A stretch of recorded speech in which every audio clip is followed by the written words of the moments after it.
TV. Johnny Beane TV? Johnny Beane TV.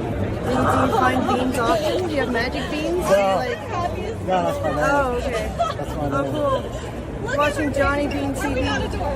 Hey, it's Corey Feldman. You're watching Johnny Beane TV, I guess. I'm Rick Beata. You're watching Johnny Beane TV.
Yo, hey, what's up, you guys? Johnny Beane here.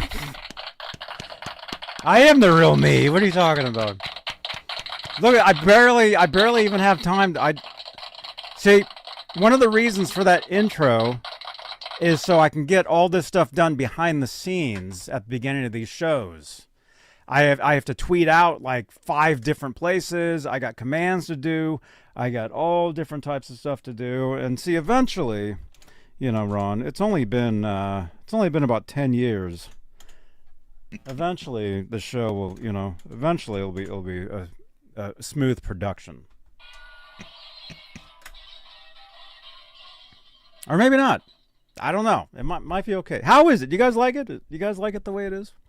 I was telling Laz, or was it Rich? I was telling a woman yesterday, I'm thinking about making some more changes and, you know, just trying to improve, you know, this stuff. Because, like I said, you know, you do something for so long, gets to the point where, like, yeah, okay, now gotta try something different, you know.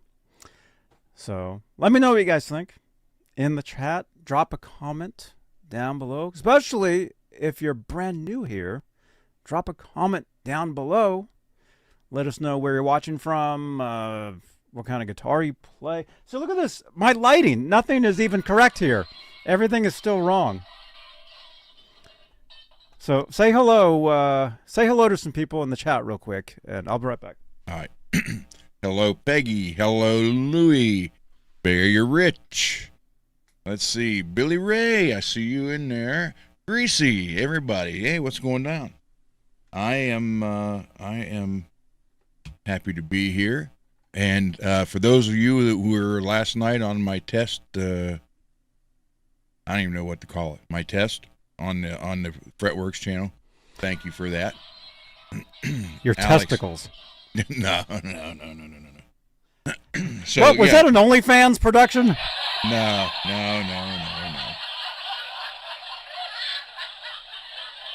So, thank you everybody for hanging out.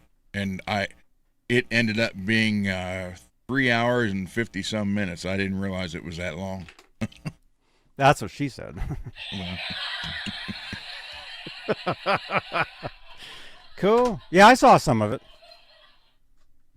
All right, you guys. Hey, welcome, you guys. This is Straturday Night. We talk. What does it say in the title?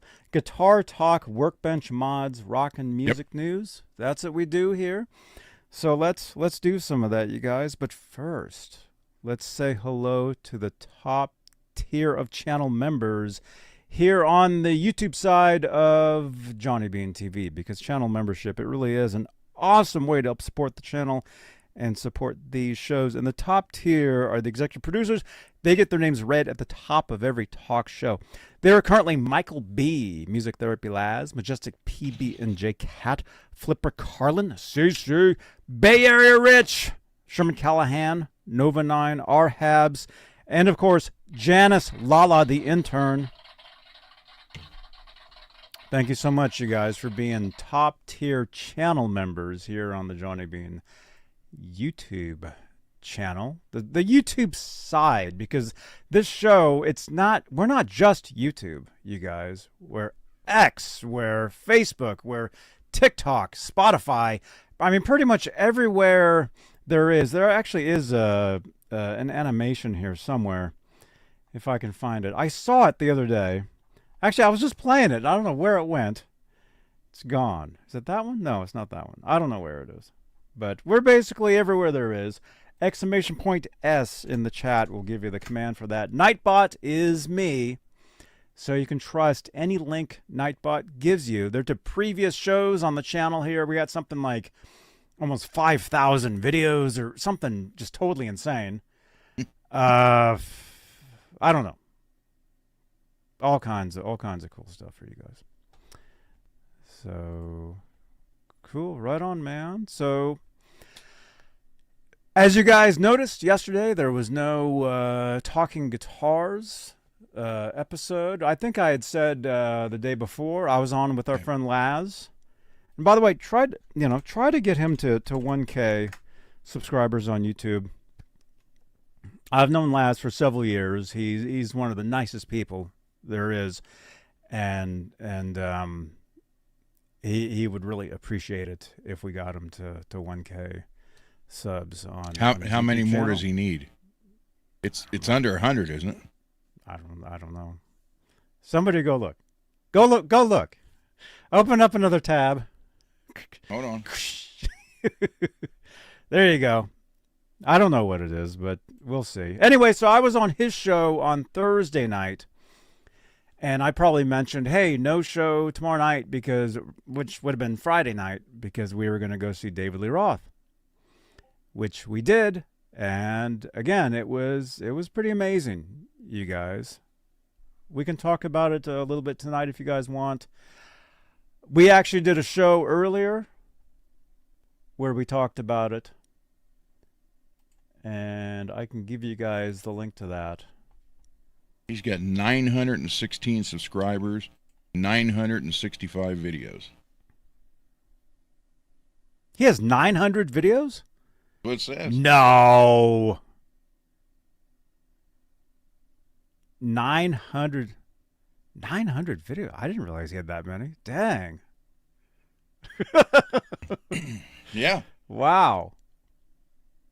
Well, I mean, yeah, it's been about 5 or 6 years since I've known him. And he's been doing at least a video every week. At least. Ish. You know? Even those videos that he's putting up there are not doing, I think they still count. That's what it seems like. What was I saying? Oh, so we did a show earlier today. We did an exclusively Van Halen where we talked to, right? That's what I was talking about? Where we talked about the David Lee Roth experience last night. And we can talk about that a little bit. Well, yeah, let's get some of your comments on this. Because I know you saw David Lee Roth on the Eat 'em and Smile tour. Yeah, in his heyday. You know? Okay, so there's the link to earlier today. Exclusively Van Halen, David Lee Roth live at Mountain Winery recap. That's myself and Music Therapy Laz talking about the experience last night, what we thought, and we can go over some of that right now as well. We'll start the show, but then a little later on, we'll head over to the Workbench. I've got some stuff. Thank you again, Bay Area Rich. I've got a Telecaster neck here. I've got a body over there. Maybe we'll try putting this together. We'll see. We'll do something. You know, we're hanging out. It's Saturday night, right? Okay. So, what do you think? You saw David Lee Roth, 1986. Mm-hmm.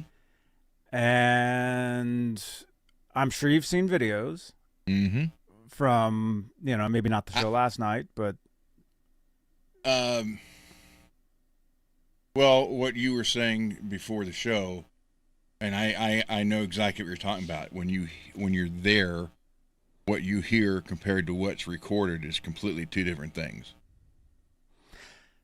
And when you're there at the venue, it doesn't sound anything like what you hear on a phone recording, or a video recording on a YouTube video. Because a video will pick up. It's hard to believe, but it's actually, in a way, it's more clear, and you get more of the mistakes. You'll hear them more than you do if you're actually there live. I know when I saw him in 86, 87, he was, you know, from what I heard out in the crowd, we weren't that far from stage, maybe 15 rows back, center. And he was perfect back then. And stuff I've heard now, again, it's through the video, so I can't speak for being at a show now and hearing it, but like some of it, well, my wife and I was in the car today when you and Laz were on. Mm-hmm. Or Laz?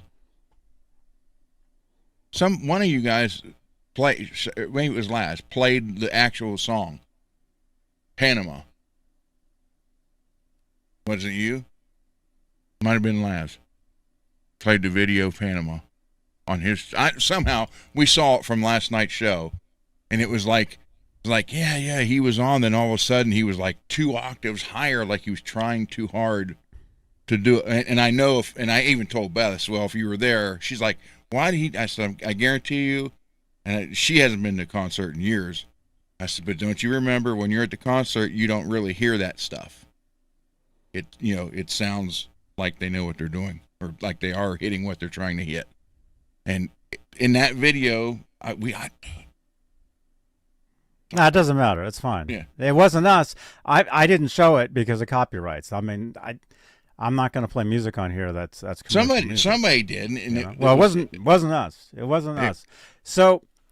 But it was like he went to go, Panama. He was like, he forced himself to be higher up, and he actually ended up being higher than he should have been. And it sounded really, really bad. Then the next line, he was back in perfect again. So, but when you're at a live show, whether it be Mountain Winery, which is where we were at last night, it's not a huge place. Mm-hmm.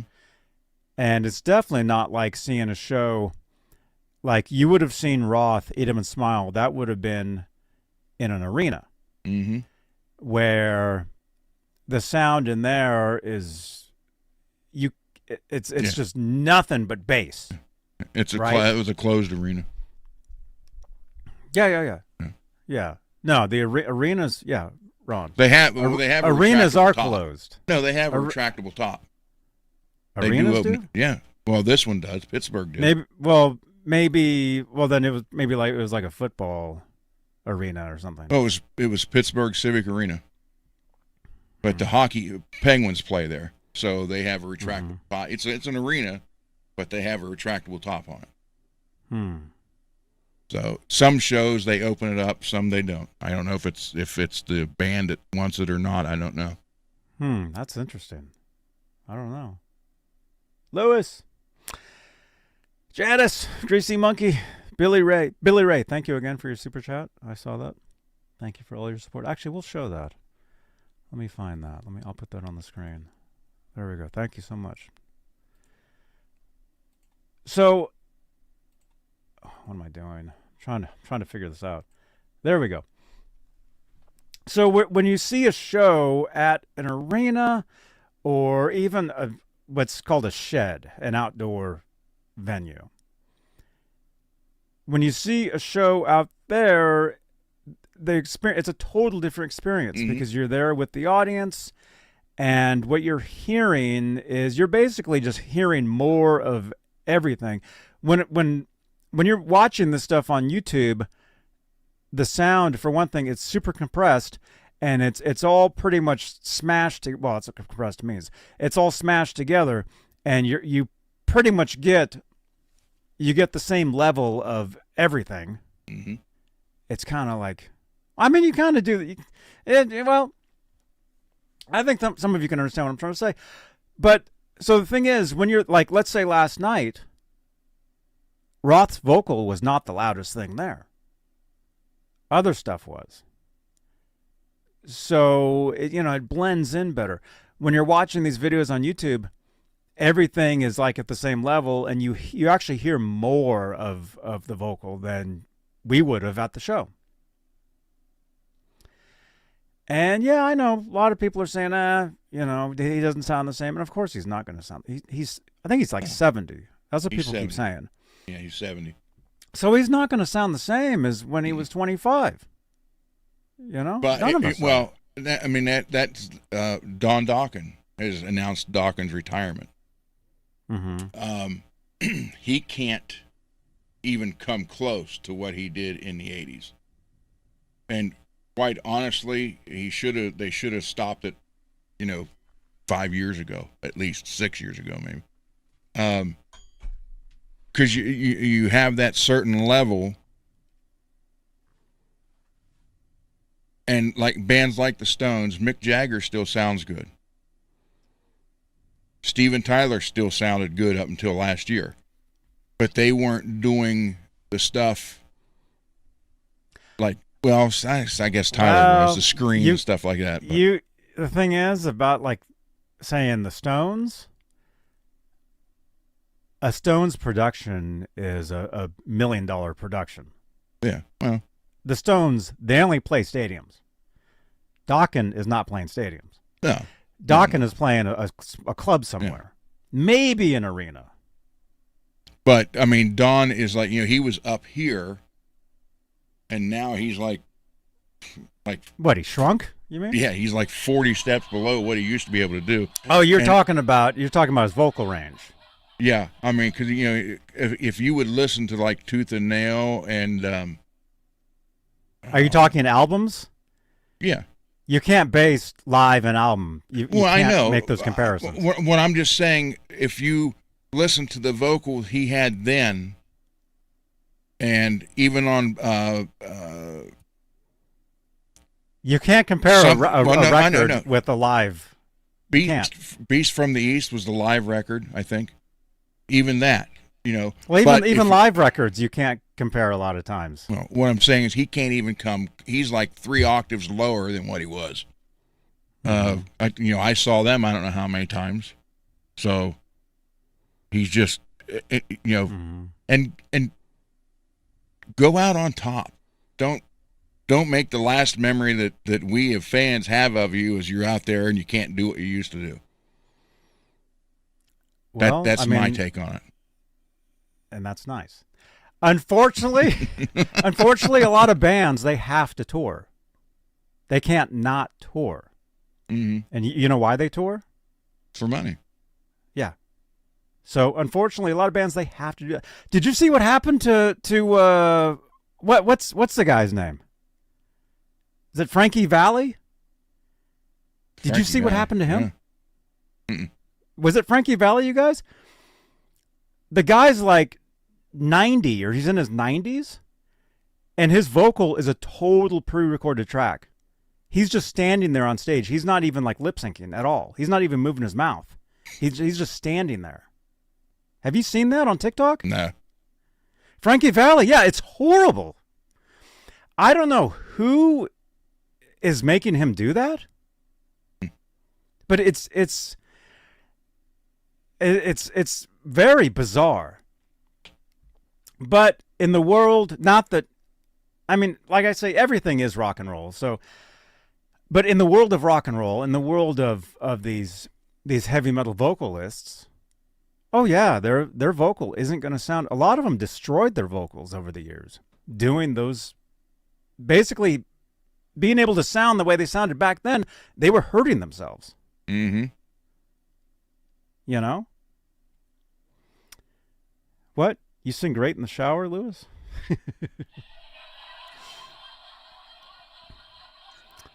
Yes, Peggy, go for it. Okay, Keith H. says the Stones sound totally different when playing live. Even Jagger did not sound nothing like compared to production. Oh, yeah. I can understand that. Well, and again, the Stones, their production, we could look it up. Actually, somebody look that up. How much, well, let me just ask Gemini. Siri, open Gemini. I wonder how much a Rolling Stones, like one night. Let me see. Gemini will tell us. Right? Let's find out.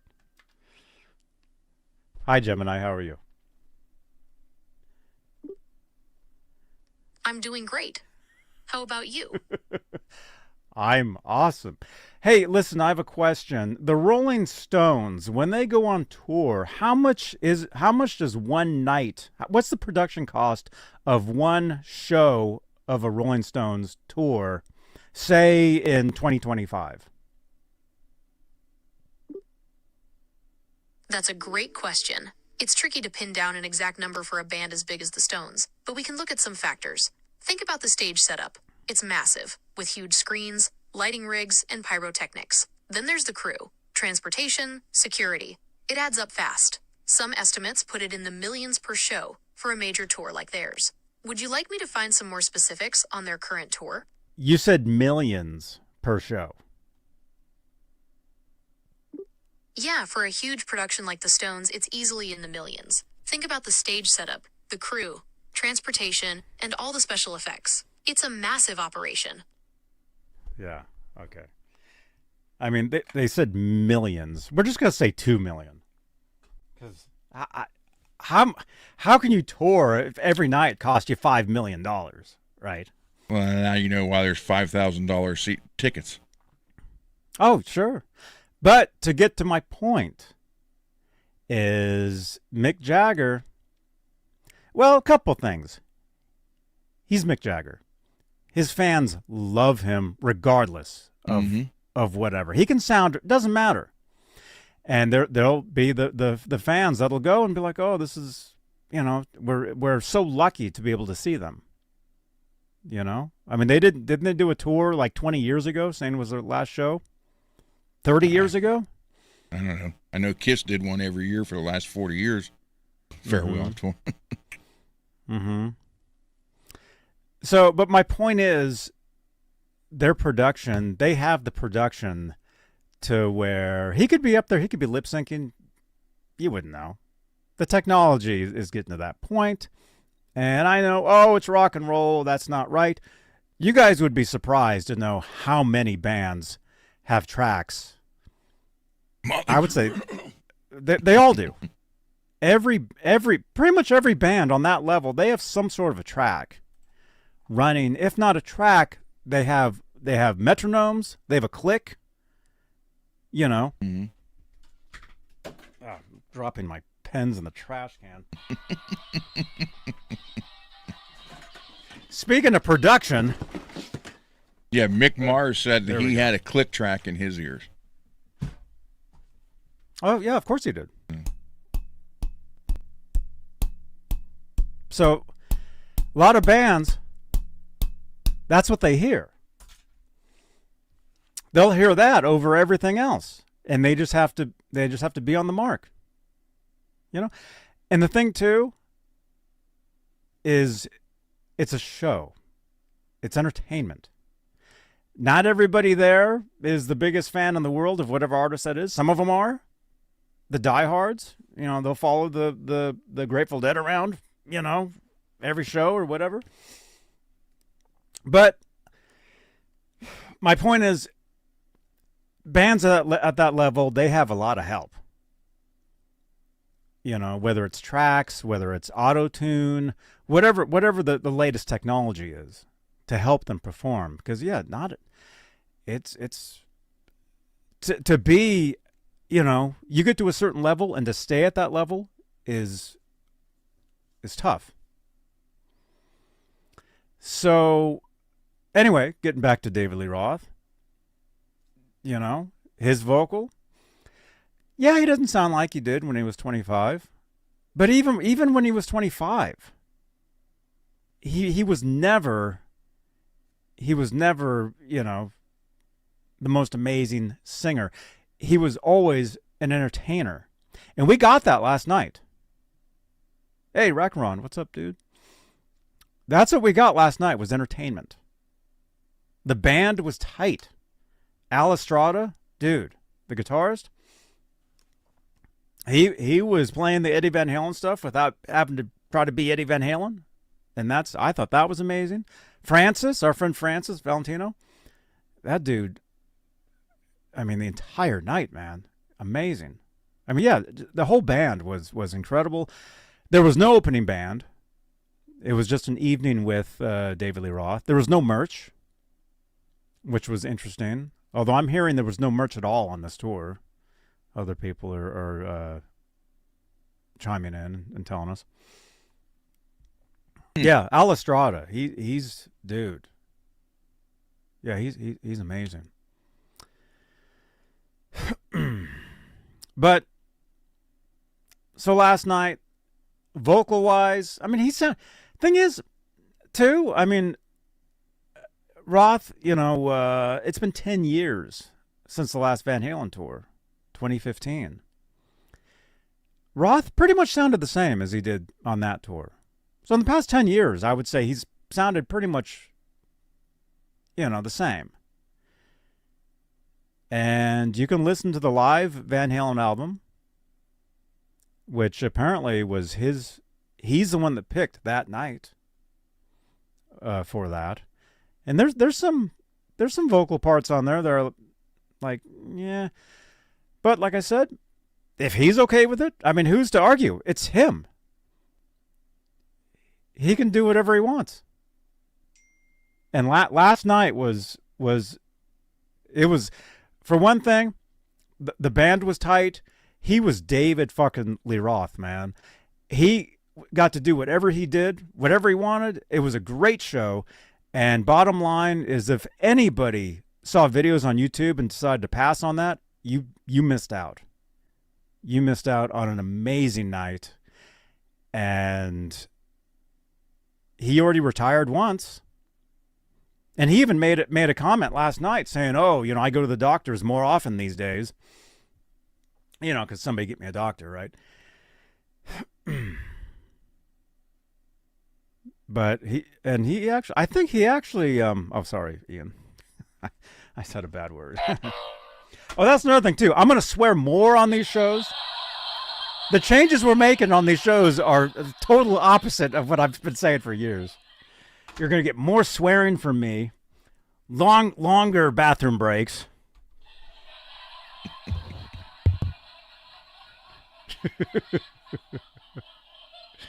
What else?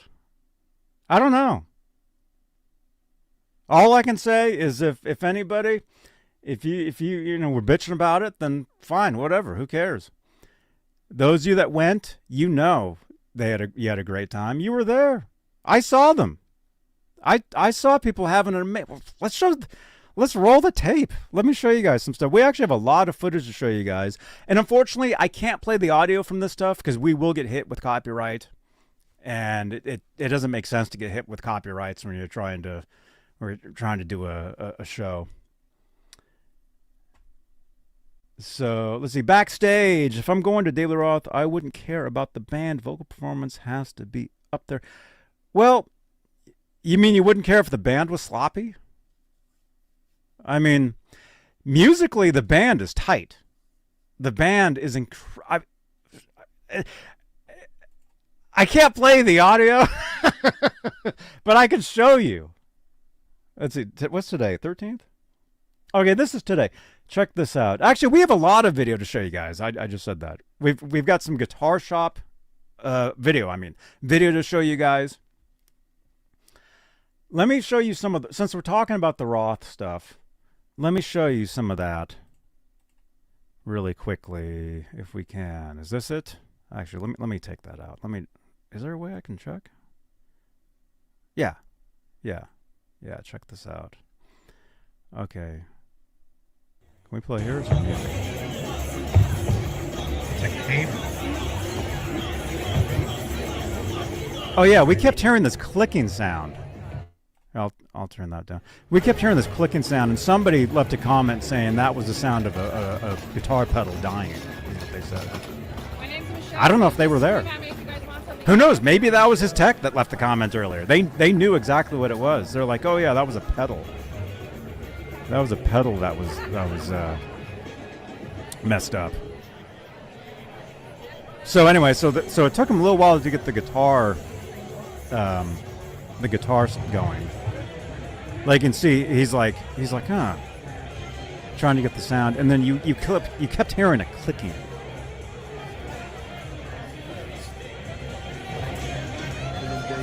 Can't hear it. Anyway, there's Laz. And the place did fill up. There's Rich. So what happens at Mountain Winery is they ring a bell at the top when they're like, you know, like an opera, like, oh, the show's gonna start. Hey, True World. I can play you guys the very beginning here before they start playing the actual song. So I can show you guys this stuff. Or they're going to walk up the stairs. Billy Ray, right on, man. Thank you again for all your support, dude. Okay, so there's the band. Really nice outdoor venue here. Mountain Winery. Let's get this ghetto chariot rolling. True, you got it.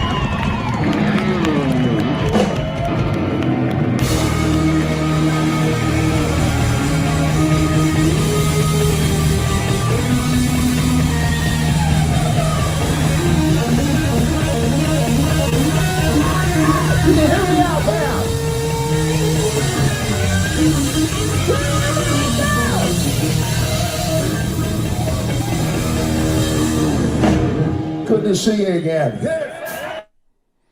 All right, I got to mute it there because they start playing the song. So, anyway, I mean, look at that. I mean, he's having such a great time, and he was literally on fire the entire night.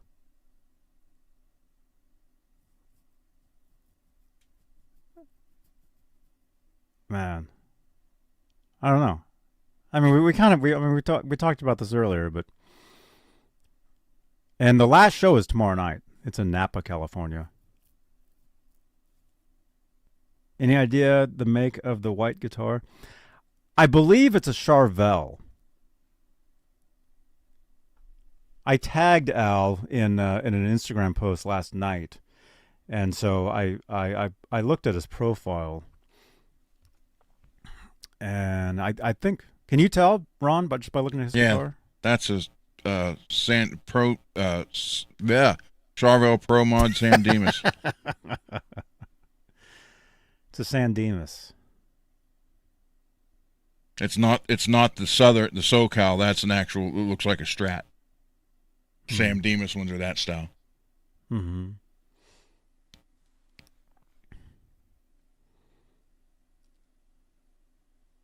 So as far as the band, obviously you got guitar, you got a keyboard player, and then one of the backup singers would play keyboard on various tunes. That's why there's another keyboard sitting there. He would walk across the stage. Then you got our buddy Francis Valentino on drums there, and we communicated yesterday.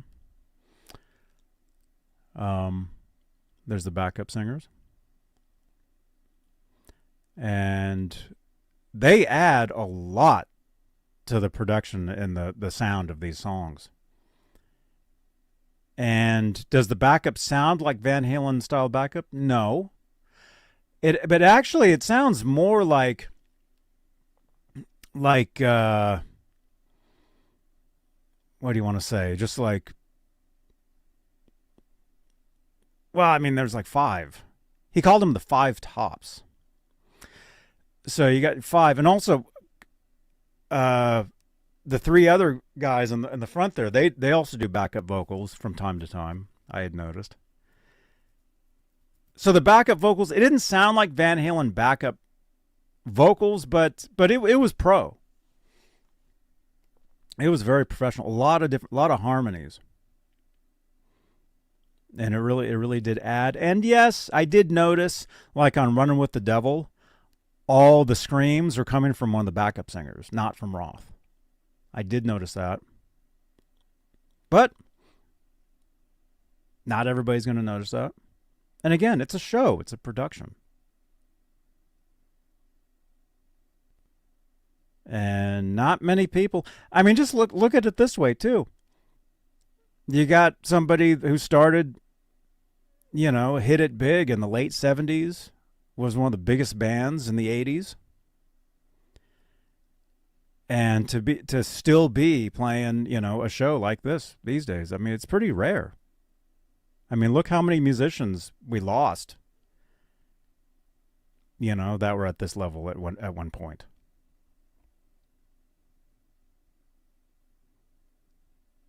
And look at him. He's David Lee Roth. I mean, he's a legend.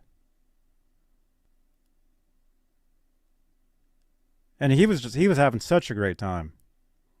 And that was a huge part of it, was just seeing how much fun he was having. Yeah, I mean, you could tell he's having fun, and I know it's 35 years later, but in 86, 87, I don't think he stood that long the entire show back then as he is here. I mean, he was freaking everywhere, doing flips and kicks and you name it. I know he can't do that now, but can you do that? No. I just said I know you kind of did a flip a few weeks ago. Yeah.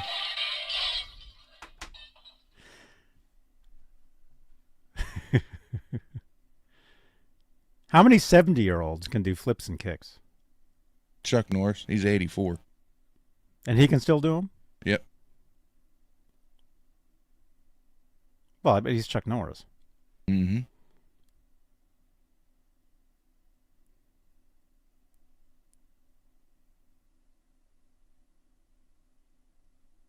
Yeah. I mean, he really is. I mean, what people say, A showman. Well, that's what they say. And what's the definition of a showman? Put on a show.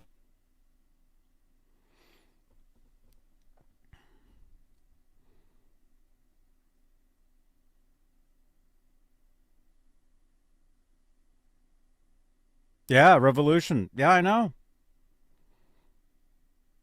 Not many of us, will even make it to 70.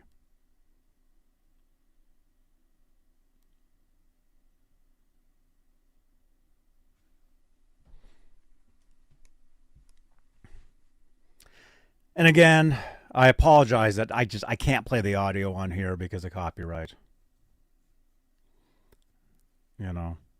See, what happens is, if I play the audio, it'll get picked up and the video can possibly get just removed.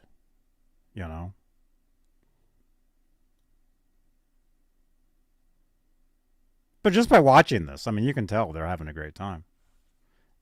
And not only that, look at the audience. Look how much fun they're having. I'll forward a little bit. Yeah, see, look, it's David Lee Roth, man. Was that the part where they're wrestling? Oh, yeah, it has the megaphone there. Oh, see, there's the backup singer playing the keyboard there. So he would go over there and play the extra keyboard from time to time. I know, Ron did a flip off a chair recently.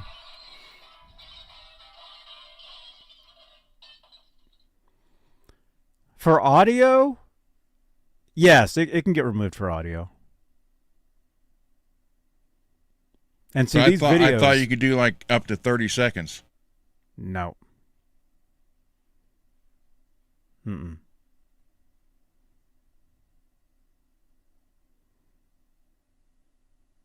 You saw what happened to Laz when you told him to play that Aussie song. His stream got shut down. Play it on your channel. Play 31 seconds of something on your channel. Let's see what happens.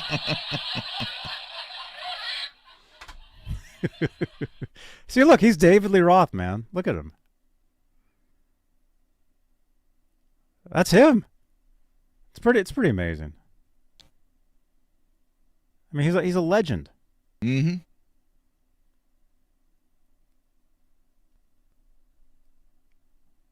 So anyway. Oh yeah, that's the part where they're wrestling. Yeah, look at this. Look at that. Yeah. My point is, it's a show. It's entertainment.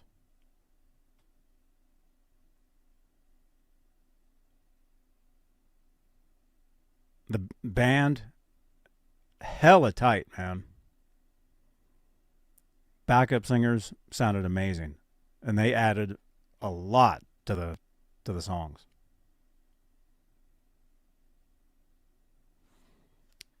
So here, let me actually I actually can play bits and pieces as long as it, like, they would add on like 5 or 10 minutes to the endings of some of the songs where it wasn't even the song anymore, where it's just like a jam. That stuff we can play. Like, this might be a jam. Nope. I know what that is. Let me see.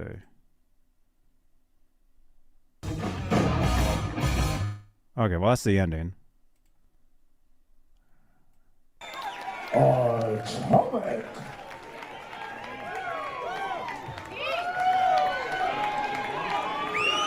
I'm on that shit so bien. Let me see. I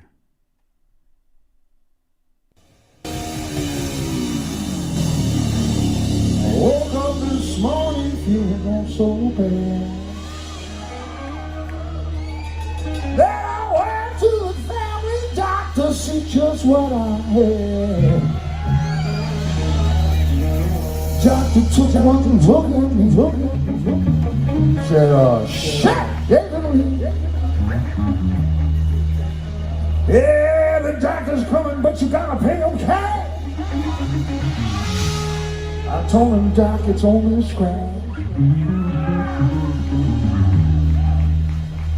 Name that tune. Are we having a good time so far, right here?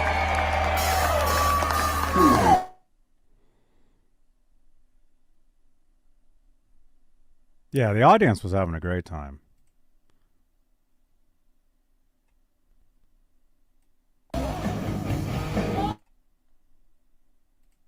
Yeah, as long as it's not a song that's recognizable, I can play it. Van Halen lyrics: Roth and Billie Eilish should tour together.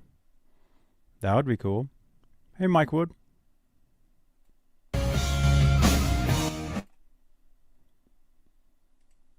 Yeah, unfortunately, we can tell what that song is.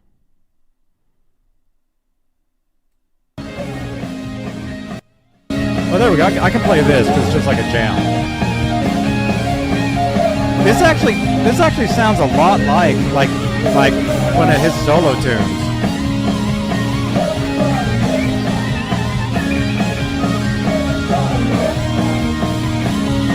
You wouldn't even know it. This is the ending of Everybody Wants Some. You wouldn't know it. Right? I think it was.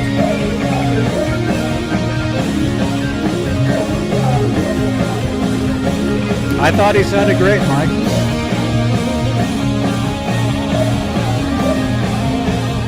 I think everybody there had a great time.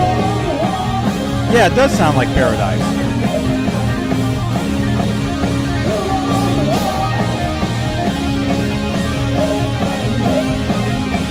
So every other song had like an ending like this, where they just kind of jammed out.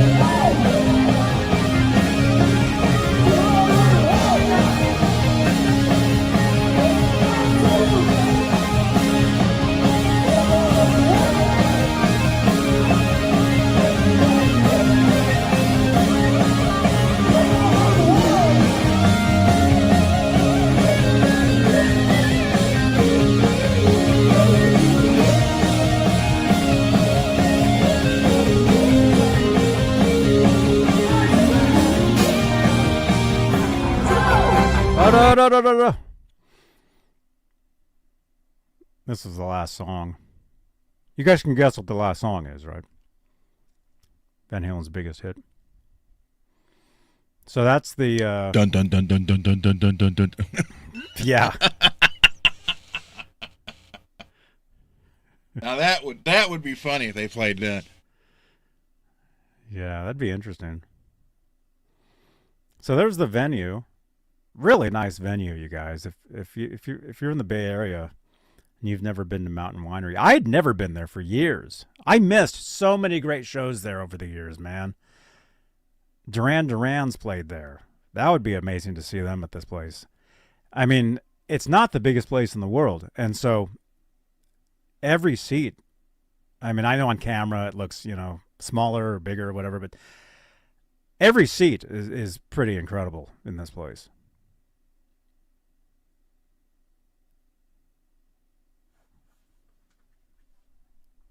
Let's see, can we still recognize the song? No.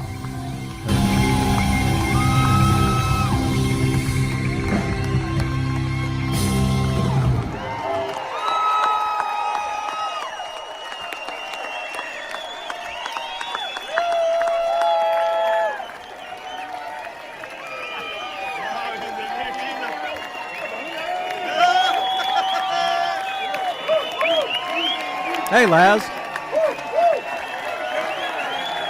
See, if anything, you can tell how much fun the band had and how much fun the audience had. You can tell. Thank you, Billy Ray.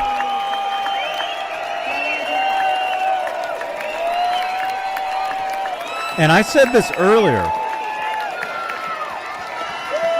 At all the Van Halen shows that I saw, at the end of the show when they went out, he left the stage. He was the last one to leave this show.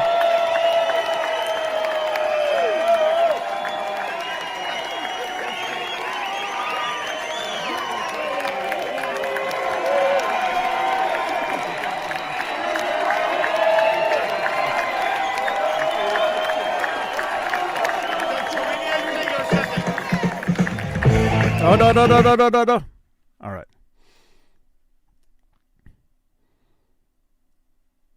So he's leaving, and then this place clears out pretty fast.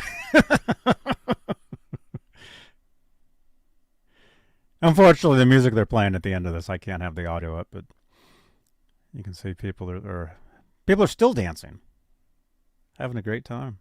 Because they're hearing how. No. If I get a copyright, that's your fault.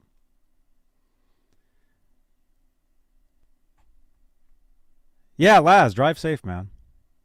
No encore.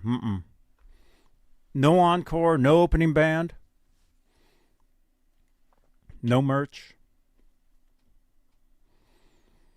But it was a great time. Look at that. People are hugging. Everybody had such an amazing time. People were dancing so much the chairs in front of us broke. See those chairs right in the middle there? Those chairs fell over. We saw that.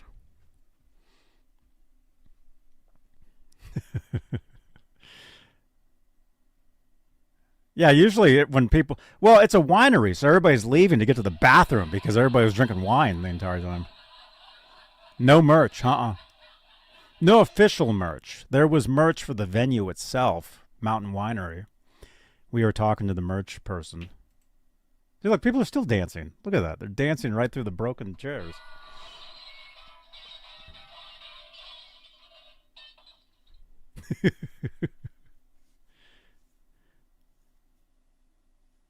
Hey, Mickey.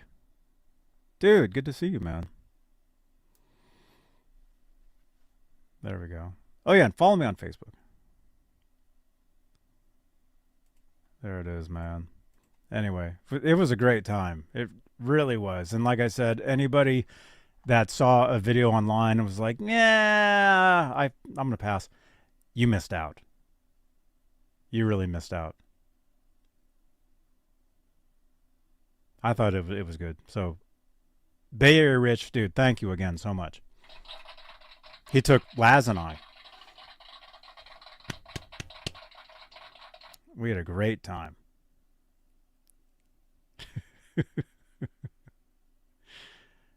Yeah. And tomorrow's the last show. Will they tour again? Yeah, I don't know. Zims, what's up, dude? You saw him in Chandler, Arizona last Thursday. How was it, man? I mean, I'm gonna think it was the exact same show that I saw. I'm gonna think every show was pretty similar. Although there probably was musically, I would think it was all pretty much similar, but a lot of the stuff he would say was probably a little different. What did he say about Eddie? All he said about Van Halen, even though every song they played was Van Halen last night, there was no solo tracks. Every song was a Van Halen, was a what do you call it? The classic 6-pack. No songs off Different Kind of Truth. So every song was, well, I got the set list right here. I mean, it was everything you could think of that would be played from the first album. Dance the Night Away on the second album. Everybody Wants Some, Romeo Delight. Let's see, Pretty Woman. I'll Wait. Jump, obviously. Yeah. Yeah, all he said about Edward is that as how they wrote the songs together. And how they would sit there together and Eddie would have a guitar, and he said that he wrote every lyric and every melody to the songs. Said he wrote them all. And he kept telling us, the audience, that this was our show. So he would be like, whose show is this? And the lights are gone, and everybody, the whole place would yell, it's our show.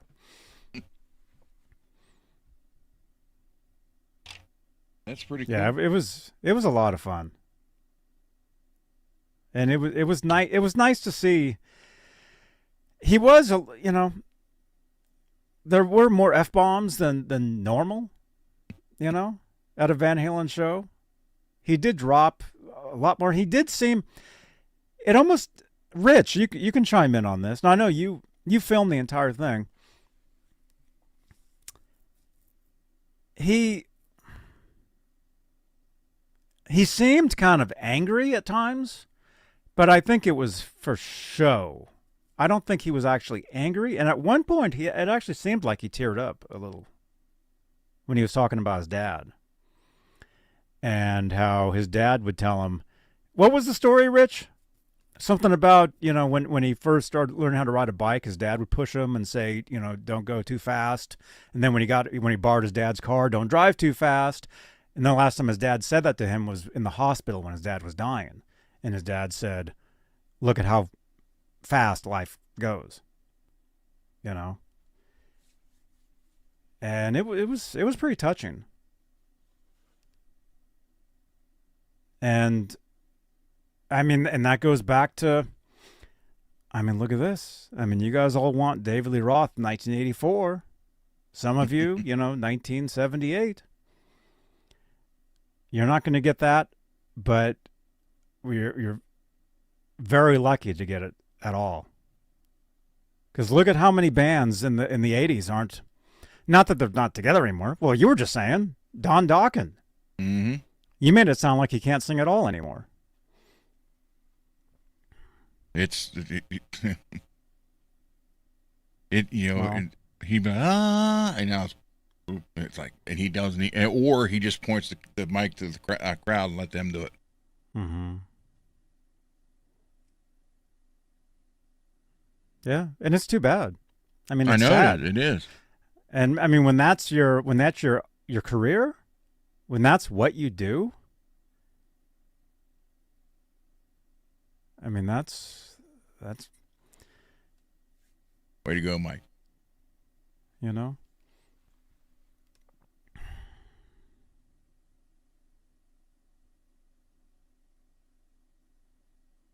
Russell, you're saying Glenn Hughes is the gold standard of being able to still get after it when you're a billion years old. Yeah, he still sounds great. Well, did he sing in a low register back then? No.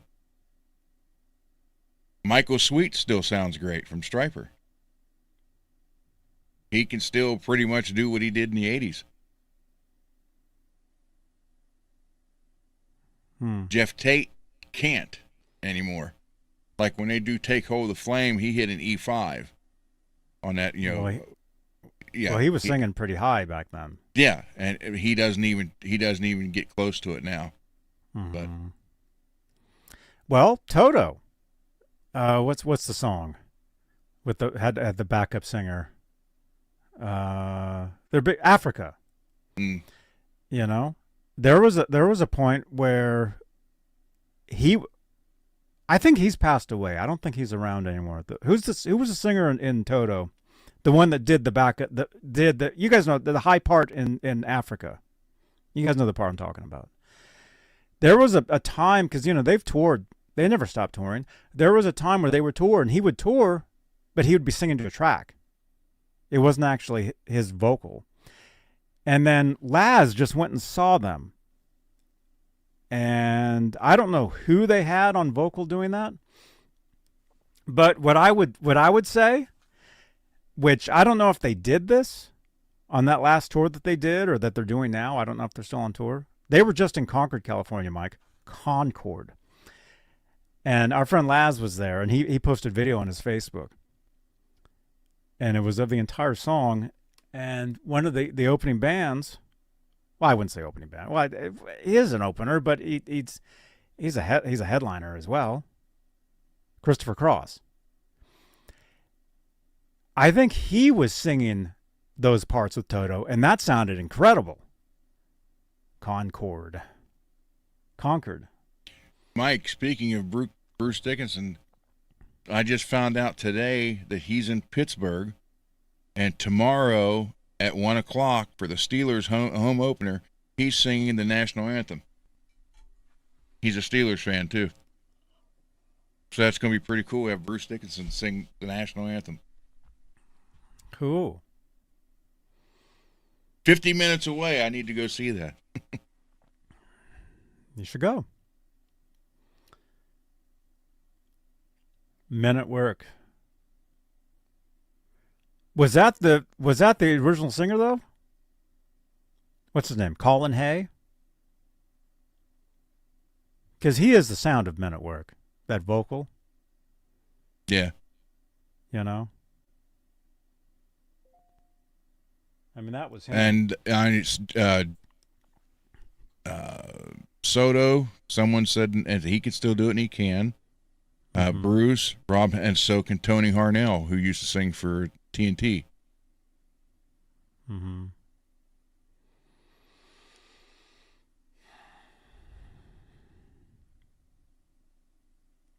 Billy Ray. I don't think the guy who was sang, I don't remember his name.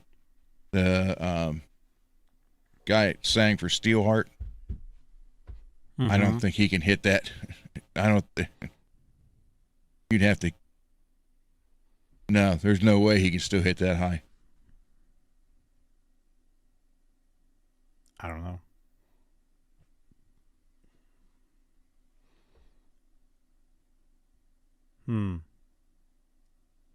But hey, I think getting back to what I was just saying, Toto, they use tracks.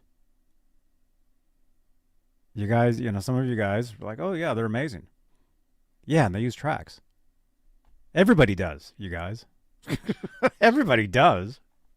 It's normal. Again, it's entertainment. I'm not sure who was their bass player on that show that you saw, Laz. I don't know if it was it this guy or not? Hi, this is Leland Sklar, and you are watching Johnny Beane TV. It doesn't get better. Take my word for it. Leland. I don't know if he was touring with Toto when you saw him,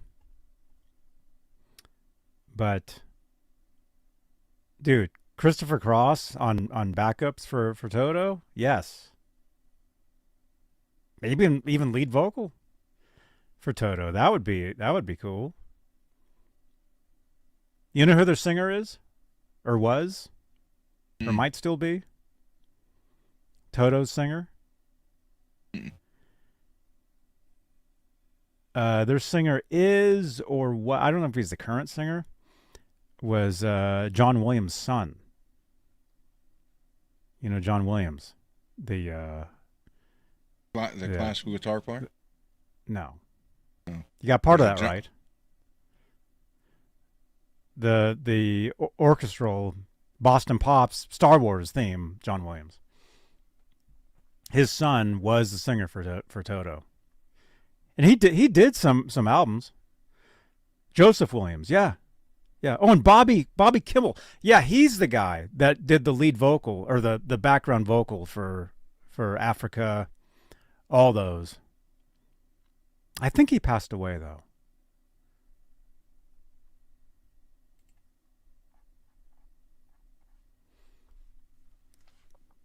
Yeah, I had a couple of John Williams classical Echoes of London classical guitar, great classical. Mm-hmm. That's a different John Williams though. It's not the same one. Gummy Bears cartoon? Joseph Williams sang for the Gummy Bears cartoon? I tried out for a band one time. I was supposed to tour with this band years. I'm not going to say who they are. I was supposed to tour with the band, and I ended up turning them down. And anyway, one of the musicians in that band played on SpongeBob, the cartoon. One of the musicians played on that. So that was pretty cool. Although I never met them because I didn't tour them. I turned them down.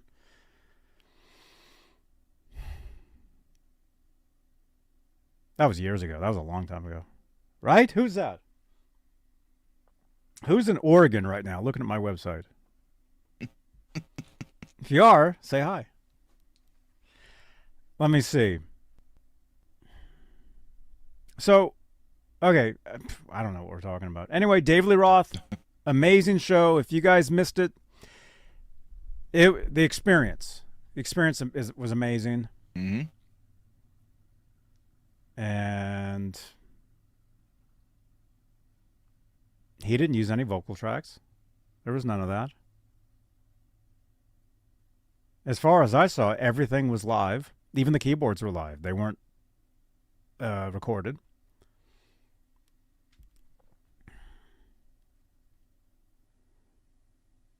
So, what do you think between him and Sammy as Van Halen singer, performer? Not actual vocal. I'm talking about the entertainment aspect of it, the stage presence. Stage presence, they're both great. And they wouldn't be where they are if they weren't. And they're two different eras of the band. You can't mix them up. Although Sammy can sing those older songs, because we've seen him do that. We've never seen Roth sing a Hagar track, and can't say never, but most likely probably won't. You know?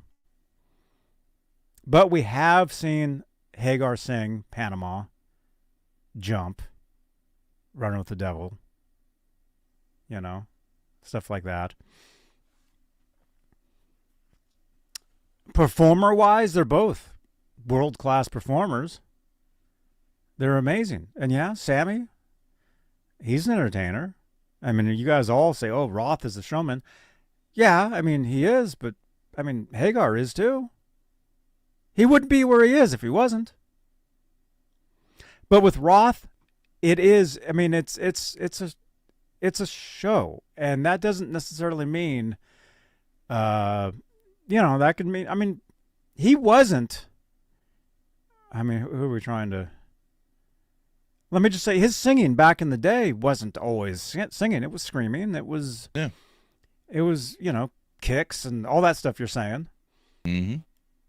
With Hagar, though, it was always more about the vocal. He was more about the vocal and still is to this day. And, oh, sure, You know, you listen to some of the songs they do now, they tune down.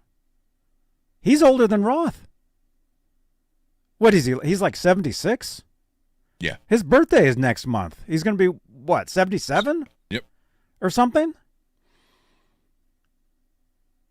He's out there doing it.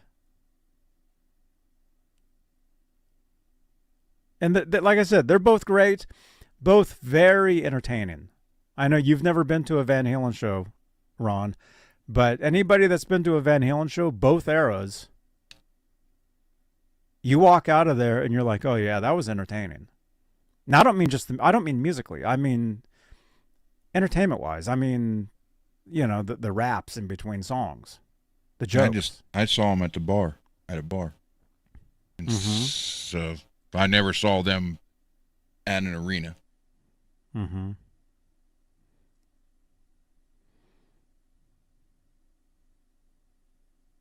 Yeah. Anyway, both great. We saw Hagar. Was it a year ago? Might have been a year ago, maybe more. We saw Sammy Hagar, and then we saw Roth last night. And it was great. Yeah, in 77. Right. My cousin snuck me in. You saw them play? Mm-hmm. I told you that before. It was in June 77. June 77, you saw them. Mm-hmm. So that would have been... When did they record the first record? It was recorded in 77. I don't know the exact date. So they would have been just about to release their album if it was not already. Well, actually, Mike Wood, you're in the chat. Mike, when did the first Van Halen record come out? 70. Was it April 78?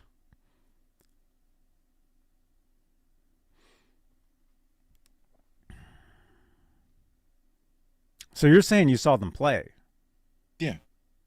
I didn't see the whole show. We snuck in, or she snuck me in because I was underage. But we saw it was at the, I think it was a Whiskey. 77. June. I know So it was June of 77. If they're playing the Whiskey in 77, they were doing originals. So they would have been doing basically that first album. Mm-hmm. So if you saw that, that's pretty cool. I saw like, let's say 5 or 6 songs, the last 5 or 6 songs of the set. Their album came out in February of 78. Thank you. Backstage Recordings. February 10th. So if it came out, I think it took them like, a couple weeks to record the record? They did it all pretty quick because they had played all those songs nonstop.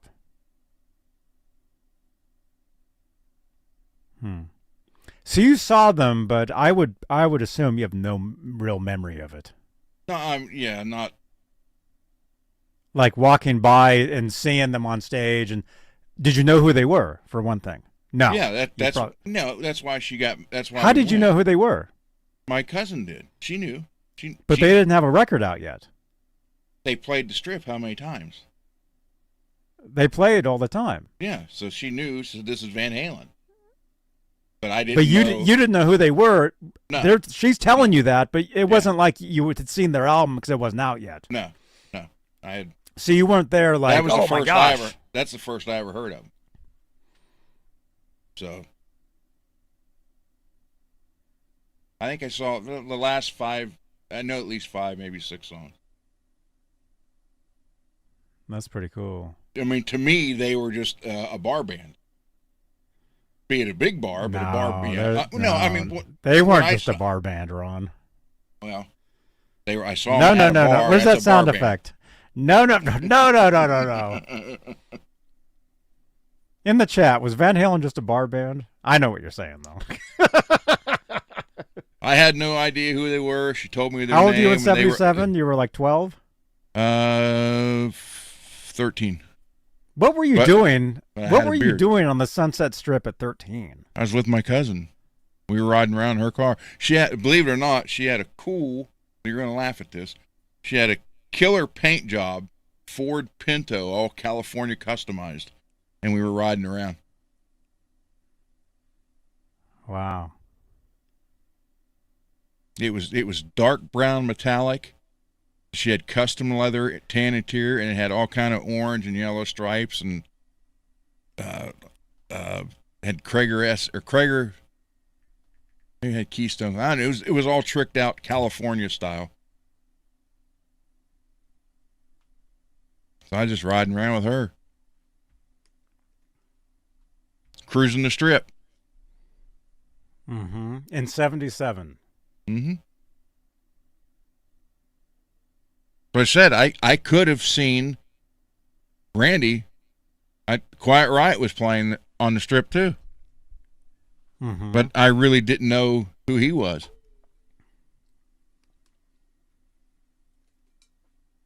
Yeah, Mr. Mick emails right here. Did you see it? It was a Pinto. A brown two-door Pinto with all kind of custom paint. It still had the, I think, what they have, 4 cylinders in it. It didn't sound mean, but it did look good, and she had a killer stereo in it. Mm-hmm. That's cool, man. So we was cruising Sunset Strip, and I was hanging out the window yelling at people, getting the whole experience. Mm-hmm. But I didn't know who Randy was at that time either. But Quiet Riot was playing. Yeah. 8-track. Yep. Mm-hmm. Dang. Her dad was he worked for, my uncle worked for NASA. He was one of their engineers that did, he had helped design the lunar modules for the Apollo missions. So they were pretty well loaded. And that was 77. The Pinto was a 76. Her dad bought it for her. And then the day they picked it up, he dropped it off at some customized shop, and they did all the customization to it. It was like her graduation gift or something. So cool. But she knew most of the bouncers. Don't ask me how. I didn't ask her how she knew them either, but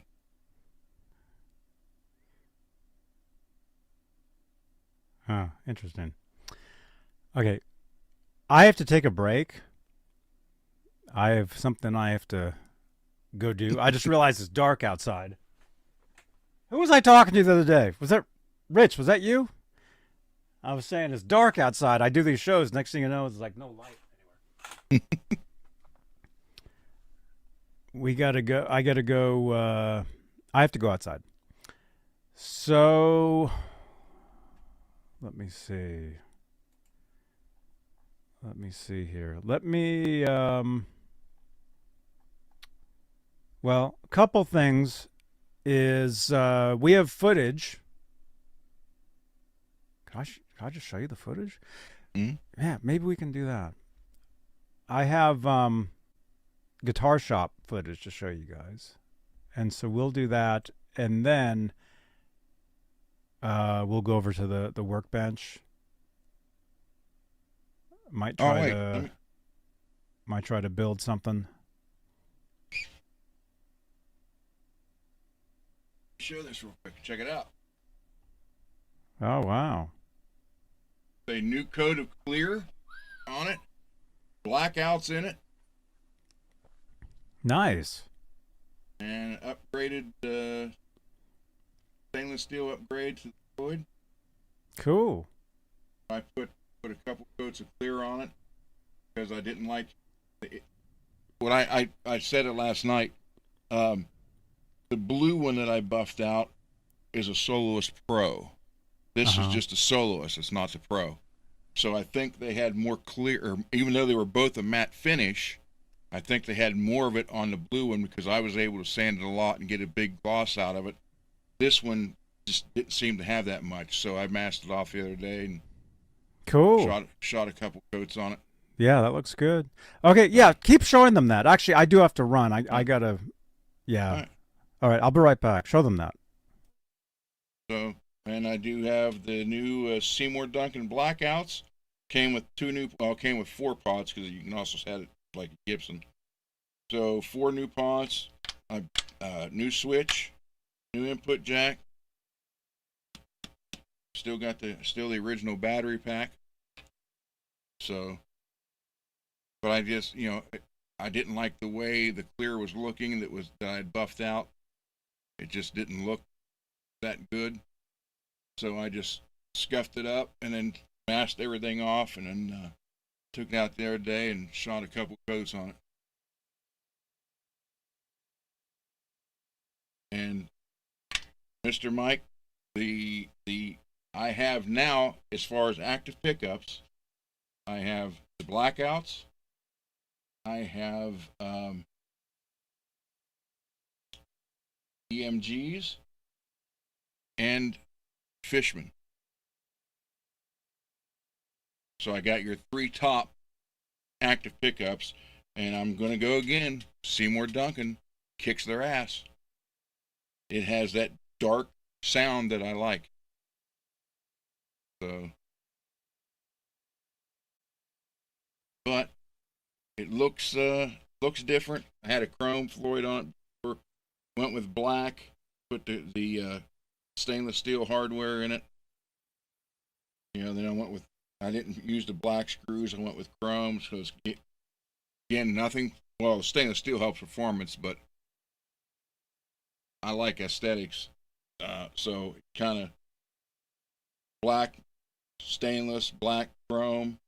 Then you got the black and the white and the like a dove gray.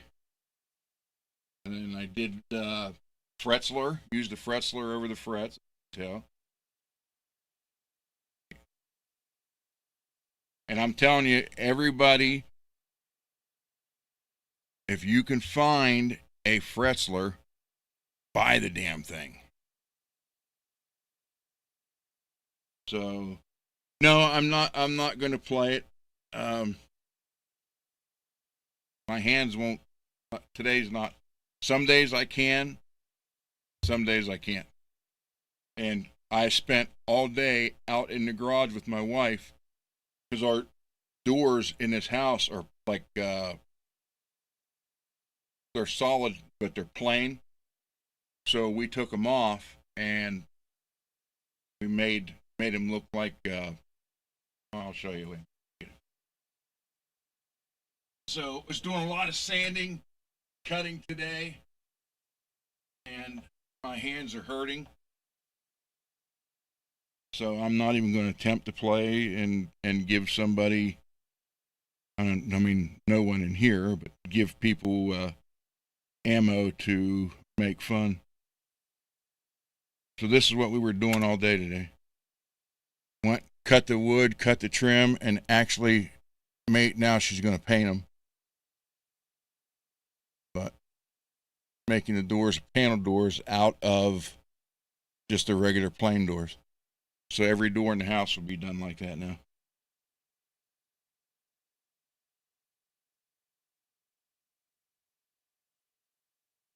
That's why I said it. I was talking about last night. For those of you who don't know, last night, since those guys were at the concert and we didn't do the Talking Guitars Friday, I went live on my Fretworks channel, and I didn't even know if I could do it. It was basically going to be a test and end up being almost 4 hours. So I was just talking about that last night, talking, about my fingers and all the operations I had in my hands and how I just can't do a lot of it anymore. And so I'm no longer the shredder. I mean, I could play things for you that I don't even think I can do the rhythm to this now. But, here.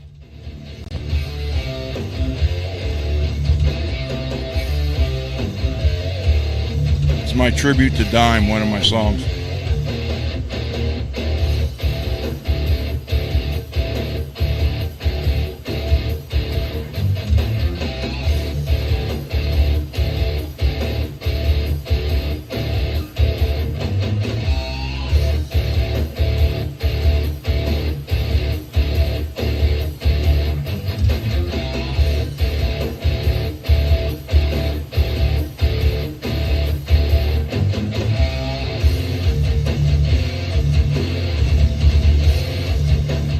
So I'm regulated now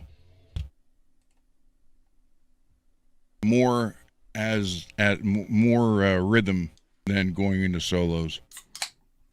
So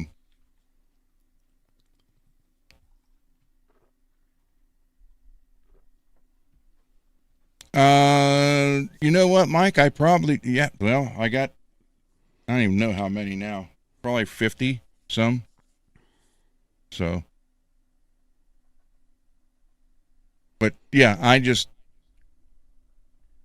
take, I'm actually enjoying building and fixing guitars now even more than playing them. So. I mean, dude, that goes back to what we were saying earlier. Mm-hmm. David Lee Roth. Yeah. I mean, not everybody can do what they did 20 years ago, 30 years ago. Unfortunately, you know. No, not that song, Laz. You got one of the other ones.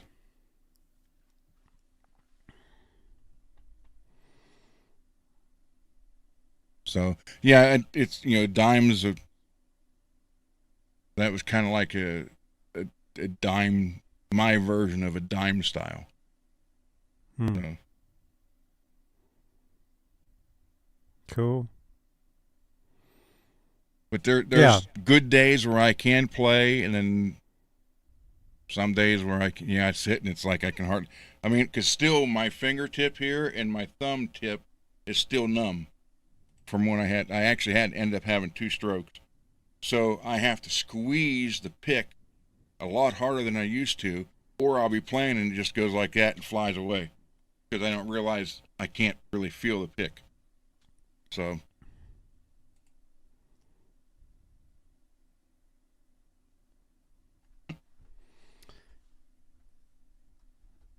Yeah, speaking of picks, I still have tons of different ones to show.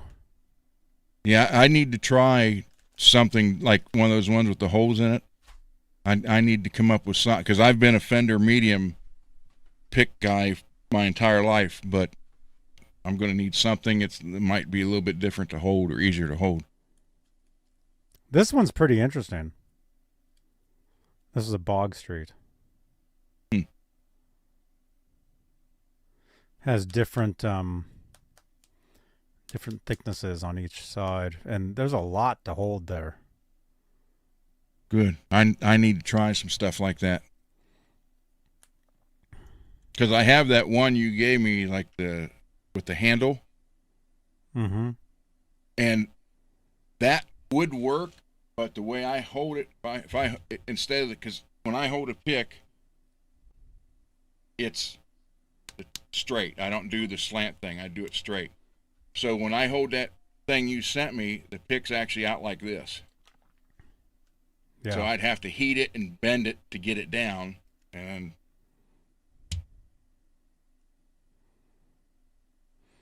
Peggy, that's weird looking. Yeah. You wouldn't even know this was a guitar pick. I mean, it doesn't even look like one at all. But it is. And I was using it earlier, and it is interesting. Okay, who's sending us photos here? And then, by the way, we've got some video to show you guys of some guitar shops past couple days. And then we'll go to the Workbench. Hey, J.R. Powell, man.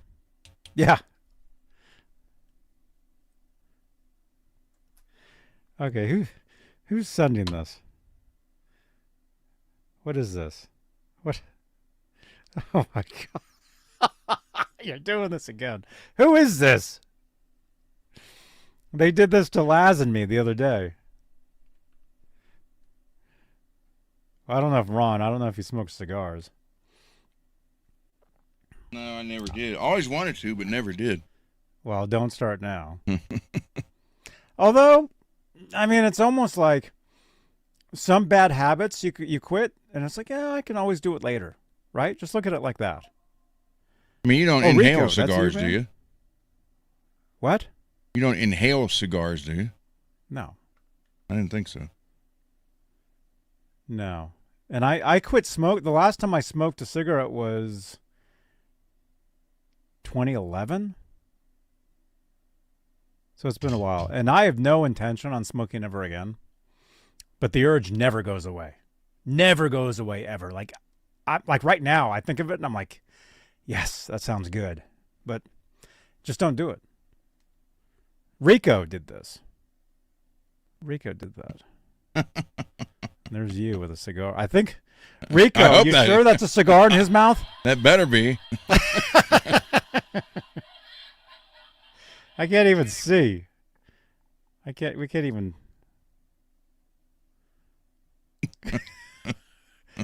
We can't even. Just blurry. You guys can tell. Oh, there we are. There's me. And there. I think it's a hot dog. Oh my God. I hope that's a cigar. Rico. Oh my gosh, look at this. What the heck? Okay, you sent a couple. You sent us that, and then you sent us a photo of your Pinto. Is that you? Wait a minute. There's something. Oh, that's us. Oh no. Is that us? No, it's not us. Maybe that is us. I don't know who that is. I think that's supposed to be you and me. I think that's supposed to be me. Yeah. And that's supposed to be you. On our Pinto. I don't look like I'm going to fit in that Pinto. I think that's us. That's supposed to be us. Yeah, that's not a real photo. True, you smoked for 16 years? Quit cold turkey? You never think about it? Dude, I don't think about it all the time. But that is us. Yeah, I noticed. That is us. Thank you again. Rico. Is that you, Rico? Rico. Dude, thank you so much for sending that stuff in. We can use that stuff. Rico Suave. So True smoked for 16 years, quit cold turkey. I quit cold turkey. Well, actually, I smoked from age 15, 16, 17, 18, 19, 20, 21, 22, 20, to 22. 7 years. I smoked for 7 or 8 years originally. And then I quit cold turkey. And then I started again. No, then you didn't quit. You just took a break. Okay. Well, I'm on a break now then, too. It's when you quit cold turkey and never, ever have another one, that's when you quit. Because I know a friend of mine who was worked at a car lot, good friend of mine, and he was a recovering alcoholic. And he got busted at work because he used to vodka and orange juice. And he would drink it during the day at work, selling new cars. And one day the secretary walked by and grabbed it and took a swig of it and spit it out, and that's how he got busted. And that's what he said. He said, well, no. He said, I quit once. Now, the thing is, vodka and orange juice, you can't hide that because even though it looks like orange juice, it still smells like vodka. You can't hide that. He had that. Trust me, I've tried. They had... Just kidding. They had their booths, you know, so...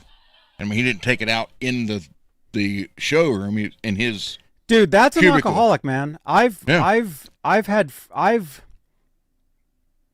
let me just say, I've worked with other musicians, and they've got the bottle of Sprite all day, and it's not Sprite. And you can tell it's not Sprite because they reek, and they're taking naps at 2 in the afternoon, you know? Well, and they're 29. Okay. That's how he got caught at work, and they made him go to rehab, Alcoholics Anonymous, whatever. And then he told him one day, well, I quit, and then 2 years later they said you didn't quit, then you just took a break. You only quit when you never have another one. So he would always say, he never would say he was done. Just he would do it always later. Say, well, no, he would always say, I'm a recovering alcoholic. He never finished it. He's always, every day he looked at it that way. So. Oh yeah, dude, when you get addicted to something like that, it's every day. It's every day, man. All day, every day. And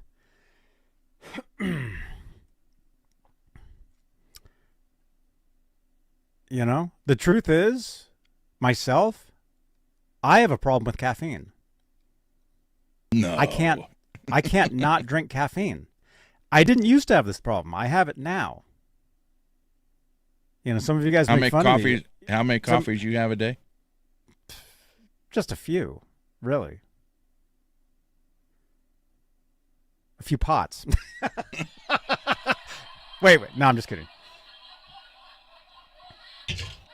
No, the truth is, if I like something, I overdo it. Why do you guys think you're getting all these 4-hour shows every day? Because I like doing this. I love doing this.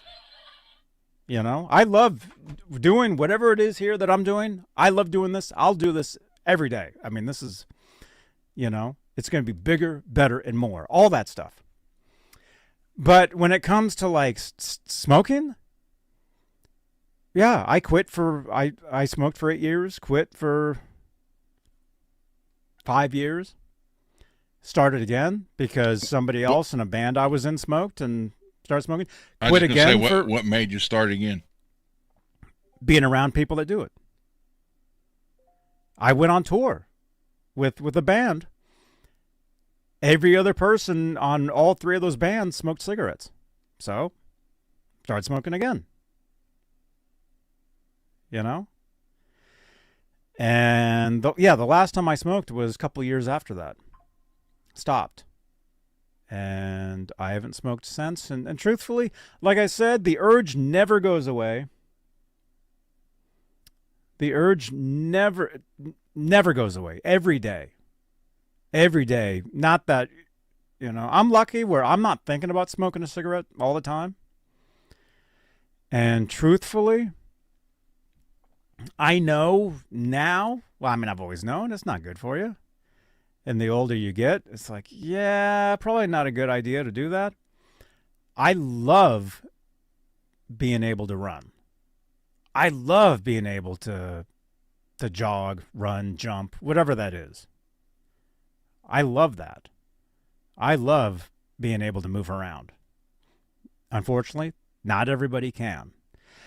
And especially if you're in good shape and you do something, you smoke cigarettes, and you can't even walk up a flight of stairs, or you're always thinking, you're always like, an addiction is when you're always, see, I'm addicted to doing these shows.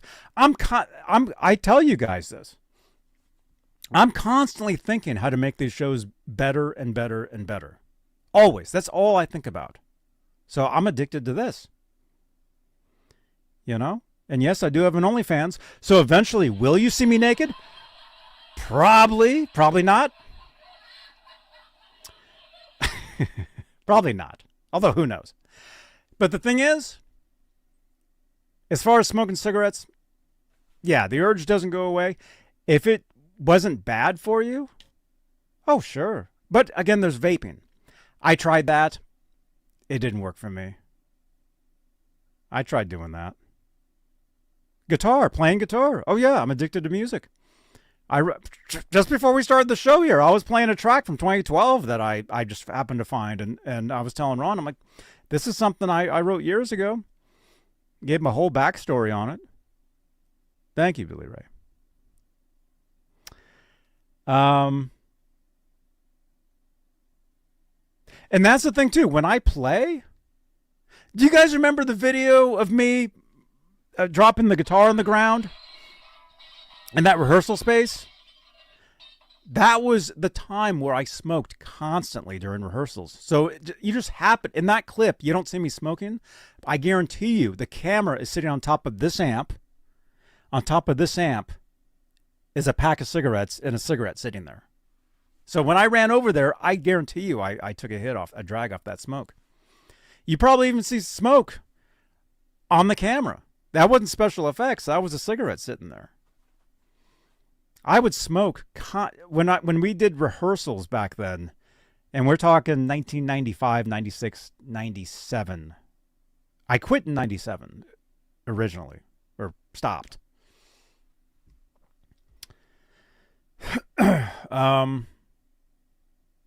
Not that I smoked 5 packs a day, because I didn't.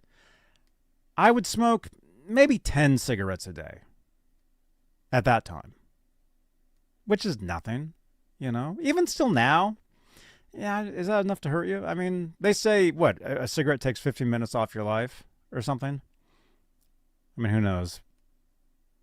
OnlyFans? What? Oh, no, sorry, Rock Daddy. I'm sorry. But the option's there. Revolution, here's $5. Keep it on. Oh, well, hey, that's what I need to be doing. I'll do my OnlyFans, and I'll start off with nothing on, and you guys will have to pay me to put clothes on. Maybe we'll do that. Is that a good idea? Well, we're not going to do that. No. So what was I saying? So, yeah, so cigarettes, quit for years, started again because I'm around people that do it. You're on the road, you can do anything, you know. So, and that's one of the problems. That's why it's rare to have somebody from the 80s still out there today doing it. Because look at what you go on tour back then, and I'm talking, mega, band, or even not. Ron, you went on tour. Mm-hmm. You can get anything. Yeah. You can get anything at any time, and most of the people around you are not there. They're not there because they're your friends. They're there to take you down. They're there to destroy whatever it is you're doing. I mean, not always, but you know what I'm saying. There's a lot of people around really, not good, and you can get caught up in that. Next thing you know, you're addicted to heroin. You're addicted to who knows what. That it was there, pretty much everywhere, and readily accessible. But thank God, I didn't do anything. But the rest of the band, they would drink beer like fish, but they didn't do drugs. So, well, that's not so bad. But then again, it kind of is. Mm-hmm.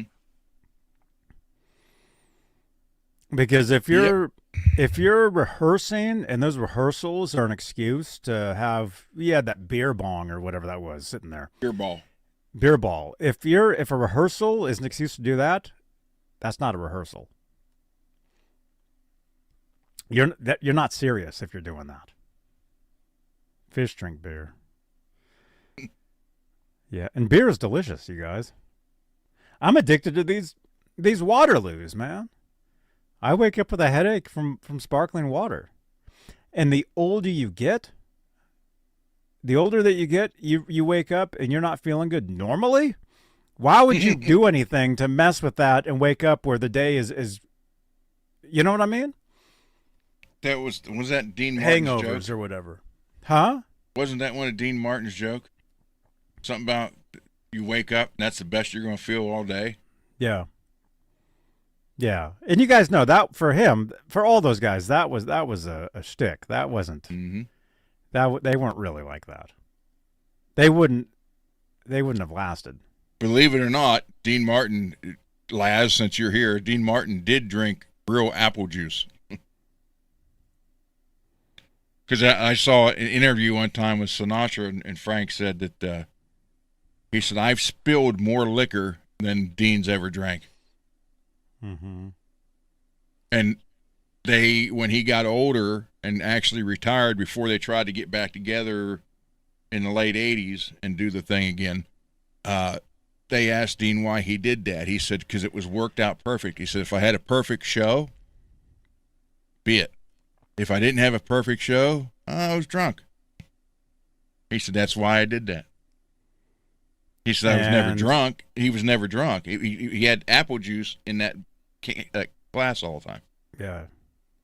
Well, I mean, David Lee Roth in '84, he had a bottle of Jack Daniels. They would bring it out. Mm-hmm. Was it really Jack Daniels? It probably was. With them, that probably was the real stuff. But, and again, it's a show. It's entertainment. If you have to do that every night, and you're doing stuff to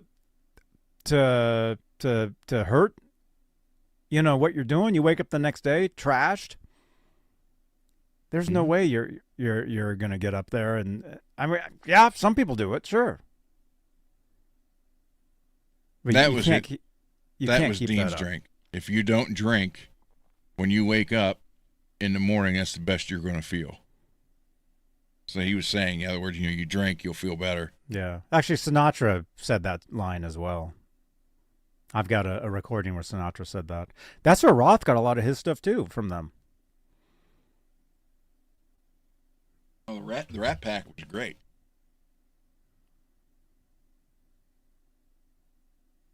Yeah, they're awesome. Let's see, where are we at on time? Smash that subscribe, smash that thumbs up, you guys. We got 76 watching, you guys. Thank you so much. Let's look at some footage, and then, yeah, we'll go to the workbench. I've got some stuff over there already.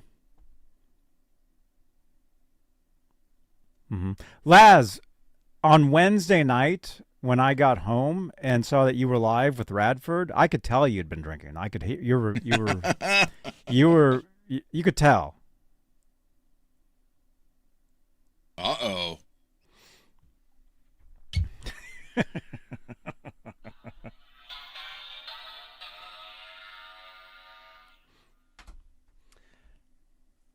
All right. Oh, footage. Let's look at some footage.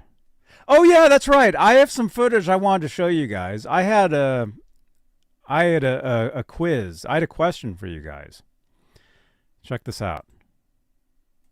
Let's see. Is this everything? Let's see. Is this the beginning? There's not going to be any sound because of the music in the background. How come it's not playing?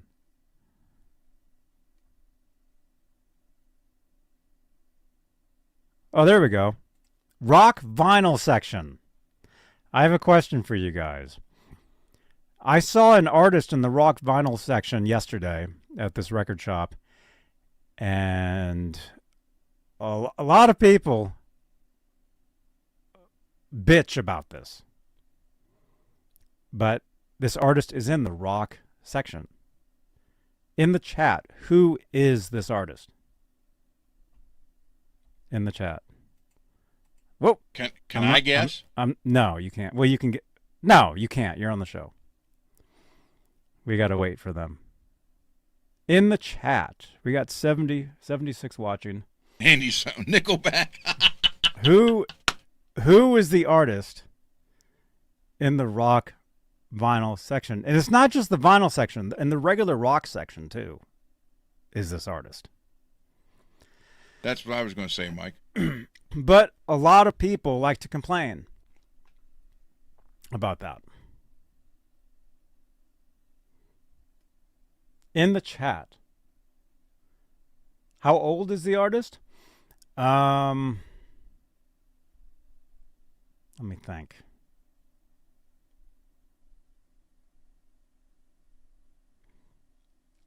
I think they are like 36.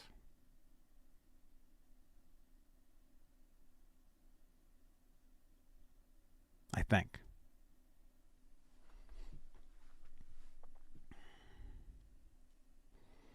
So in the chat, Who is this artist? And look, rock vinyl. Look, there's Hendrix on there. So should this artist be included in the same section as Hendrix?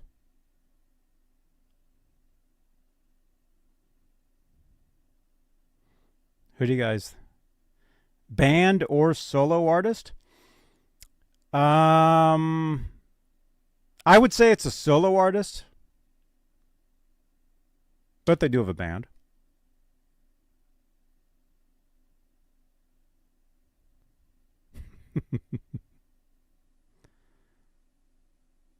You don't like vinyl? David Lee Roth? David Lee Roth is in the rock vinyl section. All right, you guys ready? A 36-year-old solo artist with a band. Yes.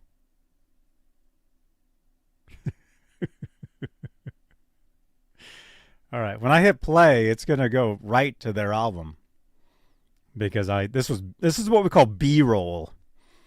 You know? Mike didn't. Yes. I would say Post Malone or either also.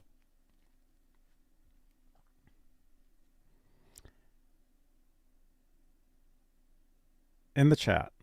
Let's get all your questions in the chat. Who do you guys think it is? Lewis, barely man enough. In the chat. Who do you guys think it is?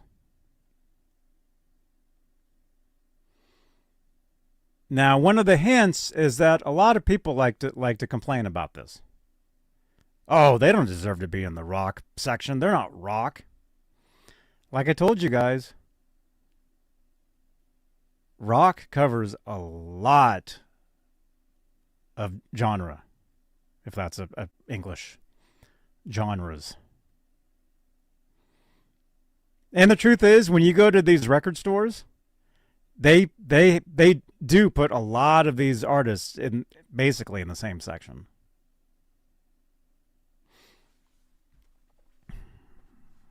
All right. You guys ready? All right. Rich was actually there with me. He was standing right next to me when I filmed this. Anyway, this is B-roll. I film. When you do this, like me, I film all the time. Everywhere I go, I'm constantly filming stuff to use for B-roll, for these, for intros, for content, whatever that is. Okay, who are you guys saying? Ace of Base? Nope. Coldplay? Nope. Post Malone? Nope. Jelly Roll? Nope. All right. They are. Lionel Richie? Nope. They are. There they are. Right there. They're right there. Right next to Supertramp. We just talked about them the other day. Now look at that.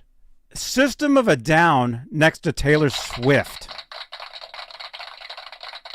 Can you get any further away in that? But one thing, look at System of a Down's catalog and look at Taylor's catalog. That's because System of a Down's selling out more than she is. Uh-huh. I couldn't even tell you one of their songs. I couldn't even tell you anything about them, unfortunately.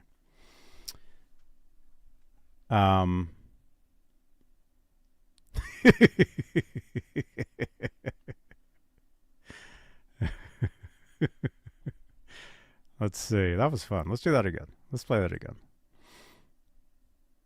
I wish I could play you guys well, let me see. Nope, there's music in the background. I can't do it. All right. There you go.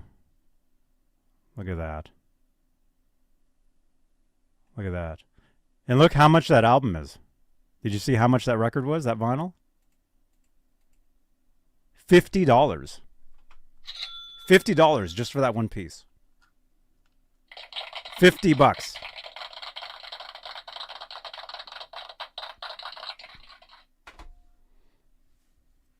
She belongs in pop. Truthfully, she pretty much belongs in every category there is. That's why she's the biggest thing ever. Because she's covered it all. $50 for that album. And just a little. See, I told you guys, I know a lot of stuff about a lot of different music. That album, that was like the next one. You guys probably know this. She bought back her catalog, which as an artist, that's the one thing. Not every artist owns their music, well, as far as their original recordings. So what she did was, I guess she had sold the catalog years ago, and then she tried to get it back. She couldn't get it back, something like that. And so she went and she re-recorded all of her original records, like totally redid them. That's why if you go to the record store, you'll find, say, well, do I have one right here?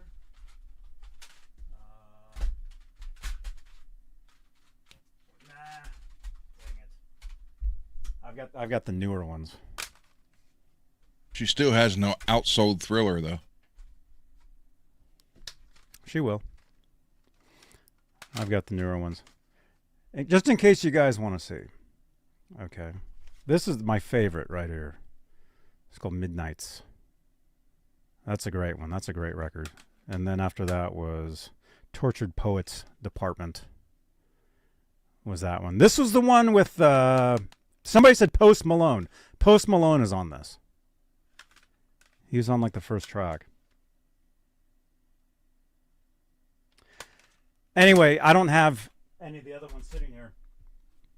But she re-recorded all her stuff, and that's why you go to the record store and you may find two different versions of the same record, but one's called Taylor's version.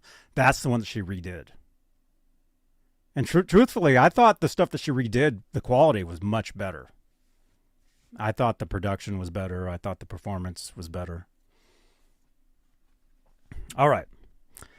So, record shop adventures yesterday before the David Lee Roth show. But check this out. We also have guitar shop adventures. I don't know if we'll even make it to the Workbench tonight. We might. But here's some there we go. Here's some guitar store adventures.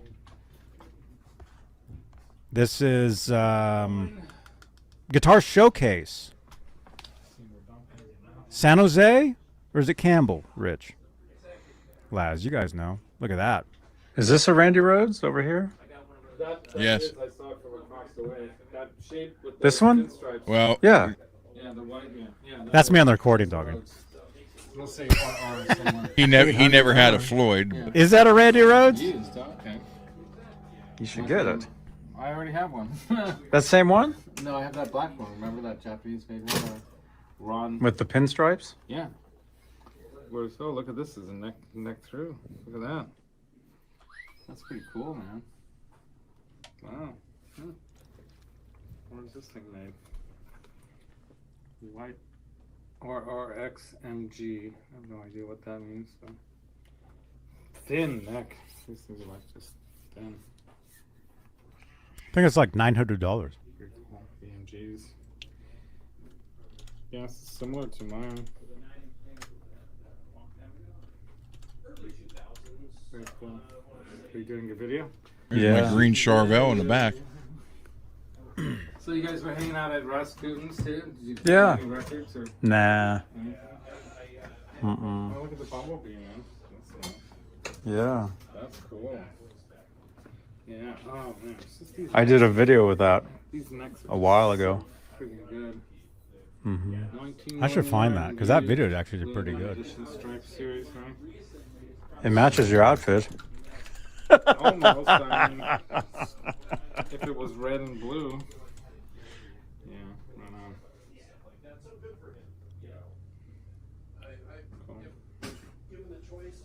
Cool. Let me give you guys that I video. sent you about the Nazca lines, dude. That video got almost like 2,000 views. I sent you that picture. That was from almost a year ago. And I'm like, the Peruvians were doing the stripes before. Didn't I send that to you? Oh yeah, I remember seeing that at my first NAMM, man. That was cool. This is a real one. Oh, is that the The Fender. one?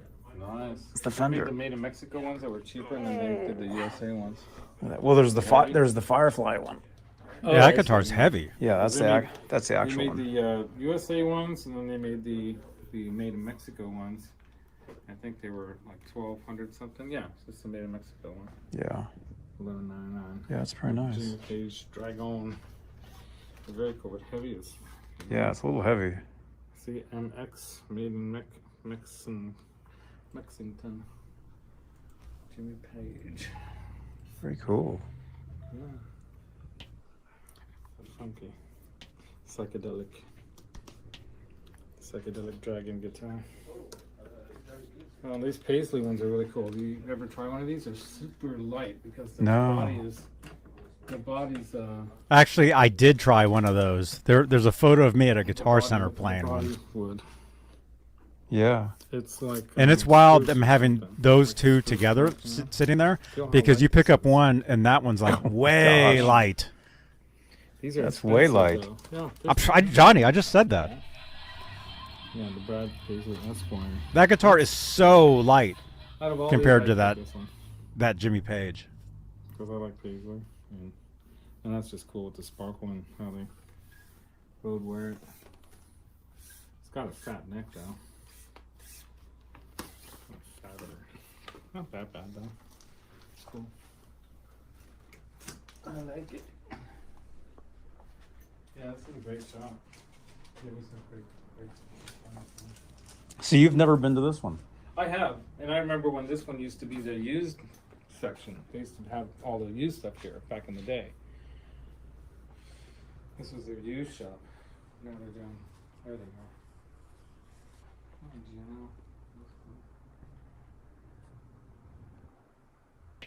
So it's Rich Jones and Funny Guitars. Oh. Hey. Hey, Mr. Beane, how are Hey, you? good. Good to see you, man. Let's see. Anything new down here? Or remember I was here a few weeks ago and I got those pick guards. Yeah. Those telly. I don't think we got any more since we. That's like the rummage. Did any of those work out for you? Yeah, I think 2 of them did. Thank you again. Yeah, man, they got pick guards. Mother of Pearl Grandma's kitchen table thing. They actually have a loaded pick guard in there. I'm thinking about now. It's been there the last couple times I've gone there. I don't know. I don't know if it is.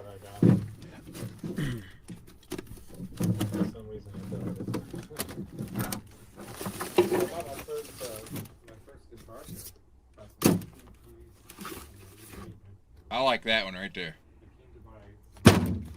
Whoops. Yeah, that's nice. Yeah, there's a lot of pick guards. Yeah, the Charlotte might like that. How much is this? And had a long nose on it. Yeah. $89. Well, it had a little thing at the bottom, so they could get away with it. What pickup is that? Which one? Yeah. Yeah, my cousin had a black. It says Seymour Duncan. It just says use Seymour Duncan pre-wired pick guard.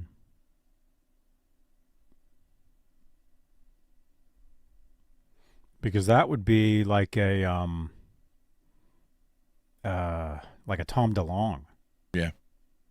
Blink 182. See if it says in the back.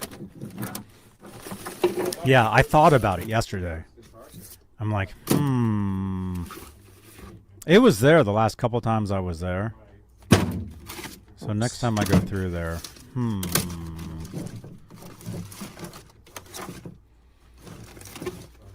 The thing is, it'd be so easy just to make that. Yeah, the Charlotte might like that. Hey, Eric, what's going on, man? Good to see you, dude. Haven't seen you in a long time. We're digging through the guitar stuff. $89. $89 Well, it had bucks. a little thing at the bottom. Not so bad. they could- I mean, it's Can't see wired. what it says, right? The brand or model. Yeah. No. Yeah, my cousin had a black one. Great playing guitar. It was stolen from me. Oh no. Back That's, in like I don't like hearing that. 06, 07, I think it was. Maybe 07. Deja vu. Ian, when I wake up, every day is deja vu, man. Every day is like deja vu. It's so weird. Probably work with it for some of the I tried to sell it how we were note takers. Yeah, that was kind of a unique thing Gibson did. Yeah, next time I go there, I'm actually gonna dig through all that. tan-colored case. I'm actually gonna look through everything. They were trying to keep up with the Super Strat thing. Yeah, there definitely was a unique take on it. I remember you guys were... Eric, what Van Halen documentary did you watch? I found a Fender Twin Reverb in my grandparents' garage. They were holding on. Yeah, they had a pickup in there that I picked up. Get it? For like a second, and I thought about it. It was like a Rails.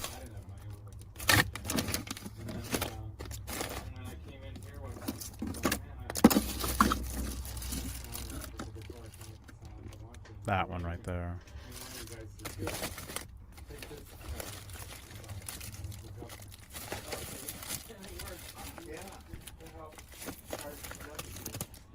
Octopus, at this shop or at that other shop? I have the footage from that other shop too.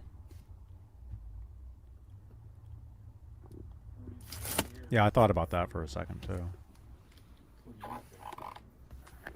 know how long you guys have been here, but back then I think this place in Gulp. It's a 60th year anniversary this year.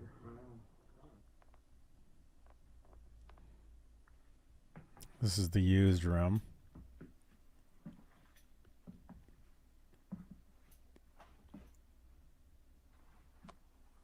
Love that chameleon Charvel right there. Mm-hmm. Octopus, yeah, I'll show that next. I have the Danville music footage too. I'll show that too. Laz. I like that telly right there.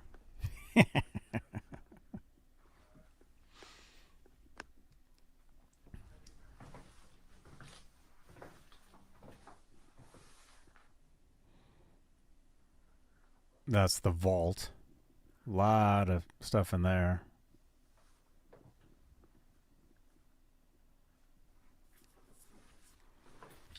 Laz, you were at that store because I remember we were wearing masks when we first went in there. I have a video of us wearing masks in that room. So you have been there before. I think. Or maybe not. Maybe it was it was the store before that. You're going to have pizza? Oh, man. I haven't had dinner, man. I'm starving. Yeah. The high price stuff is in the other room.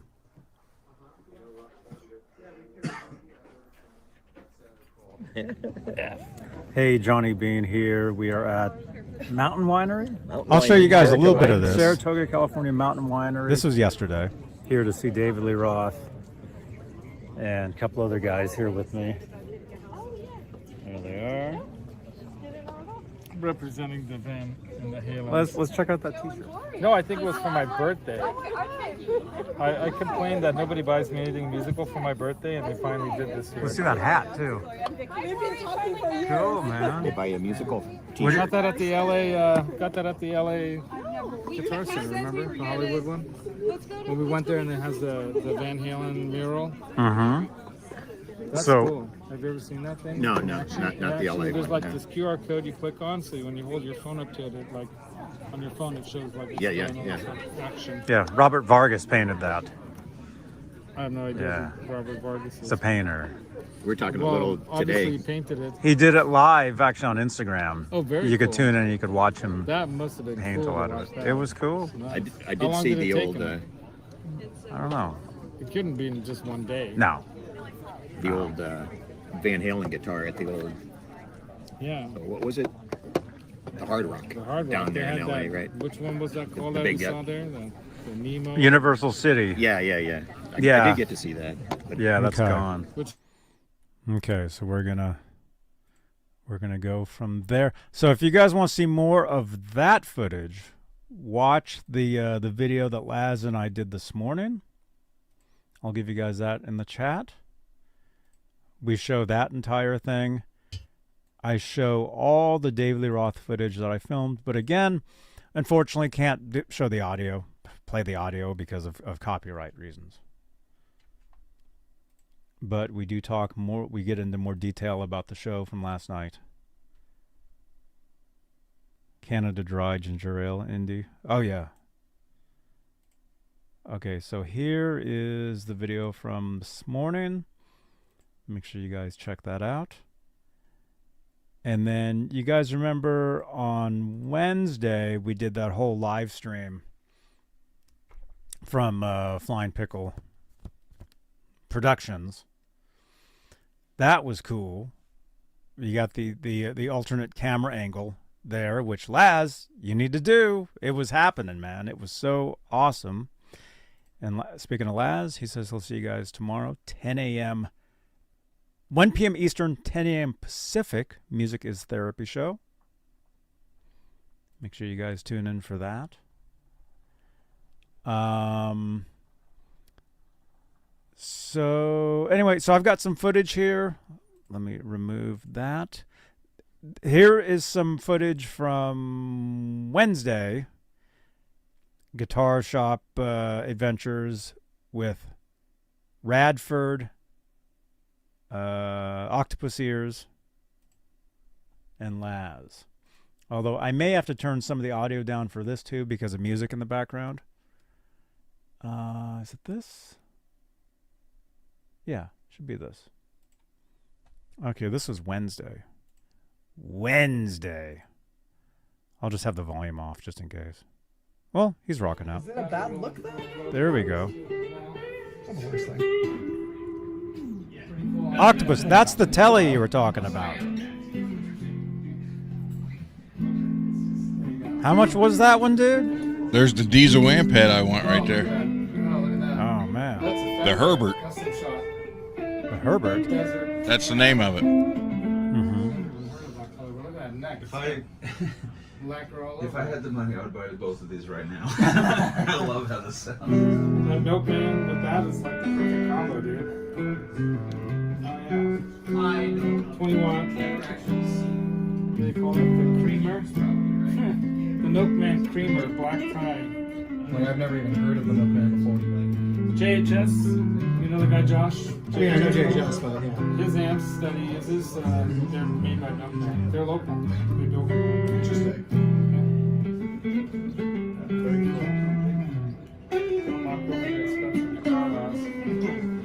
Oh, okay, Luke, we just saw that guy at the Concord Pavilion with Toto. They did the big hit Africa at the very end. He's got those little small dots, because he doesn't have to even look at the dots, he's so good. Yeah, that guitar that he was playing is $6,000. Your address on it. And then there's the PRS room. So if you're a PRS player, a PRS fan, this is the room, man. They got everything in there. The amplifiers, the guitars.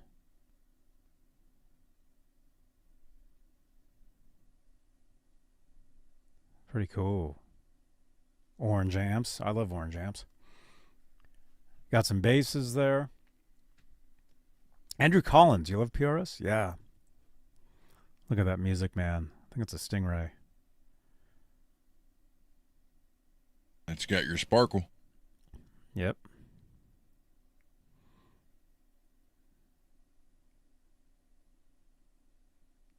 Yeah, look at that. This is Danville Music. Danville, California. We stopped there quite a bit. Actually I've been shopping there for years. before they're at this location. Actually, they used to be down. They used to be down the street a ways. Look at that.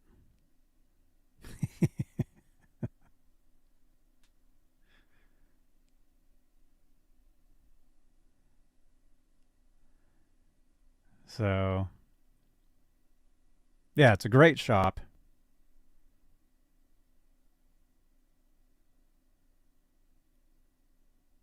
They actually gave me a t-shirt. So, every once in a while, you'll see me wearing a Danville Music t-shirt. Maybe I can turn the volume up. You're a big man. You want to make the guitar not the longer. Yeah, it is longer. Yeah. Now put that. Now you put that against your body. And now give it to Johnny. Johnny's gonna look like Randy Rhoads playing against the left bar. The guitar's almost. That's the Richie Kotzen. Look at that neck. Oh, it is? Yeah. Oh, cool. I'll turn that down.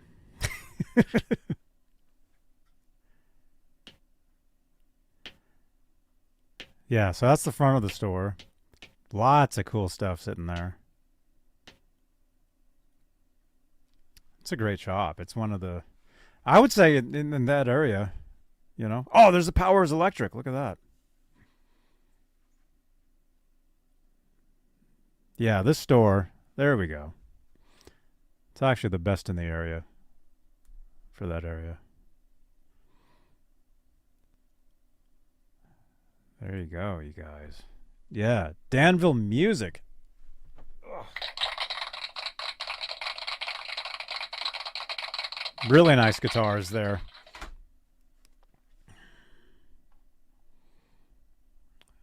Very cool. Let's see.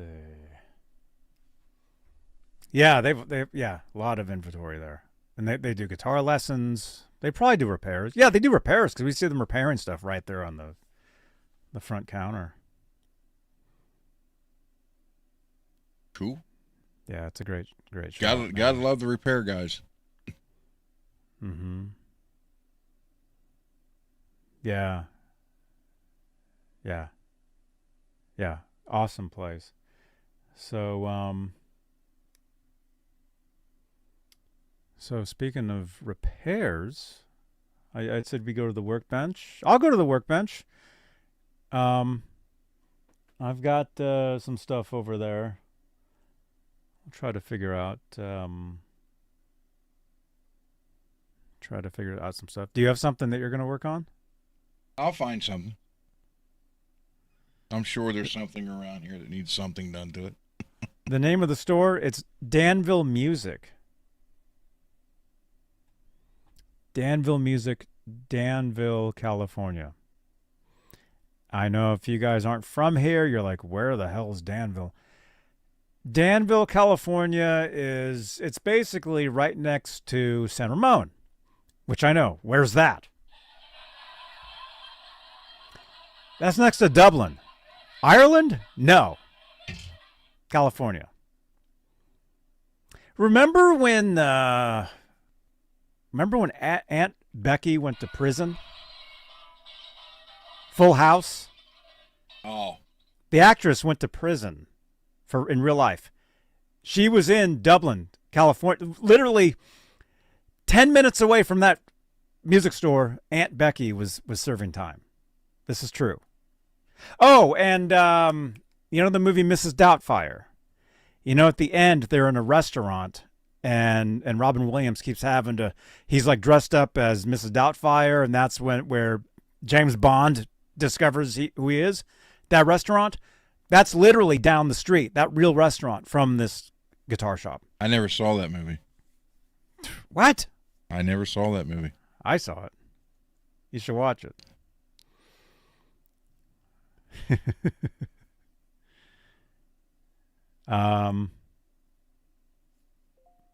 Oh yeah, it's awesome.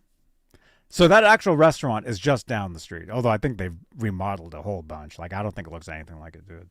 I know it doesn't because I actually ate there once. It doesn't look anything like in the movie. Then how you know it's the right restaurant? Because you'd walk in and they had a huge poster of the movie sitting there on the wall. Rocky. Yeah, I did see that movie. No, 30 years ago, even 20 years ago, anytime there was a movie and it was shot out here, I would go see it no matter what it was, just because it was from here. No, I have never seen that, Peggy.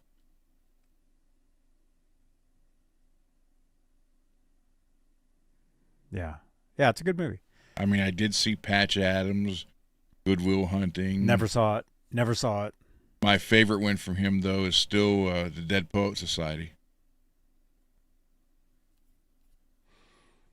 They have the table they sat at covered in photos from the shoot and laminated over it. Is that true?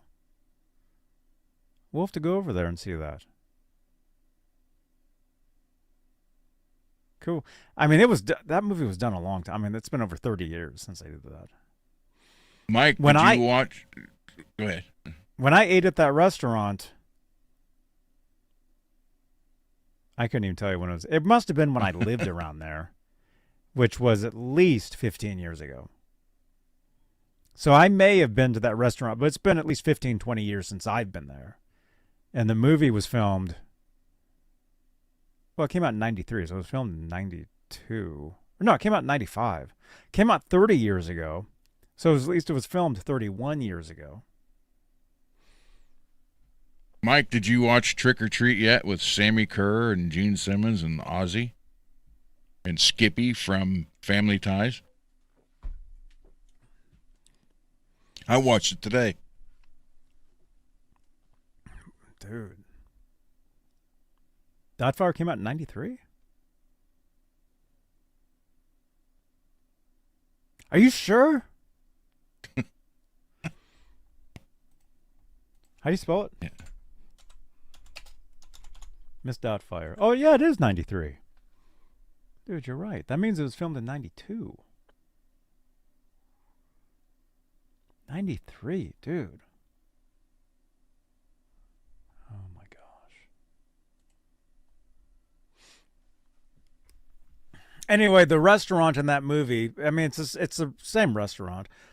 What's the only difference, Mike? In Mrs. Doubtfire, Robin Williams has a job at the TV station. In real life, it was KTVU in Oakland, Channel 2. I don't know if it was the same in the movie, if it was the same station or not. Oh, you want to know something, though? His boss, you've never seen the movie. Robin Williams' boss at the TV station in Mrs. Doubtfire, the actor, I couldn't tell you his name. I saw him one time eating dinner. This is real. And I went up to him, and you know, like I tell you now, I'm not starstruck at all. Back then, I saw him, and I'm like, holy crap, that guy's from Mrs. Doubtfire. So I didn't say anything to him, but he knew I was staring at him at dinner.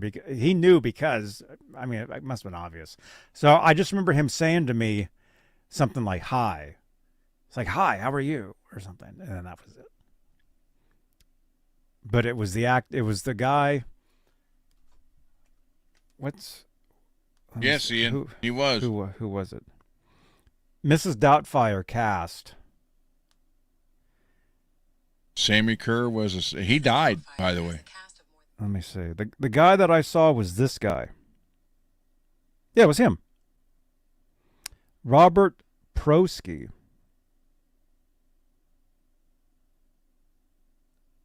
This is the guy that I saw eating dinner.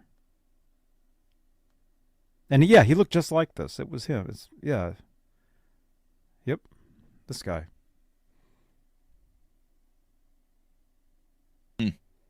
That guy. I remember he was sitting there eating, and this was in San Francisco. This was like at the wharf where you can sit there and you can eat seafood. I remember he was sitting there eating. He must have been with his wife or something. Does he play Santa? He did. He's done a lot of stuff. Although I just know him from Mrs. Doubtfire. What else was he in? Oh, he was Santa. Oh, Miracle on 34th Street, the 94 version, he was Santa. He was in The Great Outdoors. He was in Thief. He was in Rudy. He was in Christine. Yeah, the Great Outdoors, he was the one that rented the cabins. The Great Outdoors. That's Yeah. Well, it says he was in that.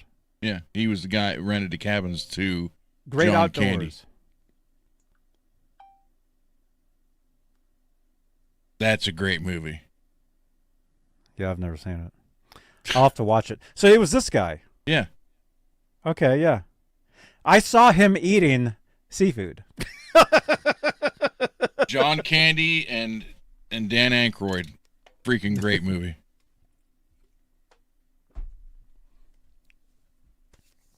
Okay, what else?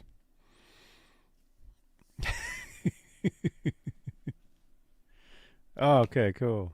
I don't know. You guys know I've never seen most movies. I've never seen most movies, and my favorite movie of all time. Can you guys guess in the chat? I've said this over the years. What's my favorite movie of all time? Do you even know? My favorite movie of all time. I've said it. I've seen the movie literally 1,000,000 times. Oh, Back to the Future. Nope. Star Wars? Nope.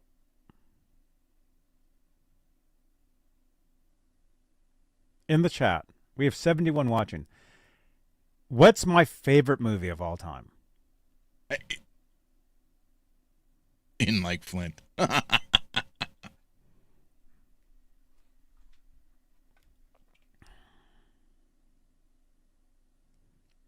Spartacus. I like too many movies too much to say which one's my. I don't have a favorite one. I have favorites.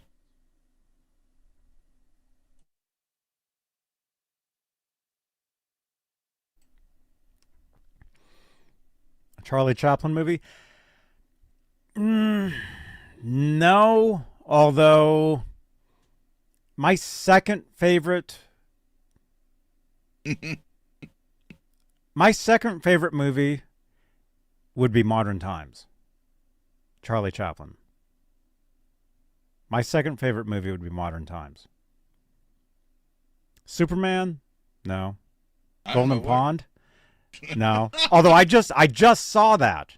What? I literally just saw that a few months ago. I sat here and I watched it on YouTube for free. Golden Pond. I'd never seen it before. Rich, come on. We know what it's gung ho. I've never seen that. And the more you talk about it, the less I want to see it. Rich, tell him what it's like.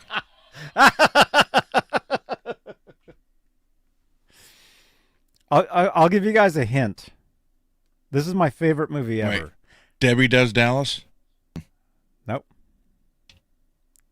Well, which part? Just kidding.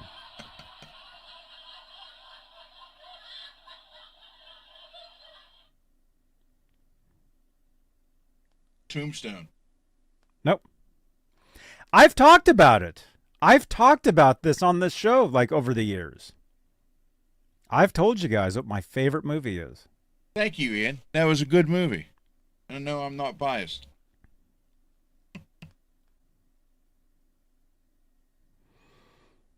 Can I give you guys a hint?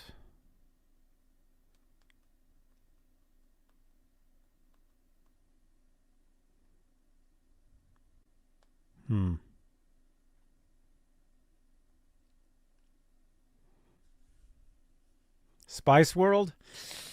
No. It's not. Nope. Showgirls? I've never seen that. Better Off Dead? I've only seen the part with the hamburger dancing around. That's the only part I've ever seen. Wildlife? No, unfortunately. I mean, you would think, but I mean, yeah. I mean, I like that movie, but it's Pee-wee's Big Adventure. Nope. Batman? Nope. Mommy Dearest? Nope. Spice Girls was a movie. Oh, it was called Spice World. So they did make a movie. And I saw it. I didn't see it in the theater, though. Spinal Tap? No. Although, speaking of Spinal Tap, I think we're going to go see that on Monday. Monday night. I've yet to see it. Laz almost saw it, but it broke. Can you guys guess?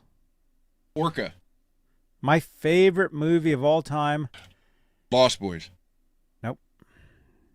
Truthfully, I've never even really seen that whole movie. I just happen to live in San Carla. Or whatever they call it. Is it a horror movie? Depending on how you look at it. No, wait, Peggy. Small hint? Do you mean the kind you buy or the kind you get scared?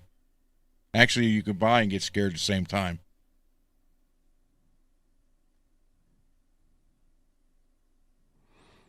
You guys want a hint? Titanic.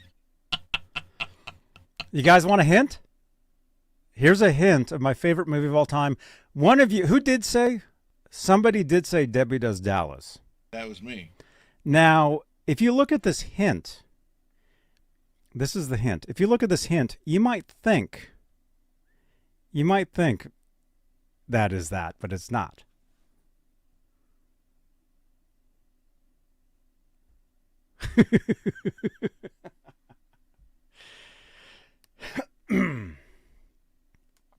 Yeah, it depends on who's watching the movie.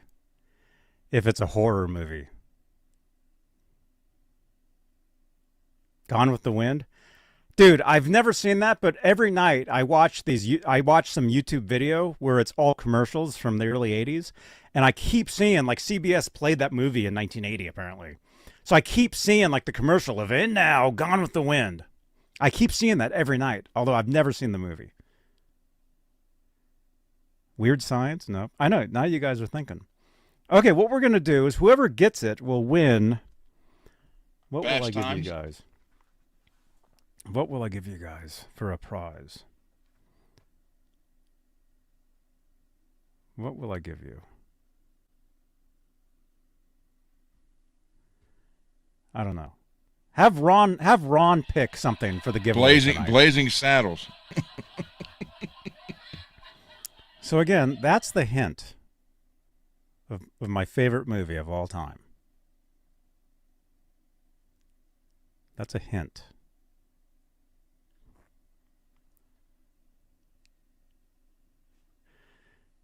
Here, I'll give you more of a hint.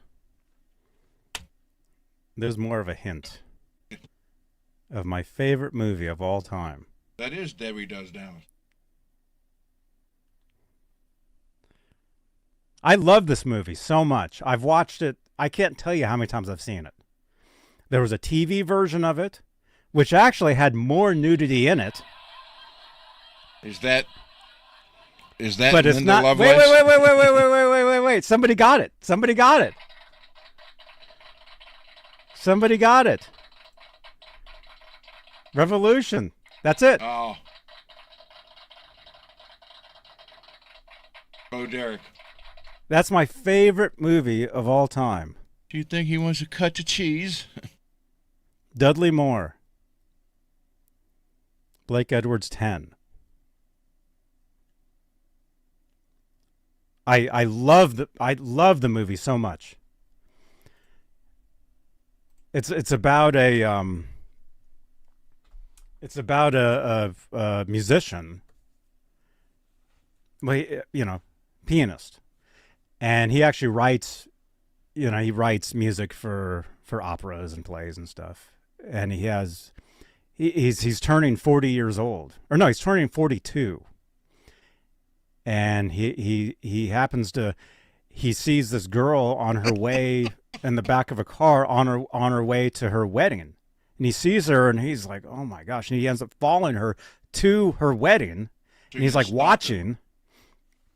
He's watching. He ends up following this girl to Mexico. She goes there on her honeymoon. She ends up finding out that her dad's a dentist, and so he goes. He just happens to go to see her dad. It turns out he has like 8 cavities. So, yeah. If you guys have never seen it, yeah, it's my favorite movie ever. I can watch it a billion times. I mean, Dudley Moore, I love Dudley Moore. I mean, after that, that was his first big movie. And then after that, he did Arthur. And then there was a sequel to Arthur, which really wasn't. It was called Arthur on the Rocks. There was never a sequel to 10. I don't know if they even remade the movie. Yeah, I know. I don't think they ever remade it. Or maybe they did. But there was a TV version of the movie. And like I said, there's more nudity in the TV version. The nudity in the TV... Wait, is there? No, maybe it's not. Is it the regular version where Dudley Moore goes to the party across the way and there's a scene of him walking and he's totally nude and you see him from the back? Maybe the TV version he actually has pants on. Like, I was shocked. I watched the TV version one time and it's like, wait a minute. Like it was totally different. Like it was refilmed. So that was pretty cool. It's cool to, like, your favorite movie, to see like there's more footage of it, right? There was a TV version of it.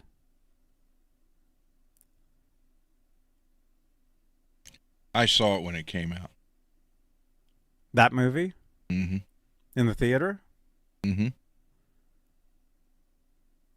Only because of Bo Derek. Mm-hmm.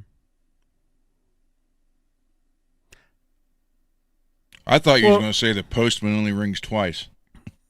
I don't know if that is. But the moral of the story is, do you remember the movie? I saw it one time when it came out, so I just remember her. I don't want to ruin the movie for you guys.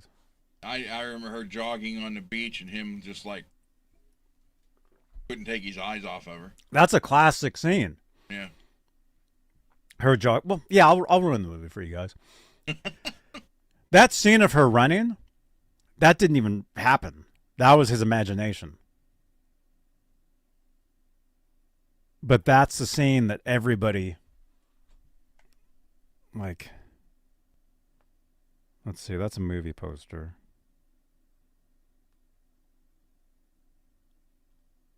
Let me see.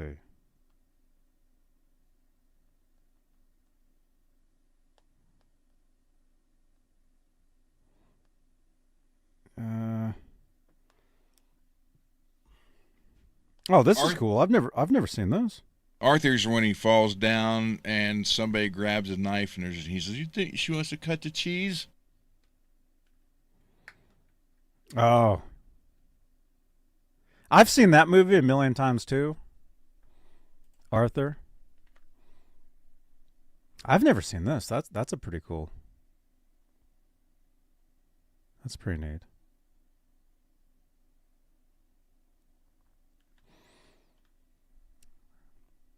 So anyway, so he's a musician. And he sees this girl, she's on her way to her, he just turned 42, and in the movie, Bo Derek, I think she's supposed to be like 20. Maybe she was 20 at the time. Ish. Right. So he's like double her age. But the scene with her running that you guys all know. Let me see. See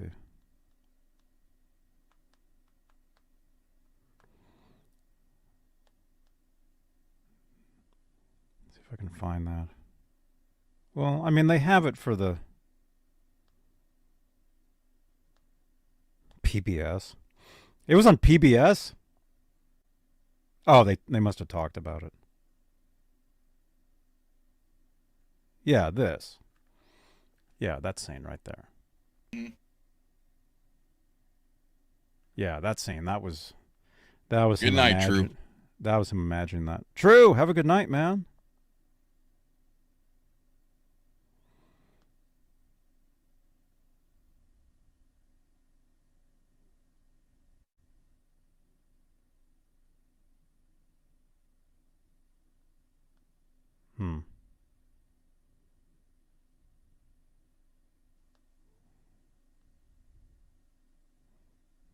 That was a poster? Oh my gosh.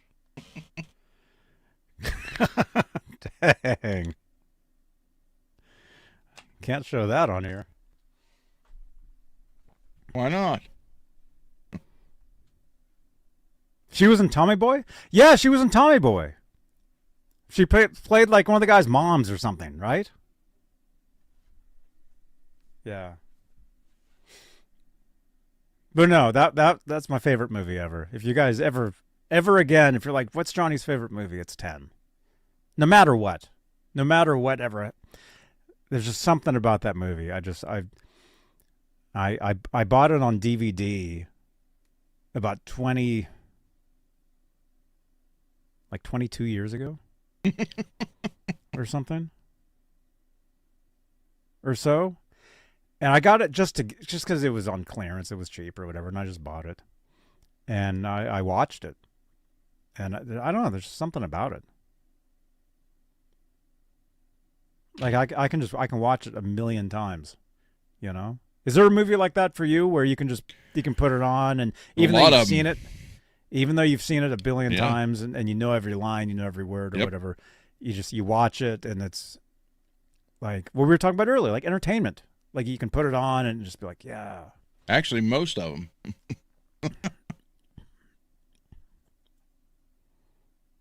them. All the Ghostbusters. Well, except for the ones with the girl Ghostbusters. Jaws. Not so much Jaws 2. Purple Rain. Somewhere in Time. Oh, yeah. I know that one.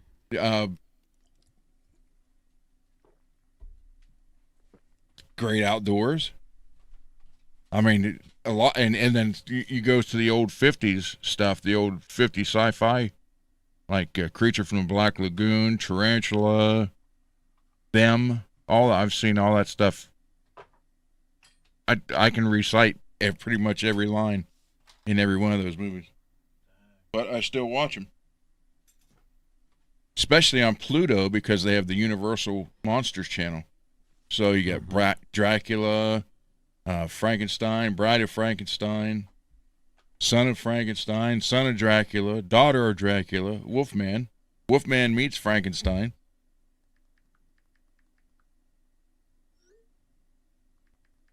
The Thing. John Carpenter's The Thing. Yes, the original one. I didn't like the one with Tom Cruise, Mike. Christopher Reeve and Jane. I love that movie. I freaking love Somewhere in Time.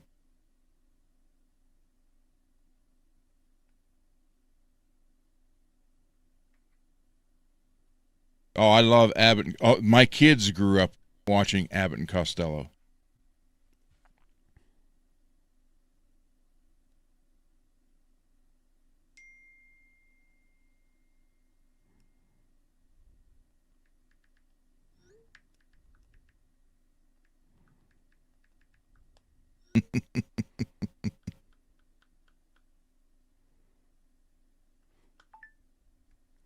Yeah, the Thing from Another World.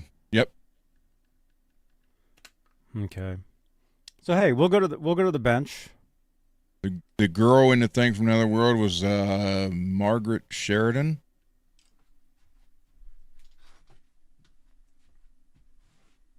But Creature from the Black Lagoon, Julie Andrews or Adams. Ugh, that's my girl right there. Julie Andrews was in 10. Julie Adams.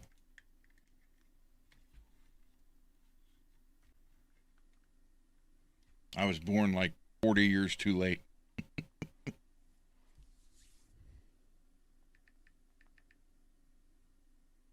Mike, it's funny that I watched it today, and when it came out, it was really cool.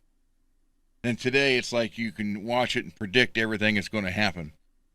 But still, if you've never seen it, you got to see it. It's good.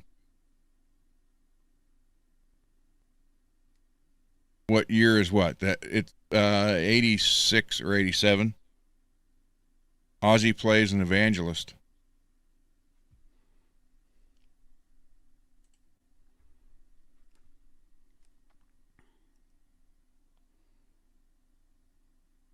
Okay.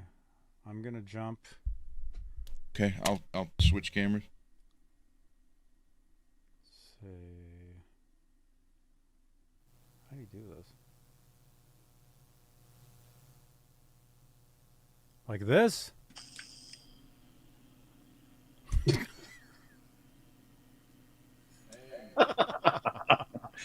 Hey.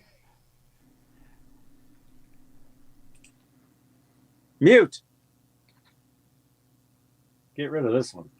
That's a mute, Clark. What? What'd you say? Oh, you're using the mic from another room. She's a beaut, Clark.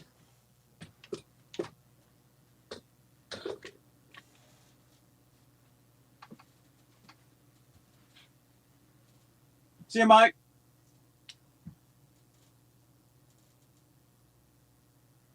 Hey, Johnny Rock.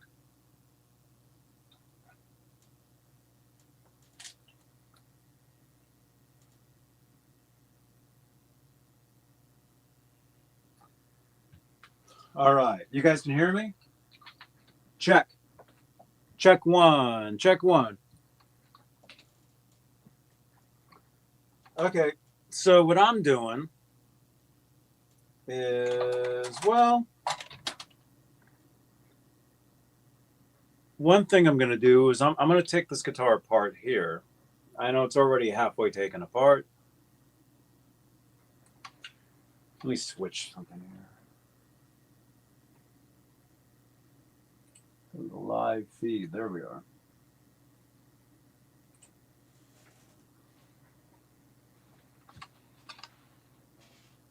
There we are. So something I'm planning on doing, I don't think I can do it tonight. At some point I'll do it, is I want to get rid of the words on here. Because I used to teach in-person guitar lessons like 20-something years ago. And this is one of the guitars I used to take. And I would just write on it. I would take a Sharpie, wherever a Sharpie is, and I would just like make notes on it and stuff. And that's actually not really what this stuff is, but I would like to get rid of the writing on here, even though that's my Instagram name there. This guitar, I got the body off eBay just like this, all scratched up. I'm thinking it's a made in Mexico Strat body. Currently, it has just some off-brand neck. And it looks like I glued a nut in there. I don't know if I glued it. I don't know. But Bay Area Rich, he gifted me a guitar neck yesterday. I'm thinking I'll try to install the neck on this guitar. It's a Squier Telecaster neck. Has tuners already. Needs a Vega trim. Yeah, I know. The only issue is this. So it's probably not going to line up. If it does, that'd be amazing. Probably not. So I may have to end up doweling these. Maybe we can drill new holes tonight. If not, then we'd have to just not have to wait on it. But the idea is to install this neck on this body. And then I think I do have see, that's why when I was saying I was thinking about that loaded pick guard that I saw yesterday. I'm thinking about it because I'm thinking about it for this. So we will install, or we will start to install something else today. But maybe, next time I go by there, maybe I'll get that and install it on here. We'll see. But if we can't do this today, then we're not doing that today. We'll see what's going on.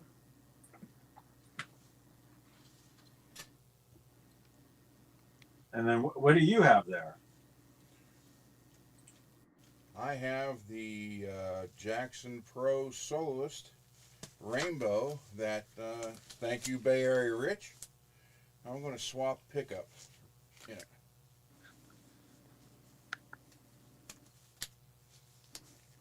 Nice. Yeah, I'm going to swap the bridge pickup on it.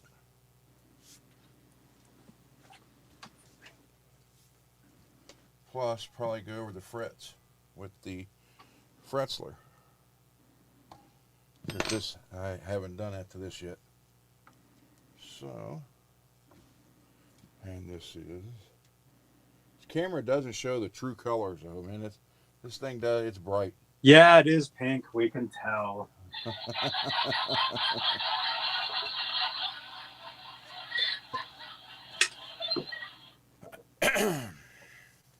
Looks good.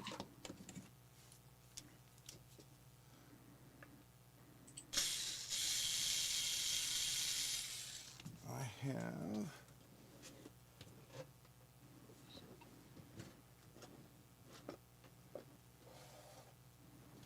it's up here. Yeah.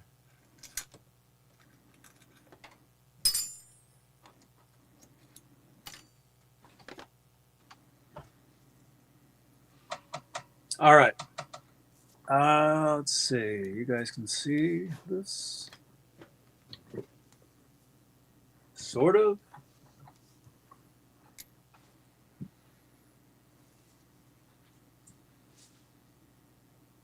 Mickey, what's going on, man? Mickey, are you still in Los Santos?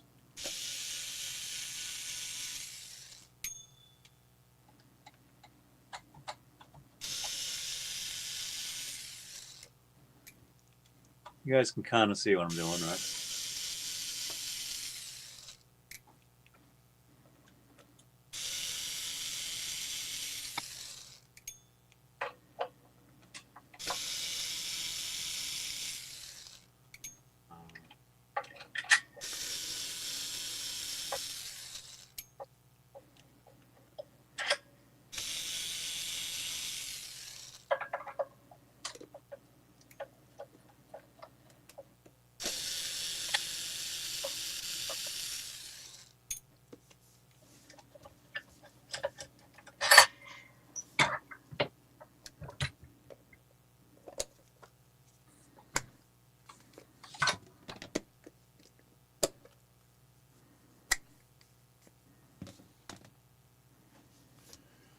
So,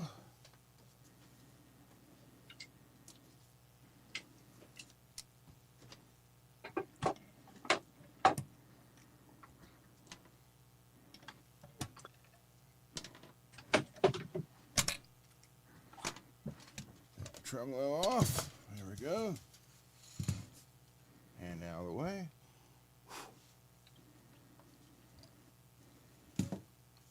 Billy Ray, thank you, man. When I put it back on, it'll still be in tune. Mickey, yeah, unfortunately, my computer, I haven't been doing any video gaming lately. So no Los Santos for me. Not lately, anyway. Here, I'm going to do this. Wait.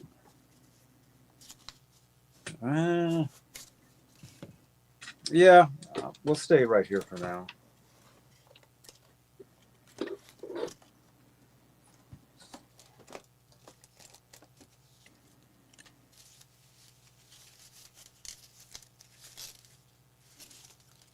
That's not a bad angle, right? That's okay. You guys can see what I'm doing, right? Yeah. Oh, cool.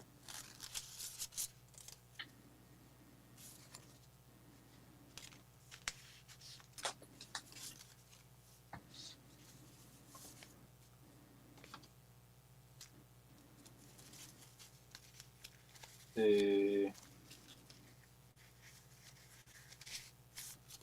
what happens.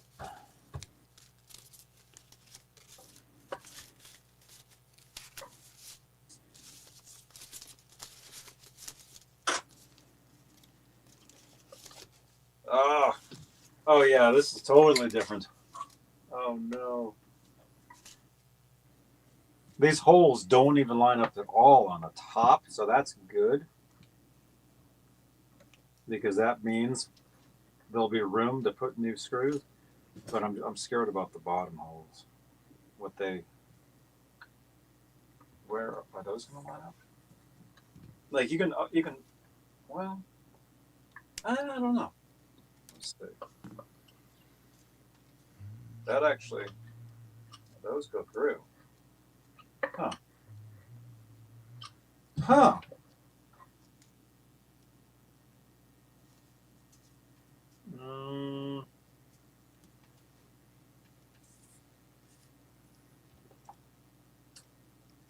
The screws might actually fit in the old holes.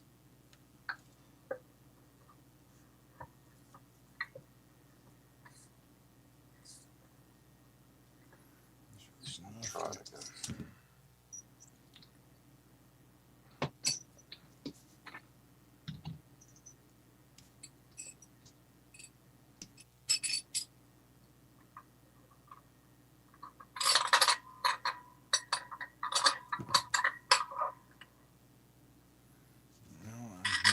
Two. Not. Yeah, that fits.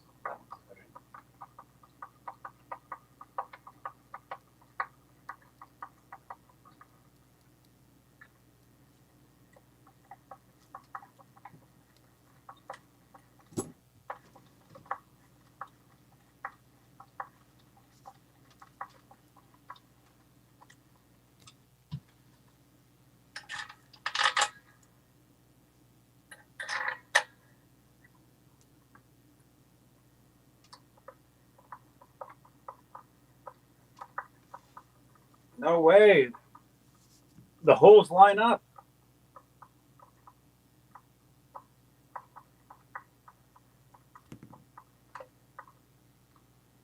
Is this last one line up?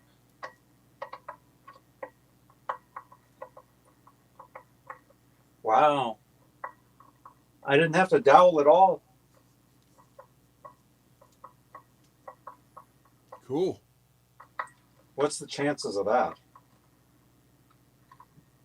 I mean, it may be Squire and Squire, so maybe we, got lucky. But look,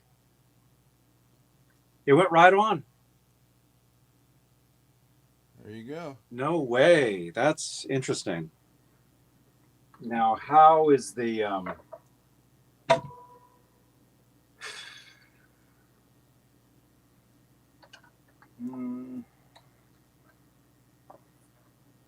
what's there? Nah, I don't know. That might. Crap. It went right on, but there's definitely a gap in between the base side of the neck and the body.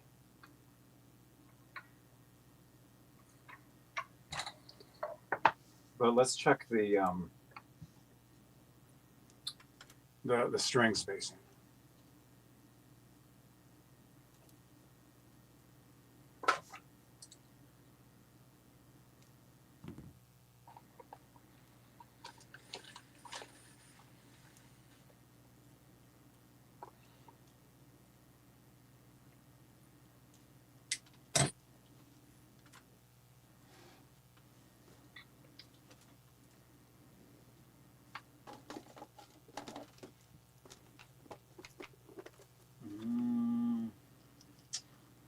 Well, yeah, the low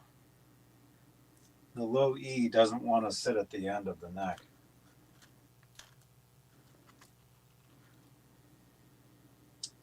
Yeah, so the neck does need to be, I think, doweled, and all the screws need to be moved over. Unless, well, let's say I shift the neck towards me. Will that move the bottom base side to where I need it to be or not? It's what is it? The low E is off or the high E? The low E. Okay, so you would have it's off how? I'll show you.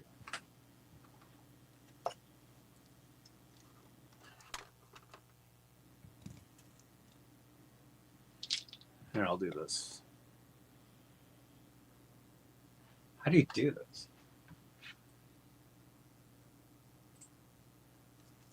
By the way, Revolution, if you're in here, you did guess correctly on my favorite movie. So if you are in here, I'll send you one of these. Revolution, if you're in here, and if you want it, I have a San Francisco Hard Rock Cafe guitar pick. So message me at that number who you are, where to send it, and I'll do that. Okay? If you're here. If you're not here, Peggy.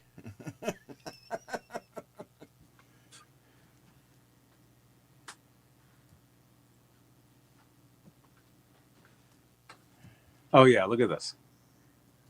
Am I in the app? I might need to jump back in and get into the app. The StreamYard app. Hang on. Let's see. Yeah, I don't think I'm in the app. Hang on. BRB. Or not. How do you do? I can't even know how to do this. If I hit end, is that going to end the show? Yeah, it will.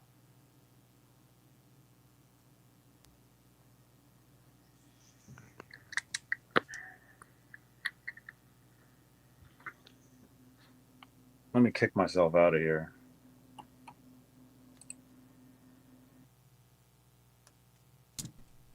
Okay, let me figure this out. Open. Oh, we're not even in the app. Here we go.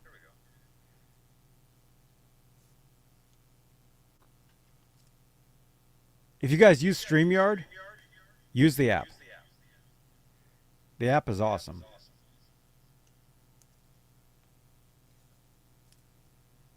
Okay, here we are. Okay.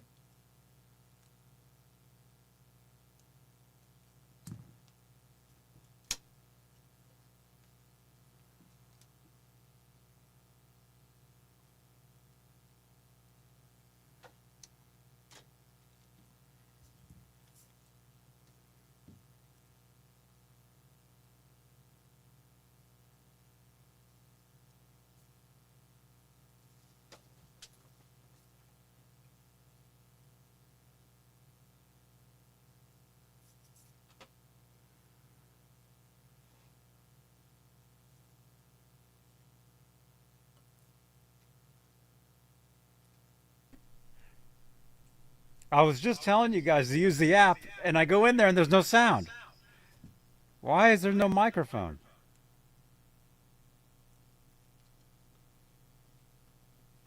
Told you guys, it's always technical issues doing this. Always. Always. Audio. Why is it not letting me use audio? Let me try this.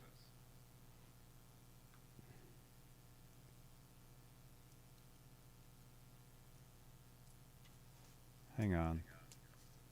Do that, do that, do that, do that, do that. Okay, we're out of there? Okay. Let's try again. It says I'm still there, but let me get rid of it. Get out.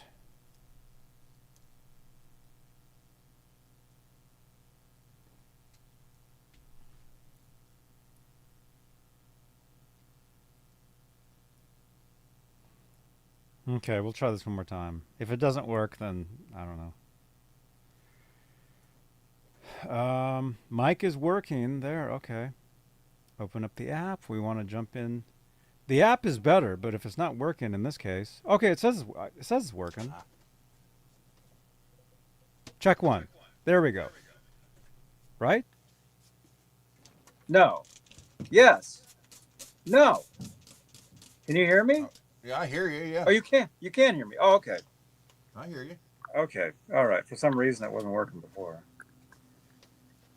All right, we're back. Right? Yes, I hear you. You guys can see me? You guys can see me and hear me? Yep. Camera. There we go.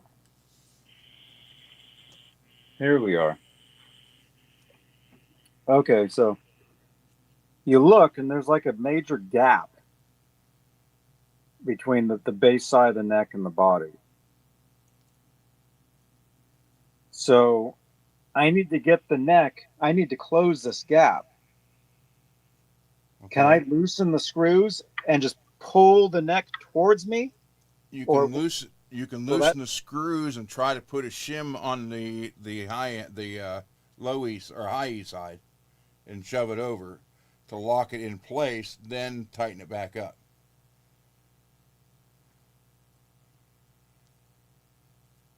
You guys can see that?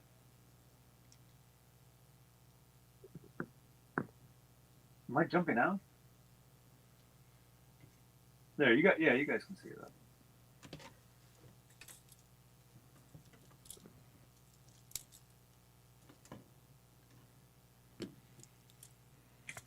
So here's the problem. Let me put you guys on the stand here. Not the stand.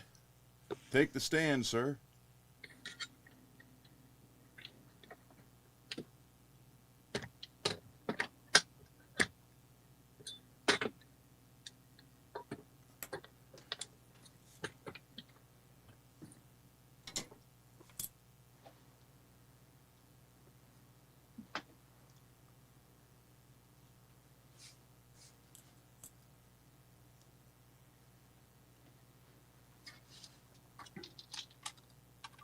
So when I do the string spacing, you guys can see that. I mean, yeah, that's kind of for the high E. It's a little far. See, it's like barely on the bass side there. Yeah. I don't know. That might not be so bad. It might be. It might not be. You tear up a piece of broccoli. No, tear up a piece of toilet business card, and put it in that area on the high E side to shove the top over. What about on the low side?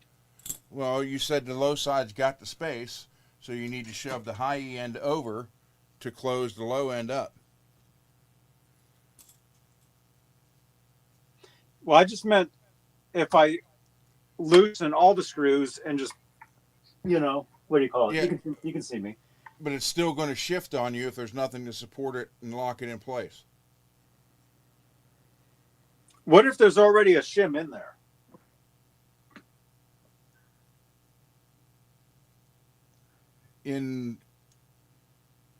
There's already a wood shim under the neck. Under the neck. You need to put something on the side of the neck.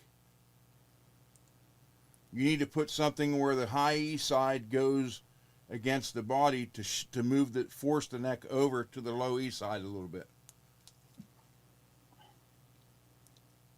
Oh, so you're saying to put something sideways in here? Yeah. Yes, that will force that over a little bit. Then you'll be good. What if I put a guitar pick under there and take what's in there and slightly break it off and put it there? Does that make sense? I mean, a business card should do it. Or is that crazy? Side of the neck. Yes.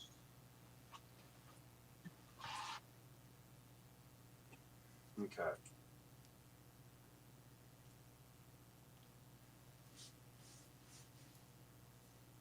All right, we'll try that.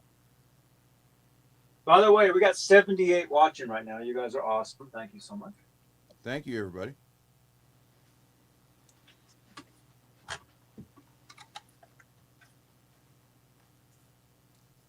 Okay, but also I want to take this off. I don't want this on here at all. Maybe I can try putting the other one on there. I have a pre-wired pickguard already. Okay. But I am thinking about the one at Showcase. About slapping that one on here.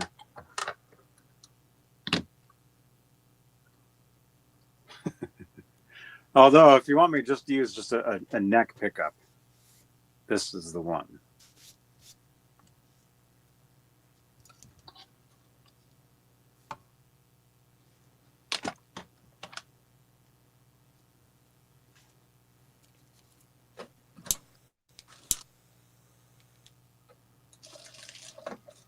This one? Yeah. I've got this one right here. Thank you to Bay Area Rich.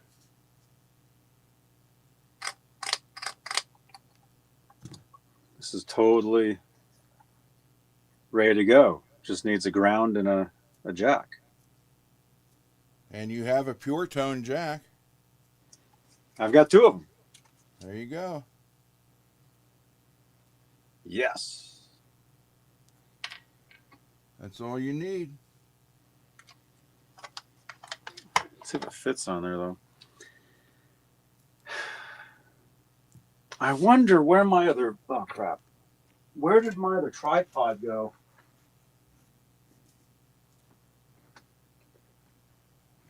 I lost a tripod.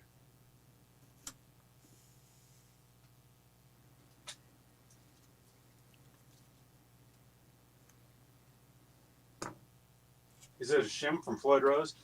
No. Yeah, one of those little metals. Well, that might be a little thick. You have to use something else, like one of the nut shims.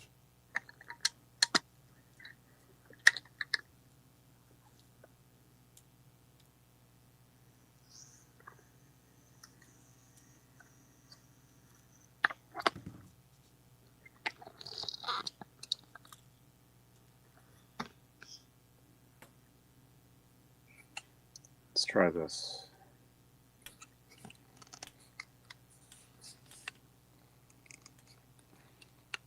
This needs to get closer.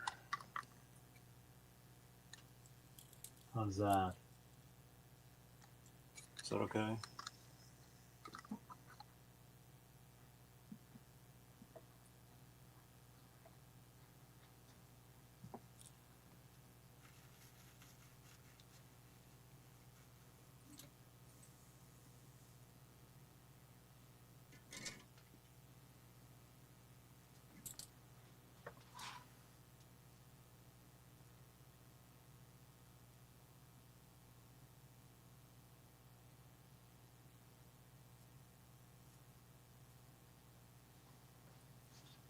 We're at 3 hours.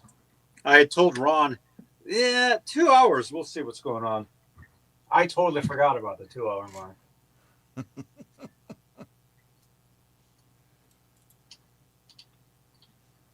Well, I'll work on this guitar. We'll work on this for a few with what I'm doing anyway. Are you almost done with yours? Well, no, I mean, I'm getting ready to swap the pickup. But what are you swapping to? I'm putting an Ace or a TB6 in the bridge. And what's in there now? Custom.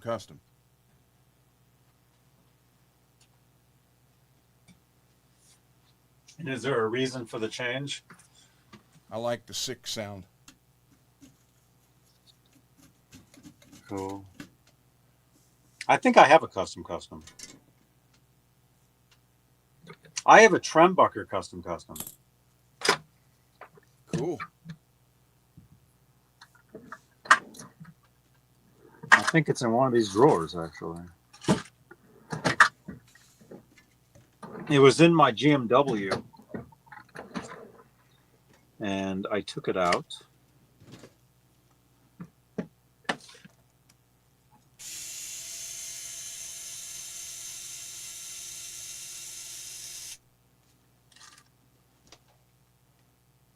Maybe one of these. Oh, yeah. Well, Monday you'll have the other three pickups. Oh, cool. They will be there Monday. Here's one that I want to put into something again. This is called an X2N. And this is an original. This is an original from 1979. It actually says 1979 on it. Cool. X2N Power Plus DiMarzio, made in USA, 1979. There you go. I had this in my Epiphone Les Paul at one point. I actually had it in a lot of guitars. I had it in my Kramer. You know that Kramer that you saw me playing the other day? I had it in there at one point. I had it in a lot of stuff.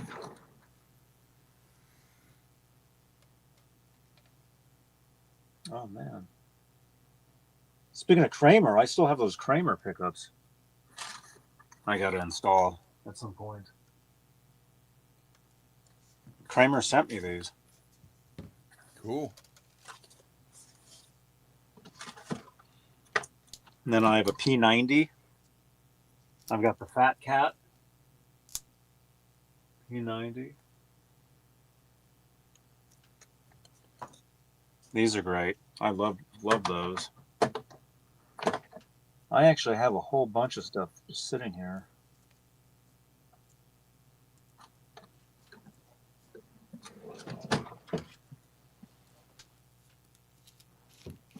You guys can sort of see what I'm doing.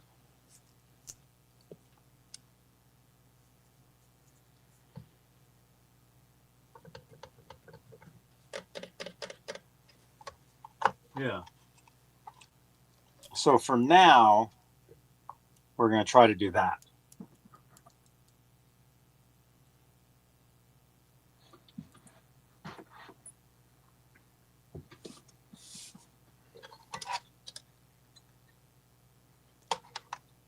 But yeah, I need to shift that over. Well, we can always put strings on it and then adjust it. Gotta do this. That means I need to use my soldering iron. Okay, so the white is the hot, the black is the ground, and the other black is the ground. What's going on over there? Okay.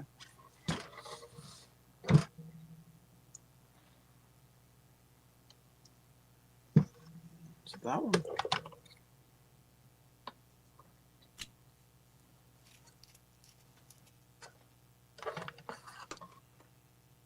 Okay, so we got the ground there. And then what I say, white is hot. So everybody in the chat, remember white hot.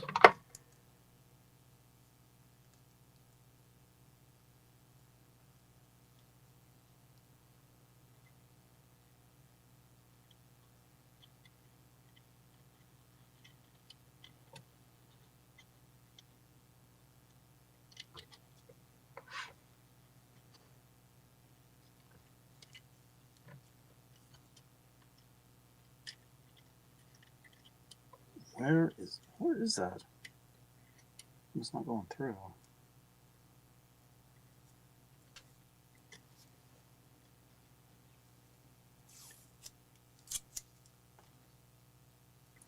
There you are.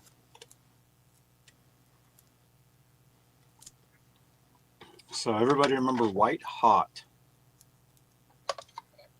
That was an Angel album from 1978 or 79. White Hot. Did that have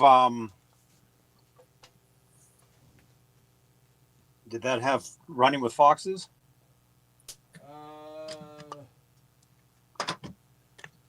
I don't know. It had the Winter Song, Flying with Broken Wings.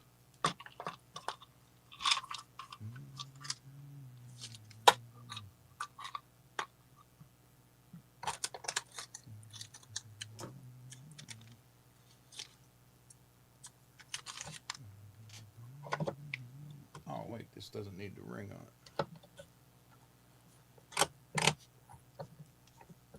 Why is that sticking up?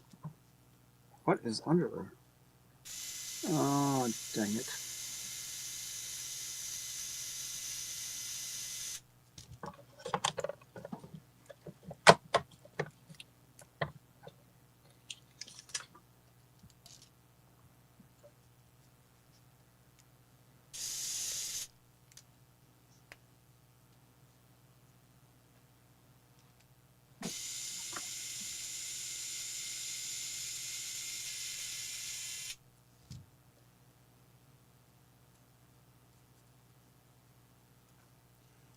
White hot chili peppers?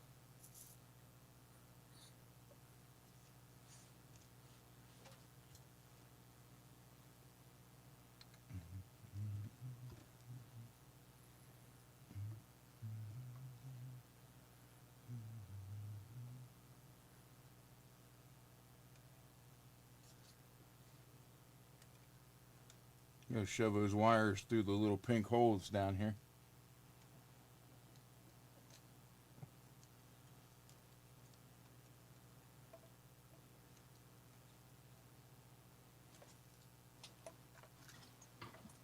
Yo, Billy Ray. Okay, there's something going on here.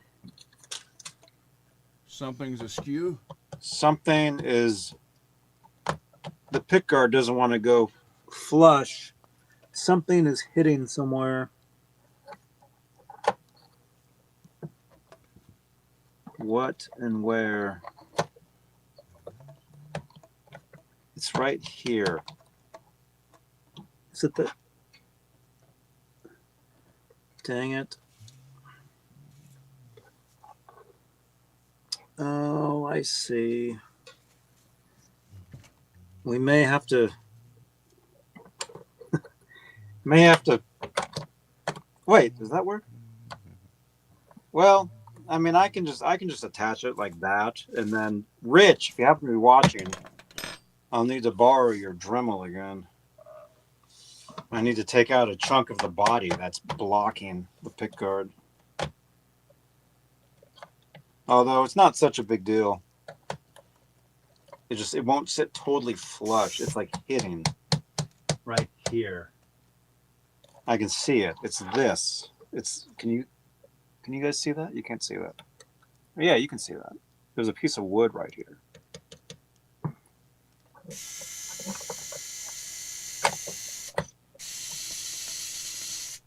It's not so bad though.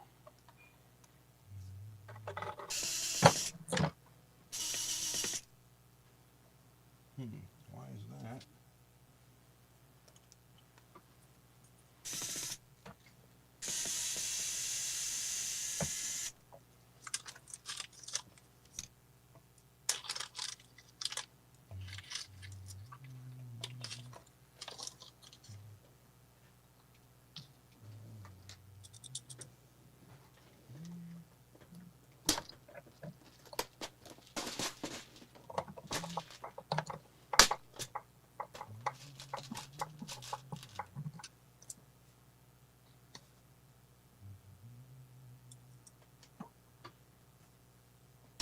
Cut it out with a pocket knife? Oh man. Yeah, I can see where it's sticking up. I mean, it's not a big deal. I can get this to work without that. But actually also, like I said, that loaded pickguard with the Seymour Duncan pickup, if I decide to get that and to install that in here, I may not need to do that because it's hitting because of like this, which is not there on the other pickguard. Because the other pickguard is just one pickup.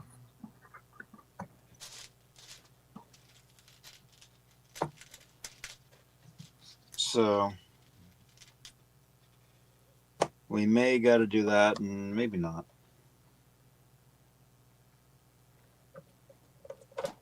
But I think we got really lucky with being able to install the neck without drilling anything. But we're having the issue with the neck. Yeah, we'll see.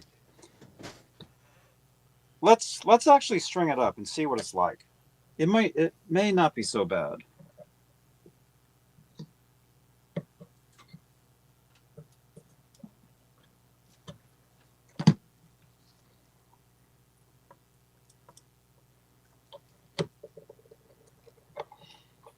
What do you think about that, Ron? I think you need to just put that little spacer in the side there. But when it comes to putting guitars together and just going for it, do you think, is that weird? Yeah.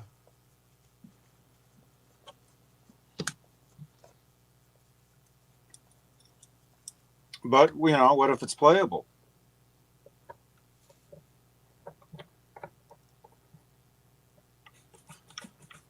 Well. What? I said, well, I don't know. I mean, if it's playable, you're lucked out.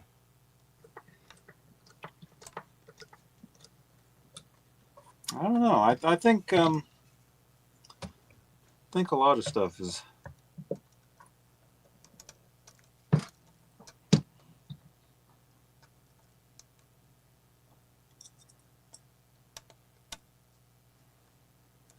Yeah, James. If it's playable, I think a lot of times it is. I think you can make things playable. You can make it work. I mean, just look at the Frankenstein guitar. Rich, was that you or was that Laz? One of you guys. We were talking about that yesterday. That was Rich. We were talking about that. How the Frankenstein, Edward made it work. It was playable. He considered it, you know, a garbage guitar. He actually said that. He's like, oh, my old garbage guitar. But that guitar is looked at just one of the legendary guitars ever.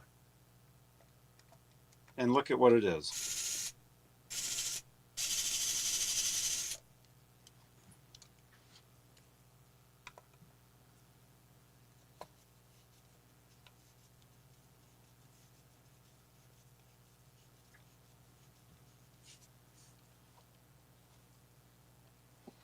The neck that's on here is a neck that Rich gifted me yesterday. It's a Squire Telecaster neck.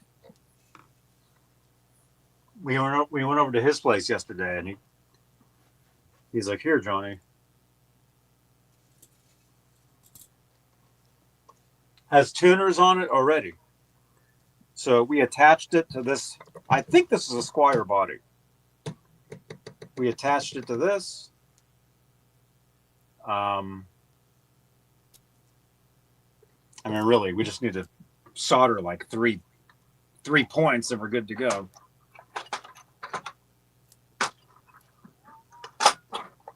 Except,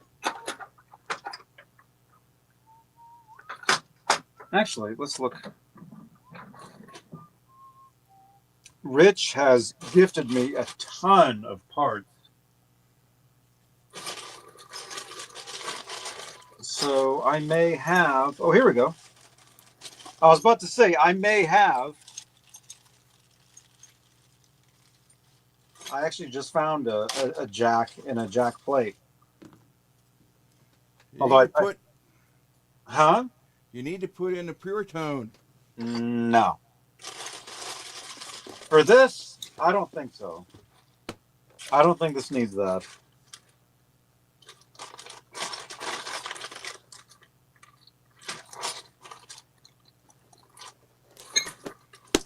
I don't even know where that is. Oh, it's right here. Yeah, I got two of them. I think for this guitar, I think I'm just going to use this because it's quick and easy. Maybe if we upgrade this with that other pick guard, if the neck joint being a problem, if it's not a problem, if any of this makes sense to you guys, maybe we'll install this at a later time.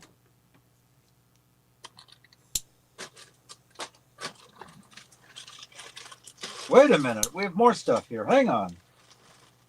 Wait. Oh, this is one of... Oh, man. Do I have that jack? I might not even need to solder at all. I found that pick guard that went with that kit where it just... Where you just You just snap everything together.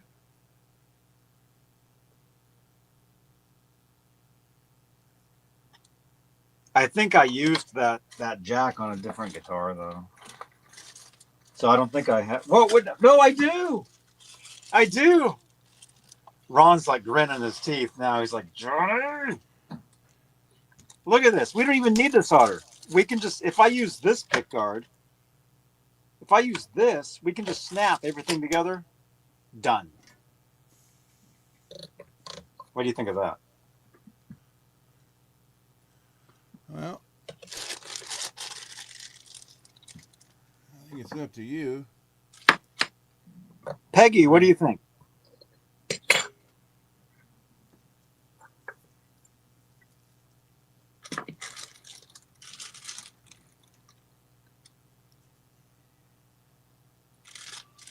I mean, for this guitar, I mean, this is just like a project thing. I mean, this is...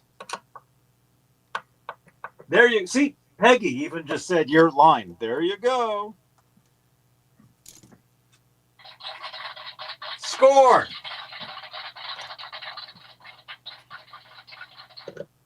See, you guys? Why make it difficult?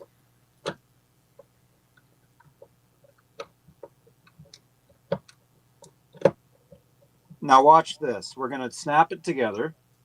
So that means we're going to have to change the pick guard, which we'll do. No problem. We'll do that. Snap it together. And watch this. We'll be playing the guitar in minutes. It'll be a playable guitar. Watch this. Not only that, Ron and I were talking in the green room beforehand. I played him a track that I wrote like, I don't know, a long time ago. I just happened to find it. Was telling him, hey, I literally wrote this in like 5 seconds, this song.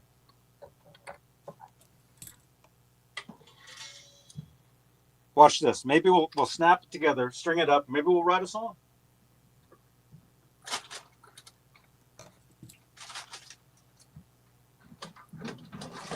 Oh, whoa. Hang on.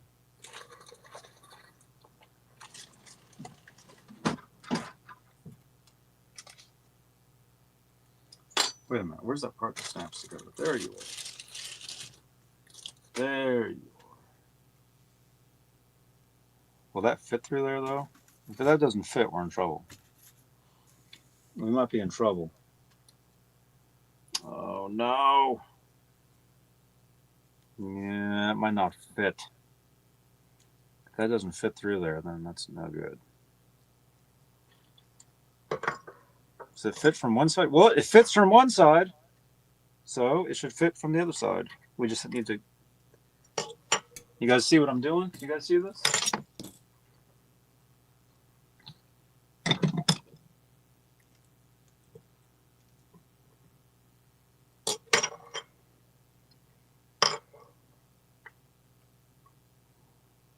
Come on.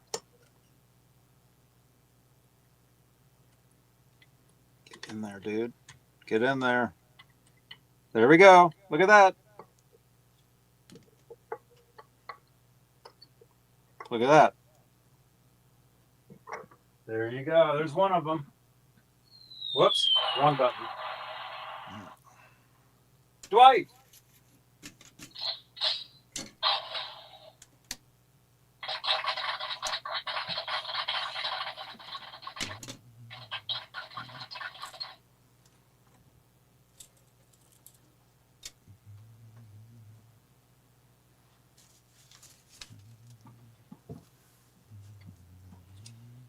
Look at this. No soldering required at all. No soldering.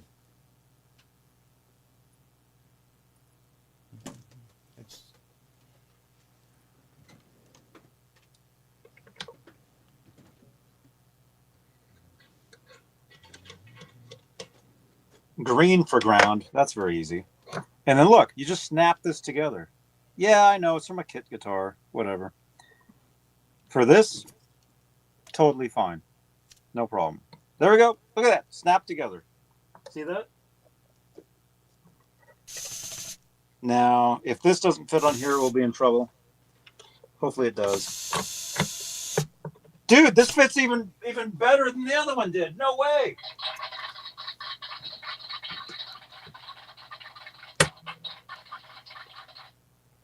Look at this. Almost guitar completely built.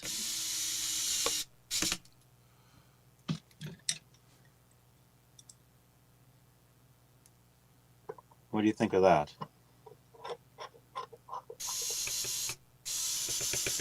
Ah, come on. Long bit in here.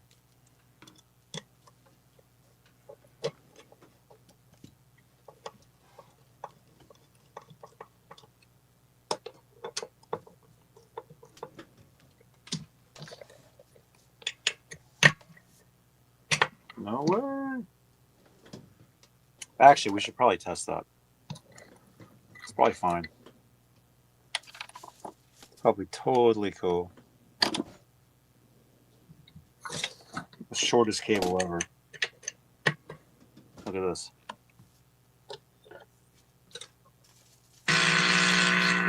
Shortest cable there is. It's on distortion.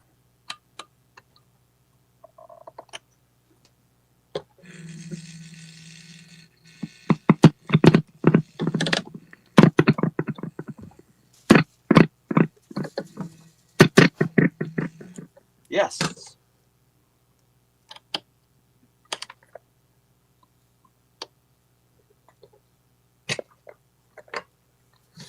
Look at that, you guys.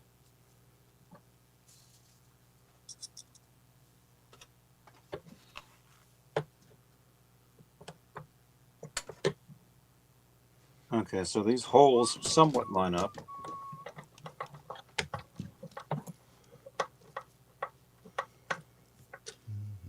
Is that angle okay for you guys, or should we switch angles? That's all right.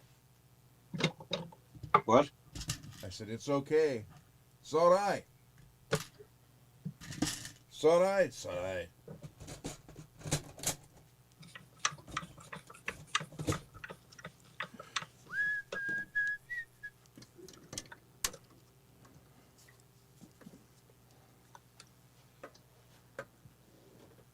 It's good.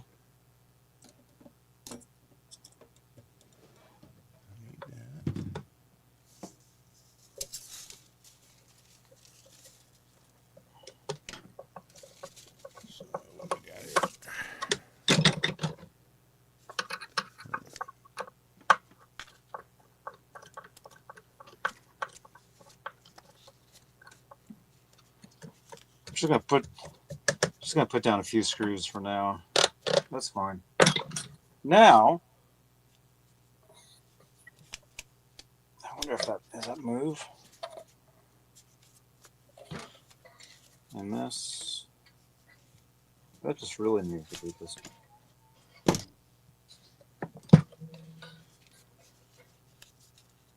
Just needs to go like this. I mean, yeah, that should be soldered, but yeah, for now it's fine. Totally cool. What do you think? 9s or 10s? Do I even have 9s? I might not even have 9s. We may have to go 10s.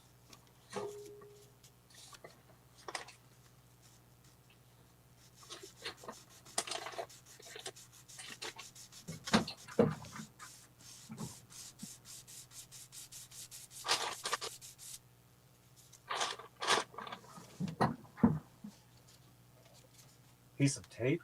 Oh yeah, to tape the yeah, we can do that. 9 through 42. Oh, I might have some 9s.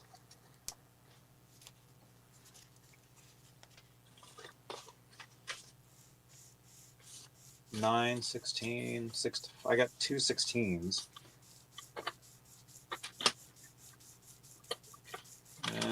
This looks sketchy.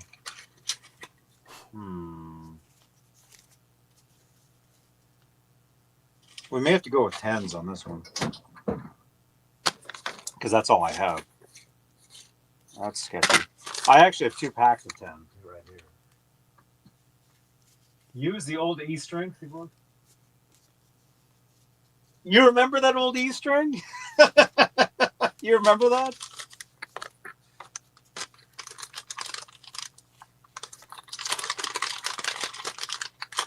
Well, let me ask you this, Ron. If I'm having neck issues, Yeah. using 10s, do you think it's a better idea to use 10s or to use 9s? Well, the way I look at it is the easier it would be to bend would be the easier it'd be to keep the neck straight. So you'd want to go lighter. Mm-hmm. Unfortunately, I agree with you on that one. But do I have 9s?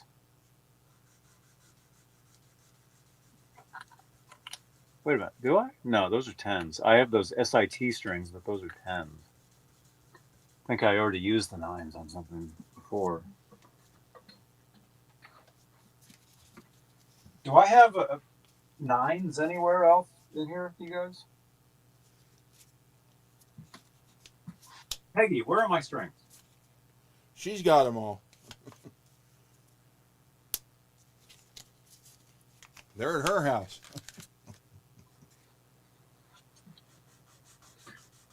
Where are my 9s? Oh, my legs. Oh. I've been standing for 3 hours, you guys. Or however long the show's been on. Actually, I've been standing all day. I don't think I sat at my computer at all today.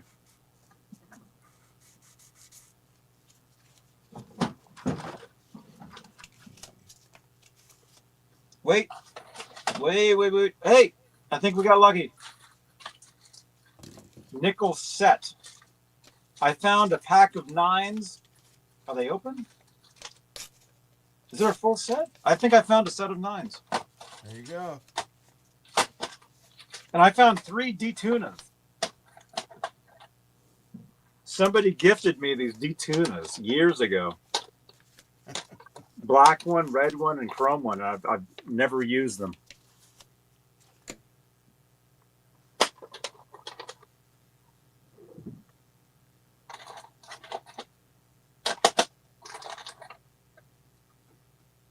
All right.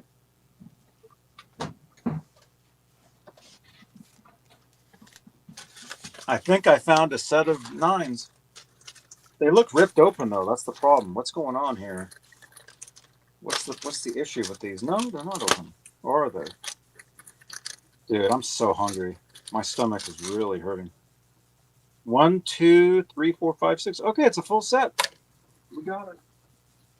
I am so hungry because I haven't had dinner. Dude, we're doing 4 hours tonight, man.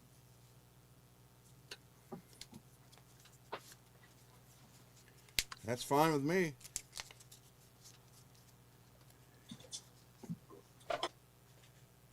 What time's your bedtime? Whenever. Johnny, I'm old enough to stay up now. Yeah.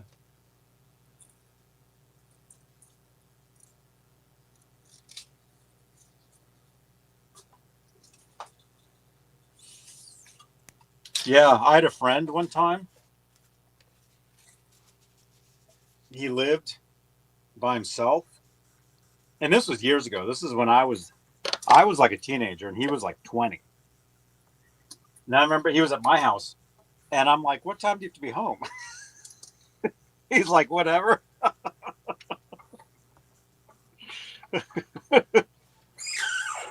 He's like, I don't live with my parents, Johnny. I can be home whenever I want. I'm like, oh, that's right.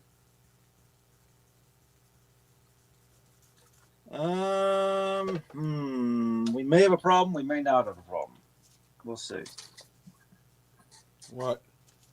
Well, with the neck, with the E on the base side of the neck. I'm telling you, just cut a piece of credit card off and stuff it in on the low E. Credit card? Or not a credit card. Credit card. Johnny, business. cut up all your credit cards quick. Business card. Business card? Whose business card? Anybody's.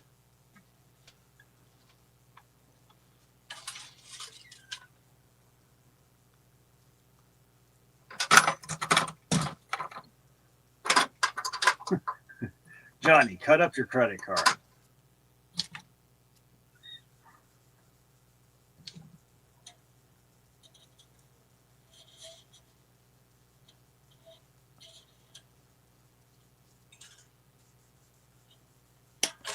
We'll do a show where we cut up our credit cards at some point.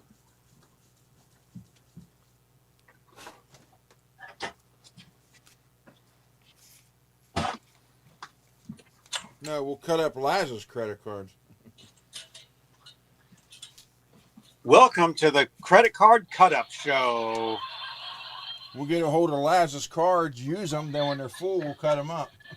We cut up our credit cards on this program. Do you have a spending problem? Who, me? No. Well, I'm saying in jump. You? Yeah, you do. What are you talking about? You send us listings all day long. I don't buy them. I wish I did.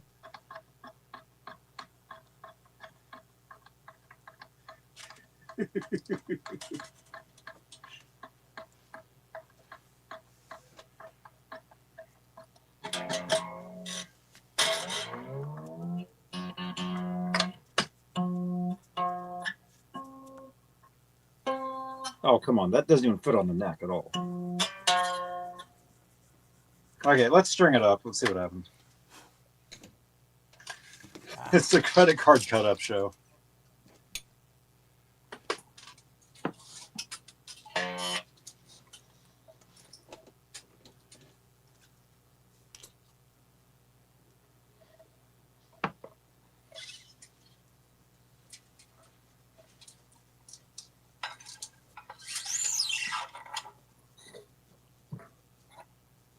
You know what's really weird is one time I found a woman's ID in a wallet in the bathroom.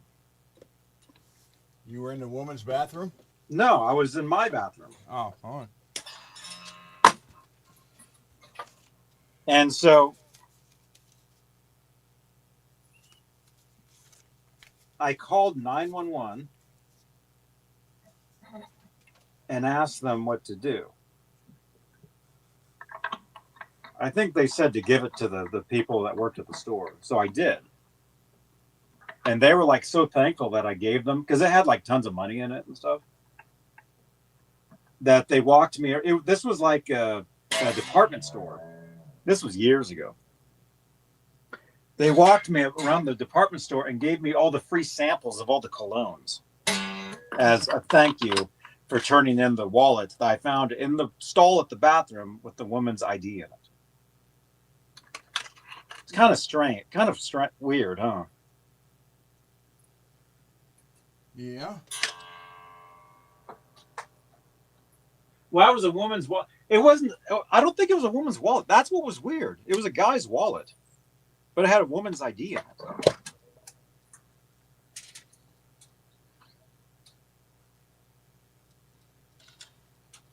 It was very weird.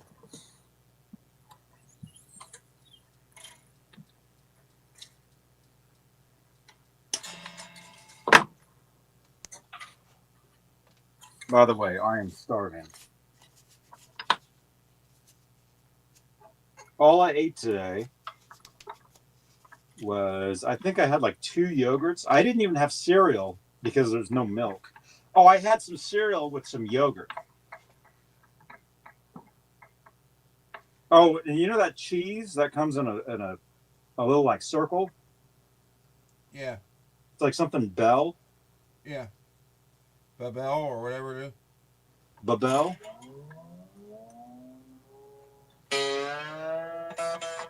Baby Bell? I had one of those.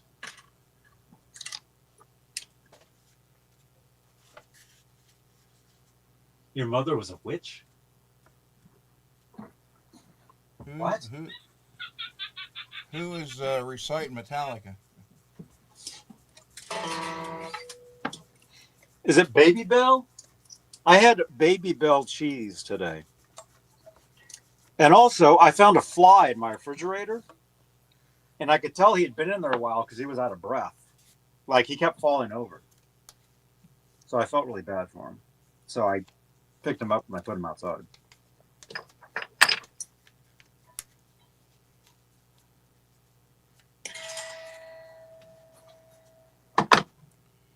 You know, when I'm around my Mexican friends, I say mucho all the time. It means a lot to them. Oh my goodness.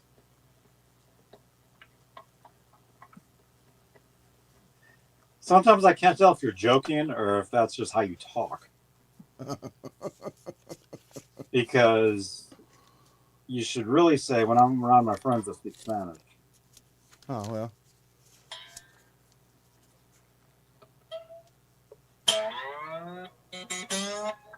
But you also say guitar players that are girls when they're just guitar players.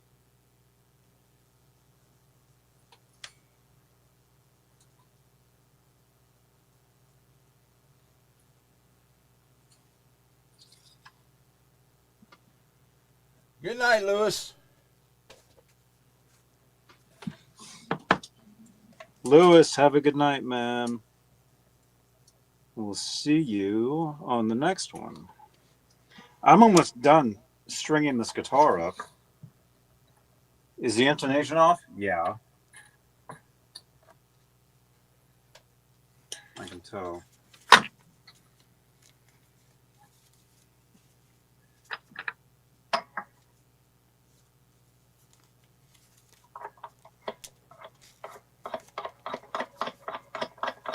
You know, out here, more people speak Spanish than English. I wouldn't doubt it.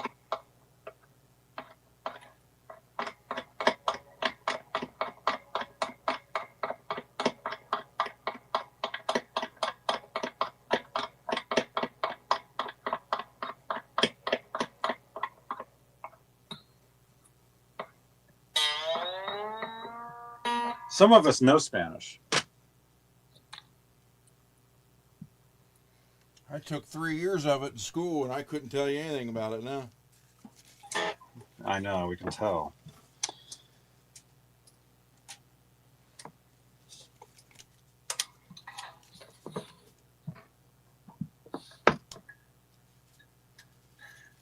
All right. Yeah, we'll see what happens with this.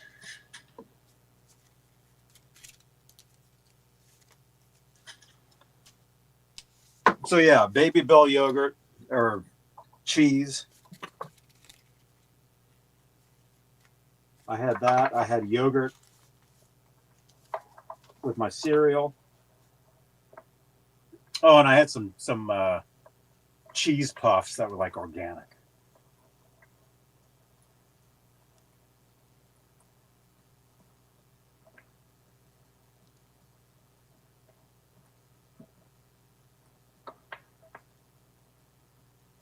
Yeah.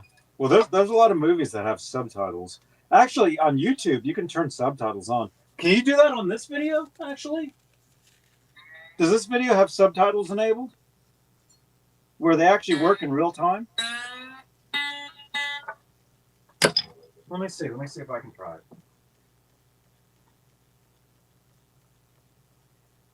No. Unavailable. Wah, wah, wah.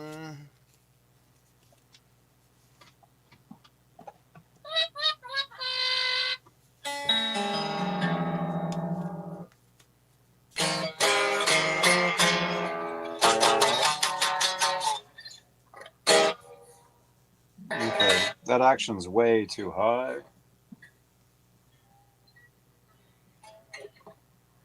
Yeah, let's just try it out.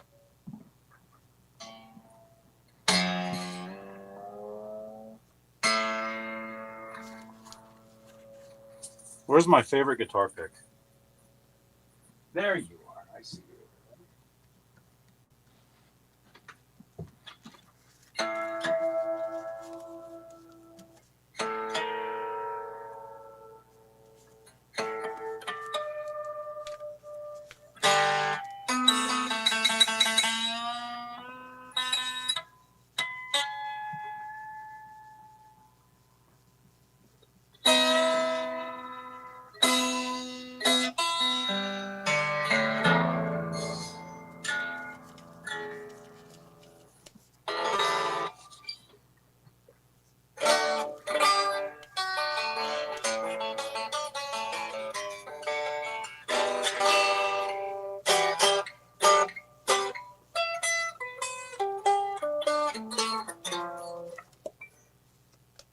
Yeah, that does need to move over. I mean, if you just play like above the 12th fret, it's actually fine.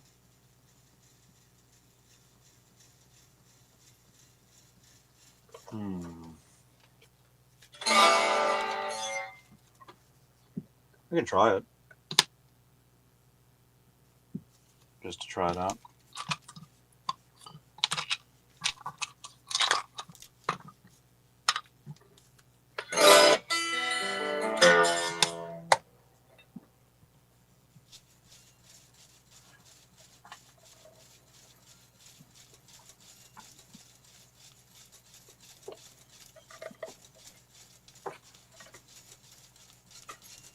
Oh yeah, the ground wire I forgot about. Now Peggy, you're right. It actually doesn't. You can actually just tape it on there.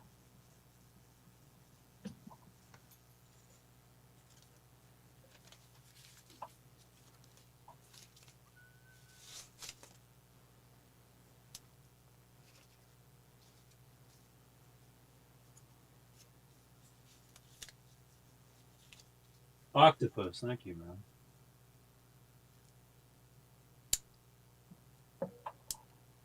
You have sound. Well, I didn't even plug the guitar in yet. Although I did earlier.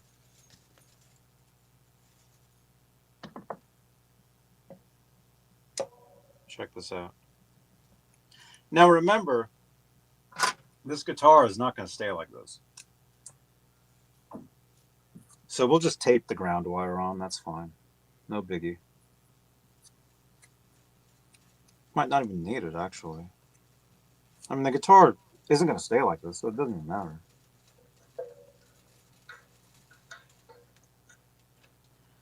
Let's plug it in direct.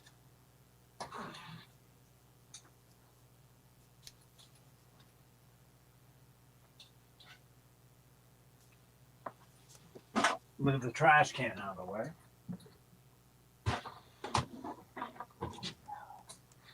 Is it midnight yet?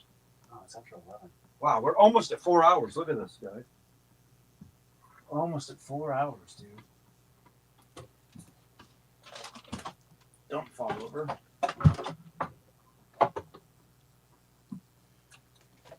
You know how many times in my life I've been called a wop?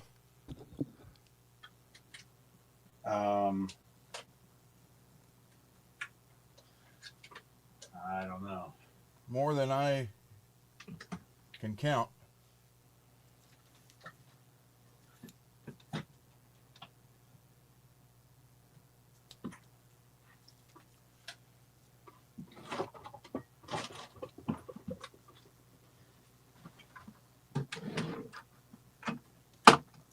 My reply as I got older was, say it right, wop, because I'm going to whop your ass now. Oh my gosh.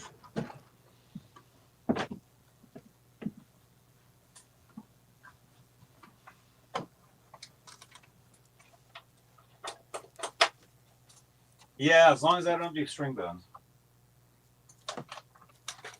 All right, we're gonna try this. So we're gonna move back over to the bench, or not the bench, whatever this is over here. This thing. Whatever this is. Whatever this is, right here. Oh, the control center. Holly. Dude, the show last night was amazing. David Lee Roth. It was so much fun. Like what Holly. Holly, tell me you have a sister named Mistletoe. So we got Mistletoe and Holly.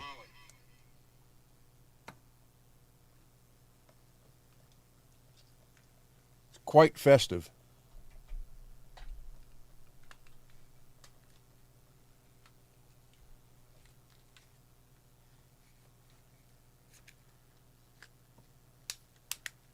You watched the video?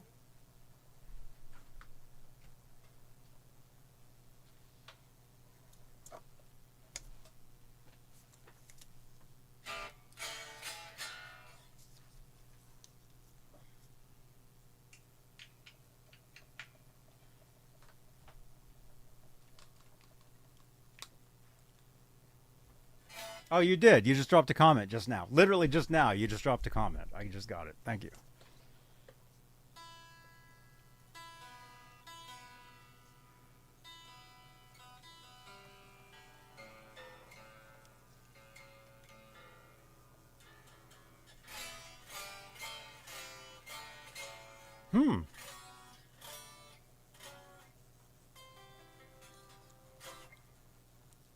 Now, what did I tell you guys?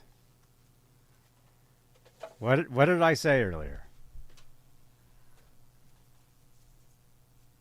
You remember?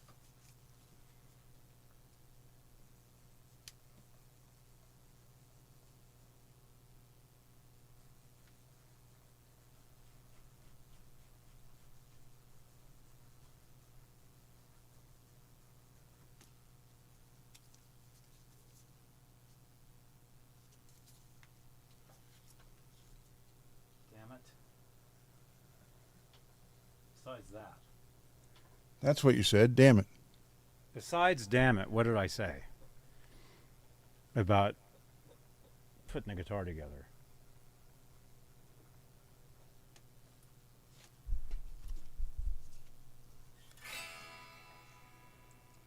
Trying to find a setting.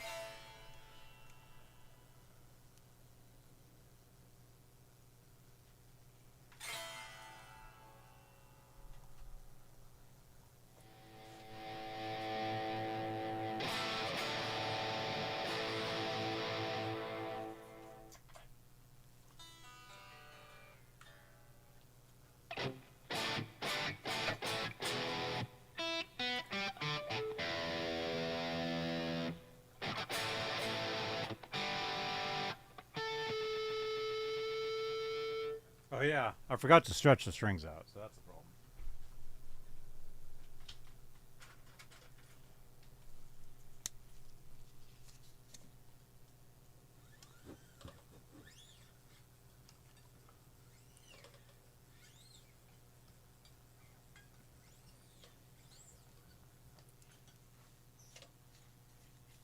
Boink.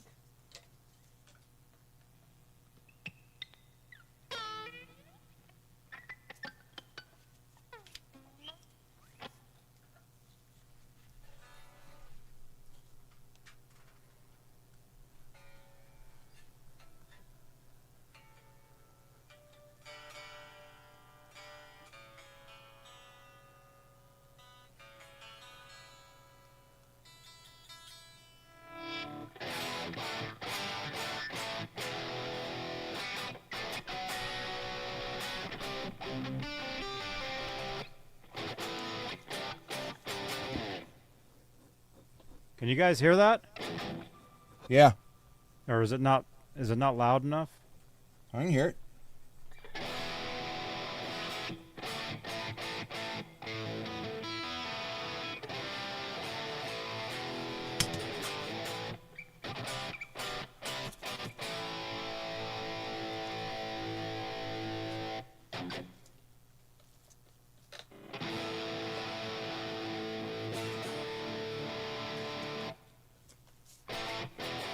Is it loud to you guys or not? To me, it's not loud.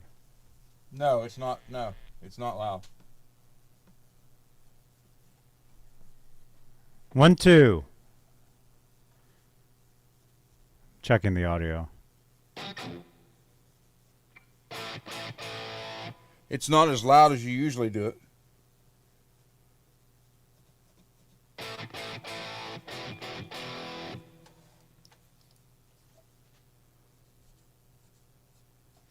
Is it my settings?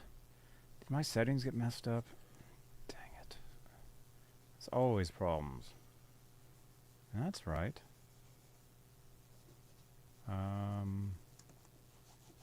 No. It's always that one button. I know. What button is that?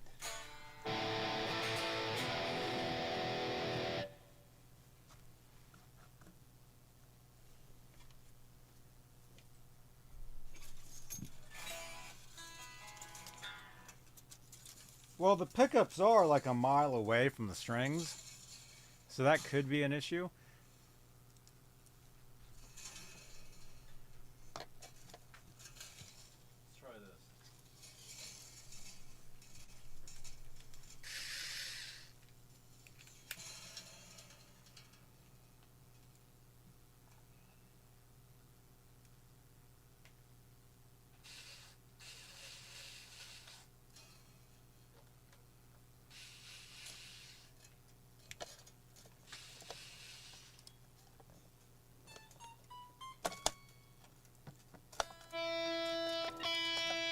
that louder? No. Sounds the same.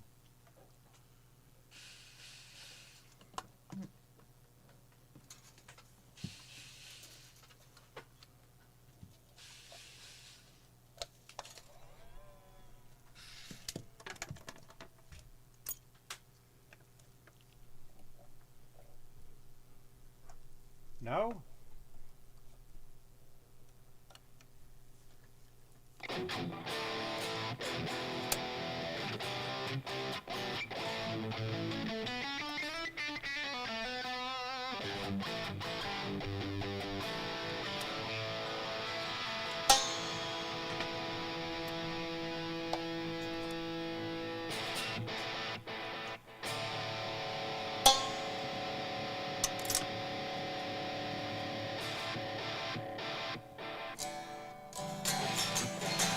In tune.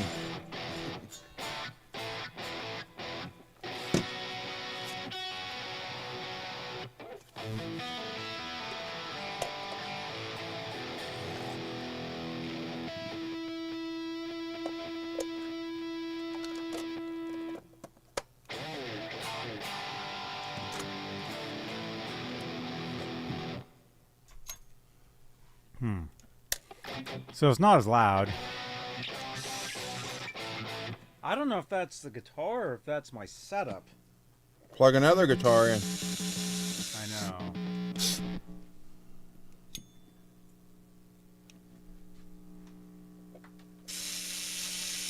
Let's see.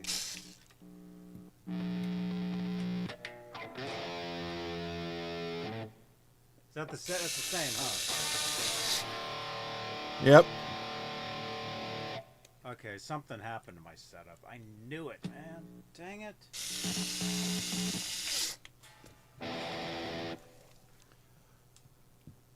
What the heck happened? Oh, I knew it happened because I saw the changes that I knew something happened. Does it sound does it sound underwater, you guys? No, it's just not as loud. Let me try it. Audio. Okay, that's And true. we are in tune. Adjust mic. Oh, here we go. No. Dang it. Am I lower? How's this?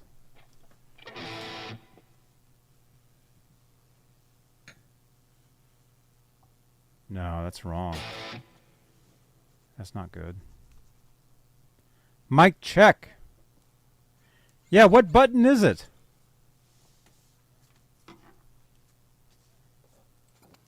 Is it this?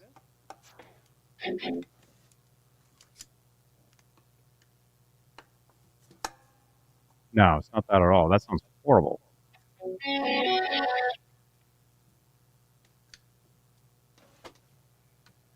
That sounds terrible. Not that. I'm listening to the playback.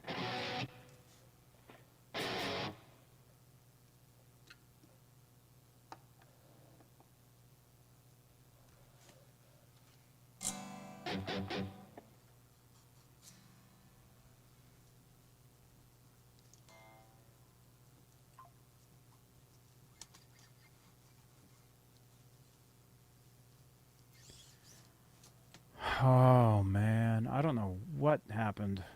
This stuff always changes.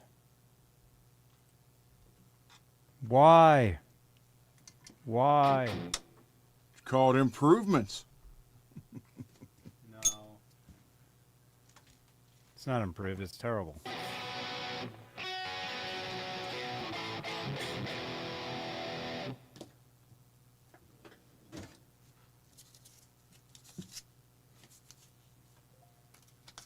Try kicking it.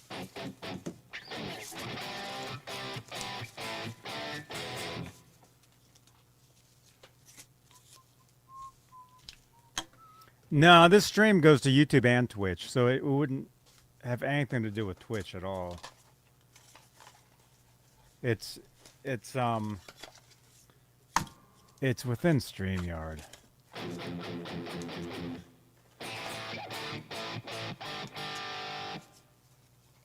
Try kicking it.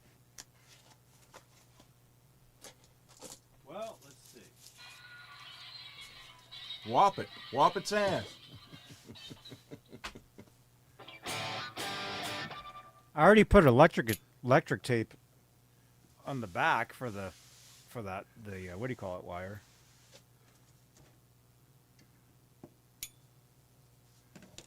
It's not the guitar because we tried the other guitar and it sounded the same. I mean, it could be the cable. I'm using one of those cheap cables again. Is that louder?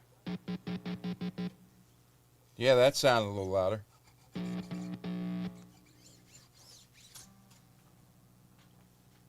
I mean, it could be the pickups, but I don't think so, because you guys said in tune. Well, either way, I got the guitar rolling. Look at that. I told you guys, and it's not the guitar. The problems we're having are not the guitar itself. The problems are the streaming software. Because this guitar sounded normal the other day. Does it sound normal now? Or does it sound low? Low. Sounds low. There, I'm on the other mic. Sounds low.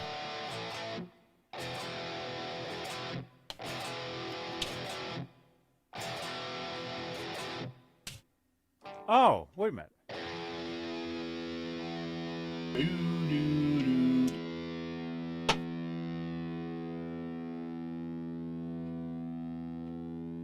Hang on.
Yeah, the guitar works. Definitely works. Let me think. What changed? There's audio. Check one. Actually, the entire thing is low. I've been having issues with my audio for a long time. It's just too low. And I know it's a problem. Gotta figure it out. I mean, I can switch. Well, let's try this. All right, check one. Is that any different?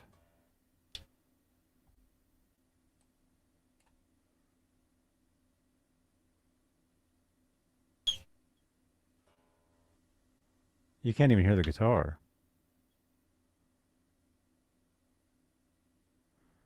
Okay, so we can't do that. Has to go back to this. You couldn't hear the guitar in the other one. Now you hear the guitar. But it's so low. Okay, wait. We need this.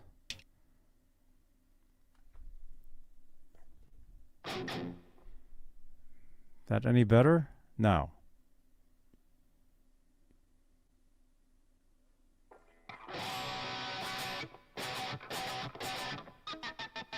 I mean, it's better than it was.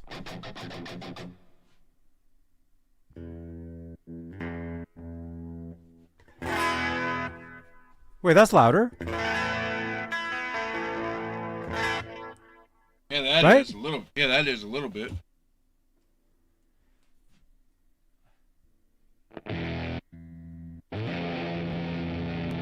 Is this louder? No, that's down.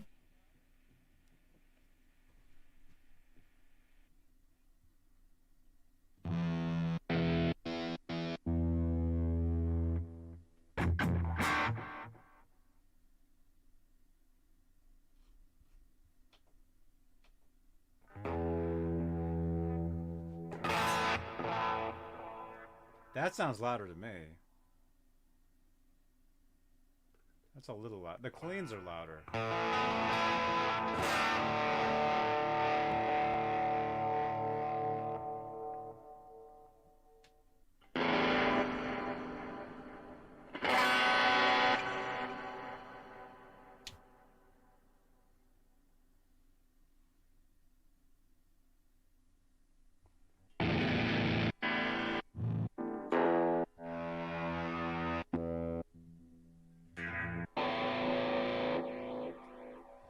Yeah, I really don't like presets.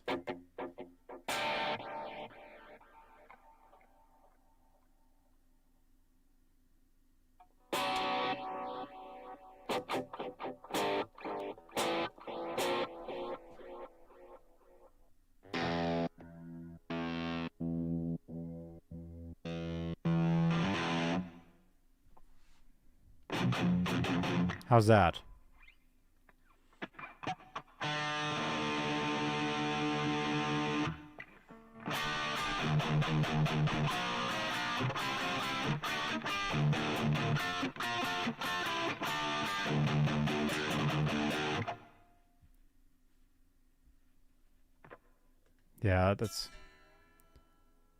Yeah, it's a little better. I don't know what's going on. I really don't know.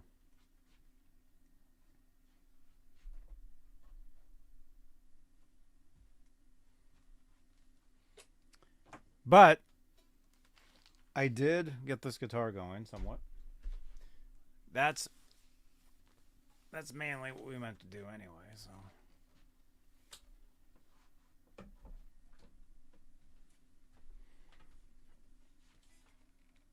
There it is. Thank you again, Bay Area Rich.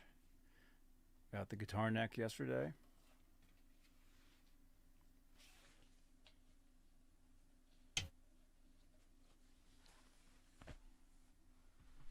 I mean, it could be the cable. Could be the cable. This is one of these cheap cables. Let's try a different cable. I mean, that actually could be one. Could be the cable, actually.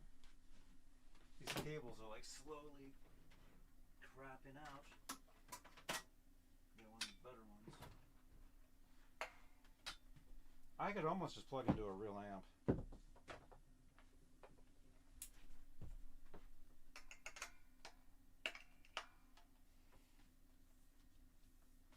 Although I'm sure some of it does have to do with the electronics. I mean, this is one of those snap together electronics anyway.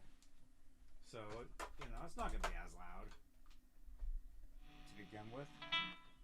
How was that? Was that any different?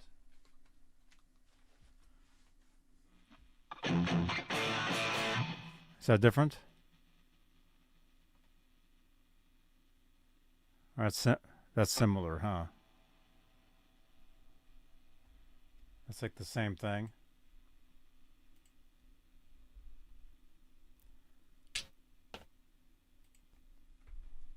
Is it better?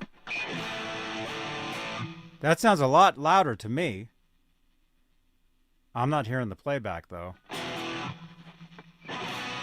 But it's still nothing like you usually have it.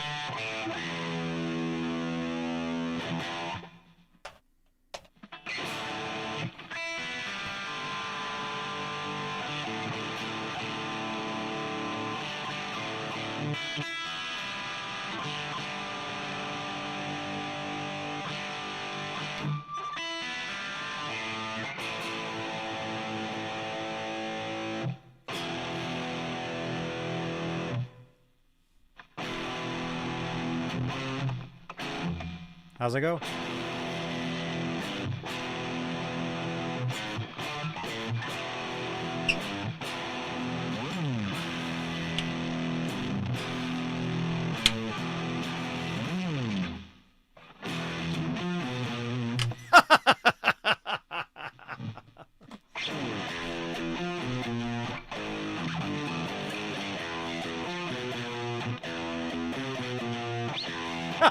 There we go. You guys, this is me at Guitar Center.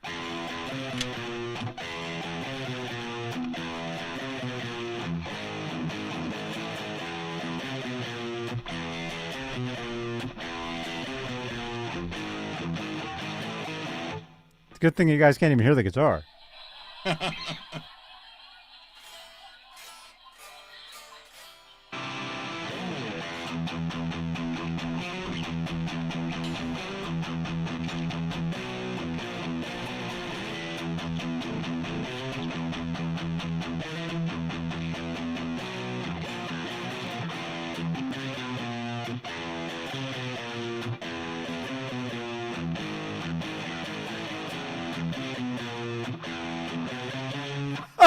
Oh no, this is terrible. You guys, I don't really play like this.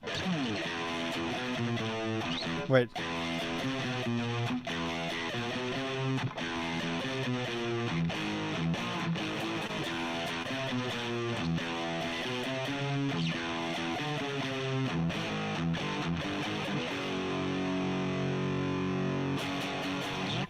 What do you guys think? Unfortunately, you can't hear the guitar, so you couldn't hear that that was all wrong.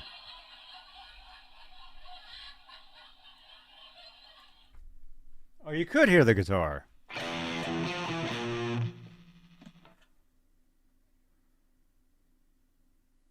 Oh, you can kind of hear it. Okay. Yeah, something's messed up, man. But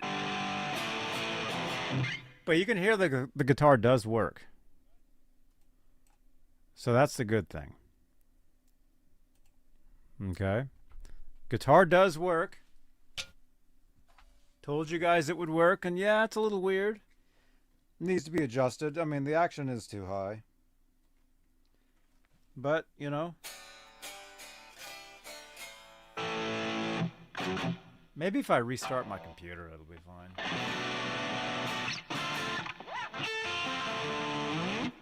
It actually sounds normal to me.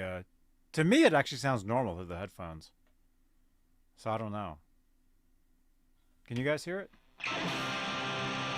Yeah, it's low. Is it low-der? You're usually a lot louder when you're playing. What about my mic? Does the mic sound lower too? No, mic sounds fine.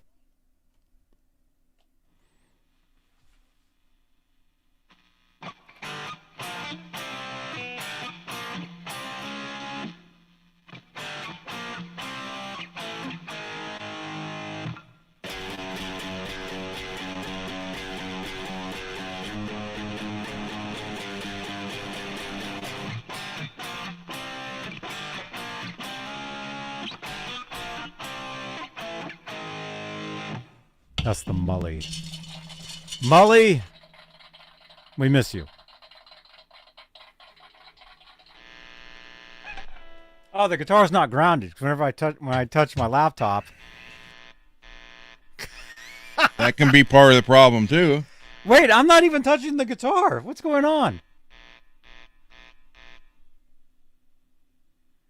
Wait Welcome to the world of noise. If I attach the ground wire, watch. But it's taped on. I mean, that should be fine.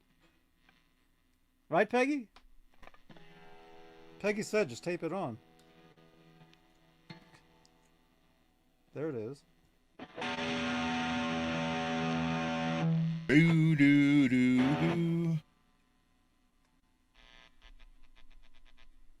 Makes no difference. Makes a little bit of difference. But not that much.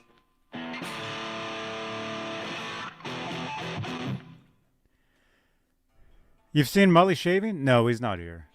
I haven't seen Mully here forever. We haven't seen him for a long time.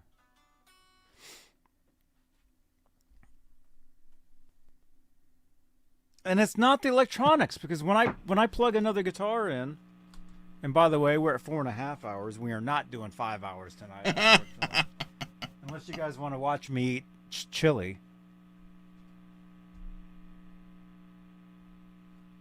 Now, if I plug a different guitar in, Is this normal? Is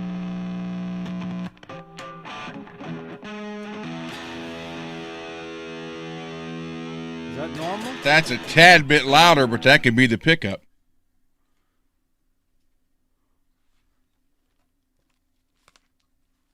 Yeah, I switched to a better cable. I switched to a much better cable.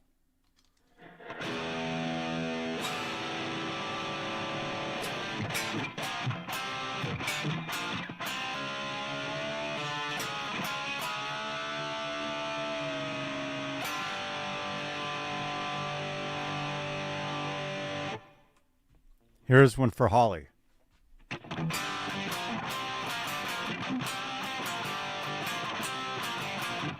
Actually, sorry, Holly, this one's for you.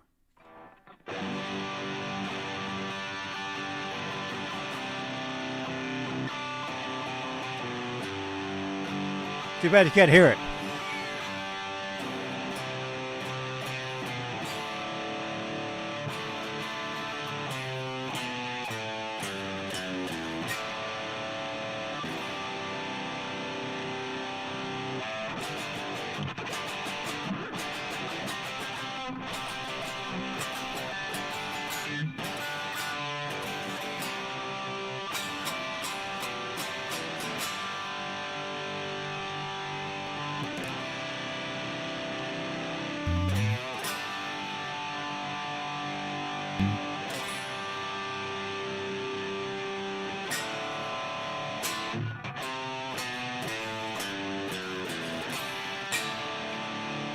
Everybody sing it.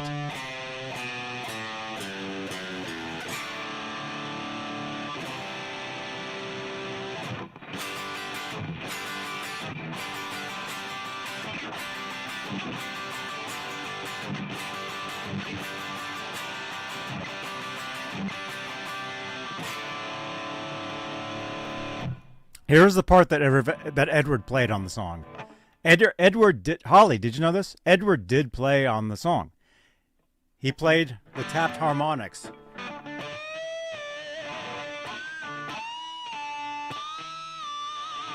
That part, that's Edward. All right.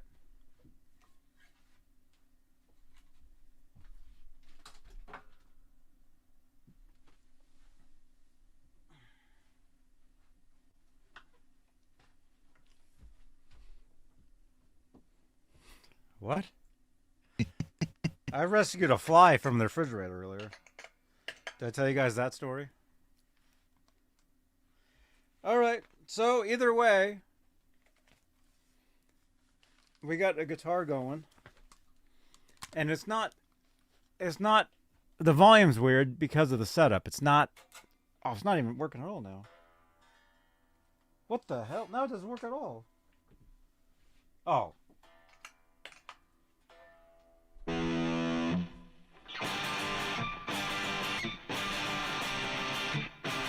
Is that the same? Yeah. I'm just saying. Usually when you play, it's a lot louder.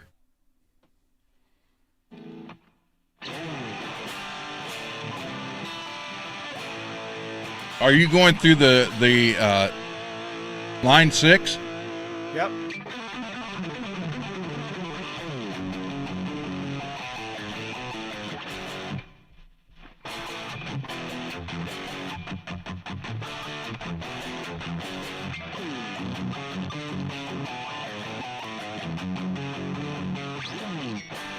Oh, wait.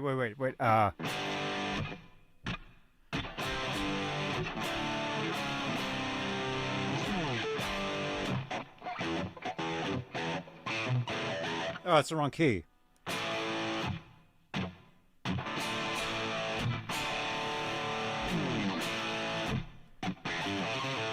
Right? I don't even know it.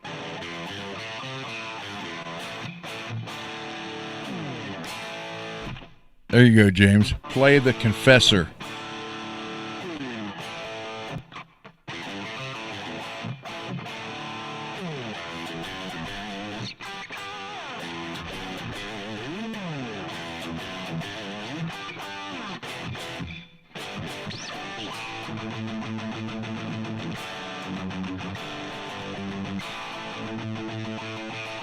Need a different pick. Let's use this one. Need to play In the Eyes of the Confessor. Never heard it. Ollie, how you doing? Peggy, how you doing?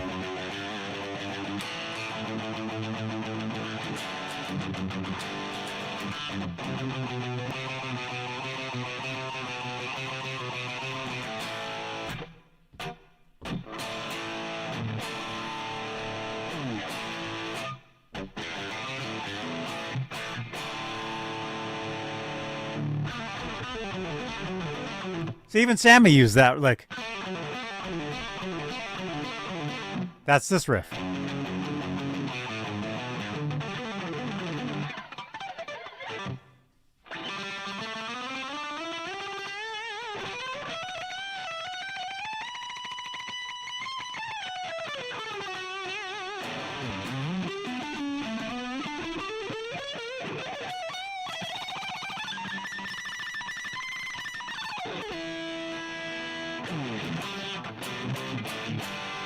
You guys can hear that somewhat, right? Yeah. See? So look at that. We slapped a guitar together. That's how we do around here, man. Look at that. Nice neck, too. Bay Area rich, dude. This is a really nice neck. Look at this. This is a really nice Squier Telecaster neck. Crafted in China. Has the tuners. Had the nut already on there. Dude, this guitar, yeah, I told you about this. You can fit anything in there. I could fit a guitar pick in there. Look at this. If I wanted to. You said put a guitar pick in there. Well, there it is. Look. See? Watch. That's your new pick holder. Now it's gone.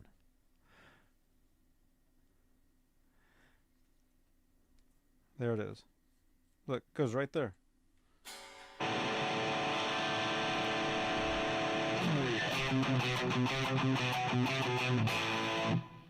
That's the wrong side? No! Oh, yeah. Peggy knows everything, man. Yeah, it needs to be in there. So, either way, you guys. Oh, wait, we got the 12-string pick for Eagles.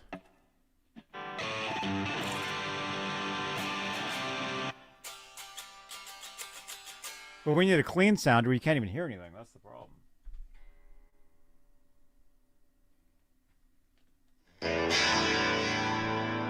Can you hear that?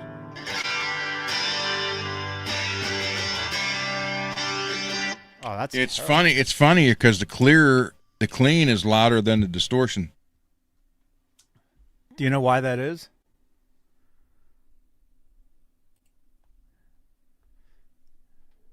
You don't know? You got 20 amplifiers. You don't know why that is? Because cleans cut. The EQ of the clean cuts through, and so it technically it's louder.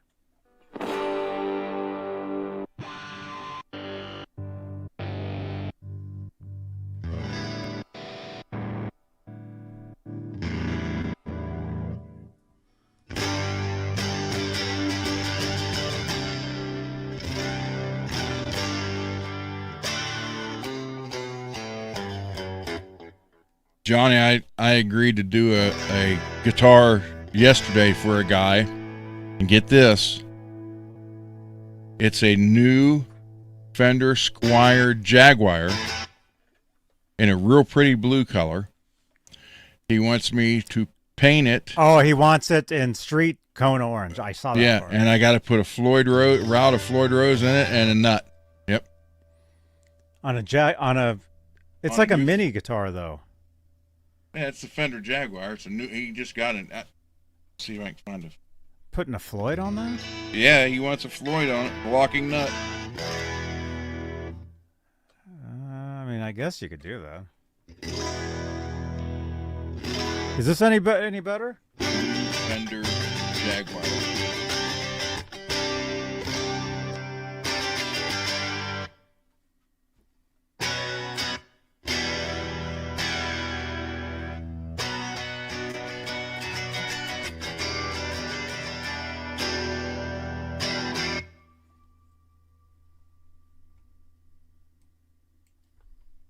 It's a little louder, huh?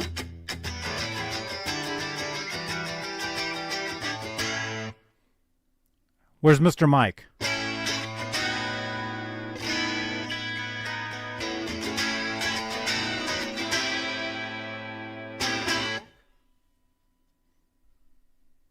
I take it back. It's not a Jaguar. It's a Mustang. A Floyd on a Mustang? Yeah, this is what he bought. I don't...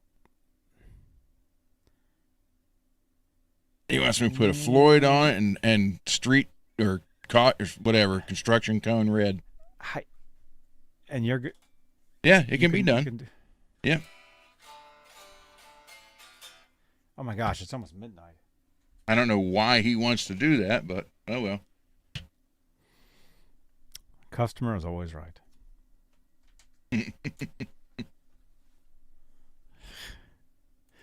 Oh my gosh. Well, all right. I need to have dinner at midnight. It's midnight dinner time for me. I am so hungry. Yeah, I'm gonna figure out my setup. Maybe I just need to restart my computer. I don't know. That's the problem. Is a lot of times the settings get messed up, and like you don't know, and you're like, oh crap, dude. My whole setup is. At some point, I want to ditch what I'm using for running all this. I want to ditch it because to get it working was a total nightmare originally. It was such a nightmare to get it working. It was terrible. And I don't want to mess with it. So we got this going somewhat. It's cool for now. You know, it's not a bad looking guitar, man. And the neck is nice. So, but we'll probably change this out. We'll see, you know. See what happens. But not bad. It's relict. You know. Well, yeah, it already was. I got it like that off eBay. Somebody did that. I don't know who did that. And I've had it for like 20 years. Don't fall over. One day those are going to fall over and it's going to be a chain reaction. We're going to have like 12 guitars like dominoes. No, it was a cup that fell over, not a guitar.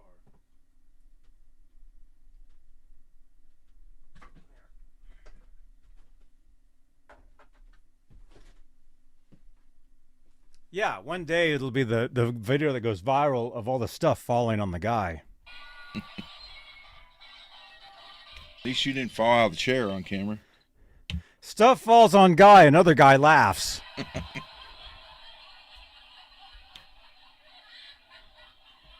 That'll be the viral video at some point. I'm waiting for you to have an earthquake during one of the shows. Uh-huh. I know, me too, man. Buried under guitars. I haven't. You know what's terrible? When you're starving and you burp, it's not fun. It's not fun at all, man.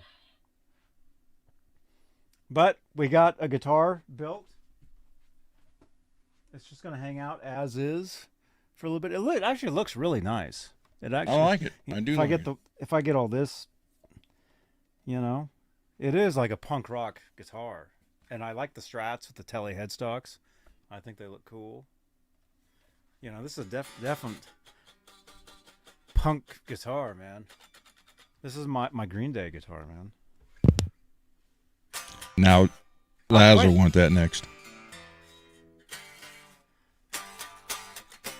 What, I can't even play. I can't even. How's the song go? My sister's friends are in that video. Watch any of those Green Day videos from Dookie.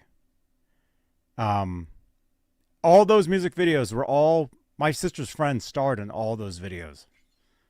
If you guys ever saw the Geek Stink Breath video where the guy's in the dentist chair, the guy that's in the chair, I met him one time. We ran into him one time in Oakland.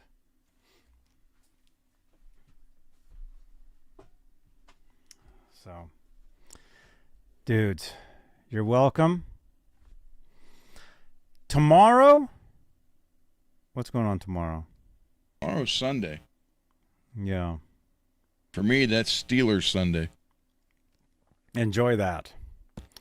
I don't watch sports, so I could care less about any Bruce of that. Dickinson singing the national anthem, so that's cool. I'm good. I think, I don't know. We'll see. And then Monday, I'm scheduled to go out of town, and we're scheduled to go see Spinal Tap Monday. So maybe we'll bring you guys, actually, yeah, we should do that. We should bring you guys like a live review of the movie afterwards. Overlord. That's right. Just in time to say goodnight. Look at this. We're 20 to 5 hours. Good to see you, man. Yeah, so it's 8 minutes to 0300 here. Wow. So it's actually 0300 minus 8. Yeah. That's cool, man. All right. Ogre. So tomorrow, Ogre. maybe we will see you guys tomorrow. We'll see. I got to catch up on. Well, I got to podcast this out. I'll do that tomorrow because I definitely need to eat some food. So I'm gonna go eat. Thank you everybody for watching. Channel members. Yes, thank you. Thank you so much for your continued support for this channel and these shows. I know I need to mess with this card, so I will do that. Just got to do it. Just got to do it, man. Billy Ray, dude, thank you for all your support, man. I see in the over here, Billy Ray. We got a couple super chats. Two $2 super chats, dude. Thank you so much, Billy Ray. Thank you for your support. And yeah, actually tonight was actually pretty good, you guys. Not bad. You guys rock. Good on you, biggest stars in the world. That's right. Oh, yeah. That's right, you guys. All right, we'll play some commercials. Why not? I mean, I'm not looking to get to 5 hours, but Sweetwater affiliate links down below, Amazon affiliate links down below. Like to help support the channel, you can do so with those. Twitch, you can subscribe for free using Amazon Prime. We are live on Twitch, believe it or not. PayPal link down below. It should be. Maybe it's not. PayPal.me/JohnnyBean. Follow me on Facebook. Lots of stuff on Facebook. And if you want to text in photos of us photoshopped doing weird things, 415-952-3263. And, of course, where are we at? We're at the... Oh, who's that guy? There's all that. We are everywhere, you guys. Exclamation point S in the chat. That one has sound. Wow. Exclamation point S, exclamation point review. Drop a review on Google. You guys.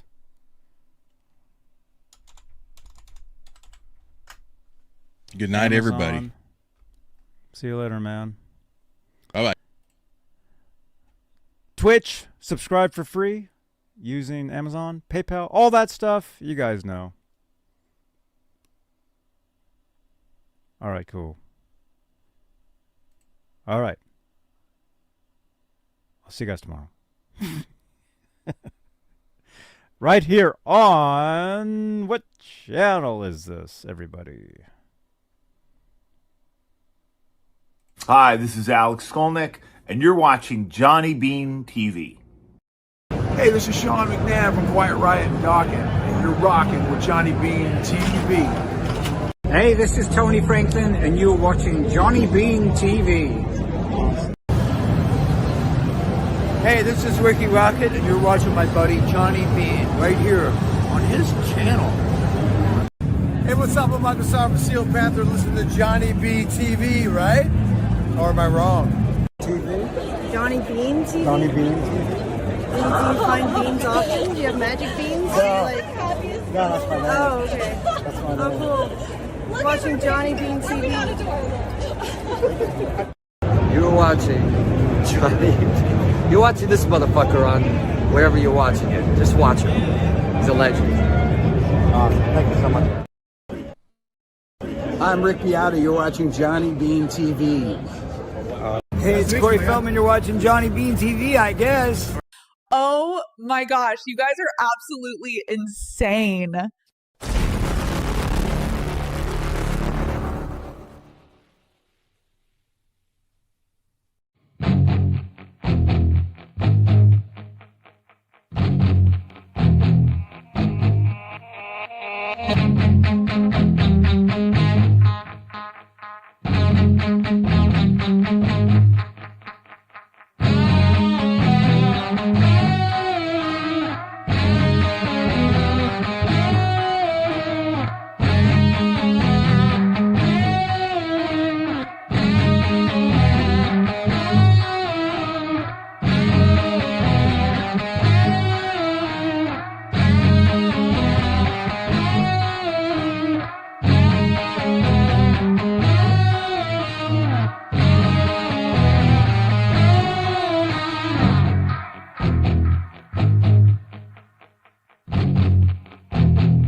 Thank you so much for watching. Click on another video on the screen here on YouTube. Subscribe to the channel. Drop your comments below. And let's get 20 comments below, okay? How about that? Can we get 20? Can we get 20 comments down below? That would be cool. Drop your comments down below. CC! Hey, good to see you, man. I'll see you guys tomorrow. And we'll do another show right here on Johnny Bean TV. All right. Bye-bye.